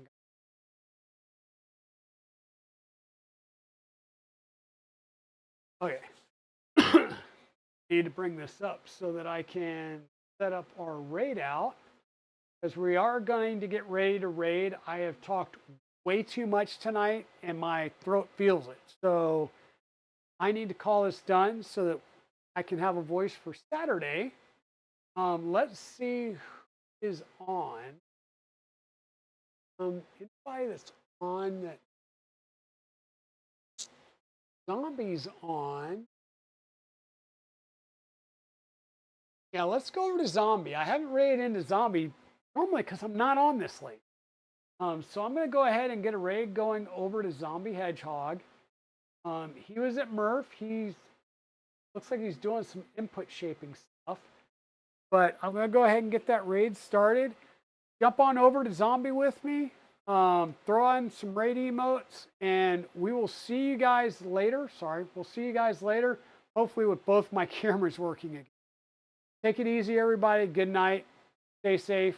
Stay well.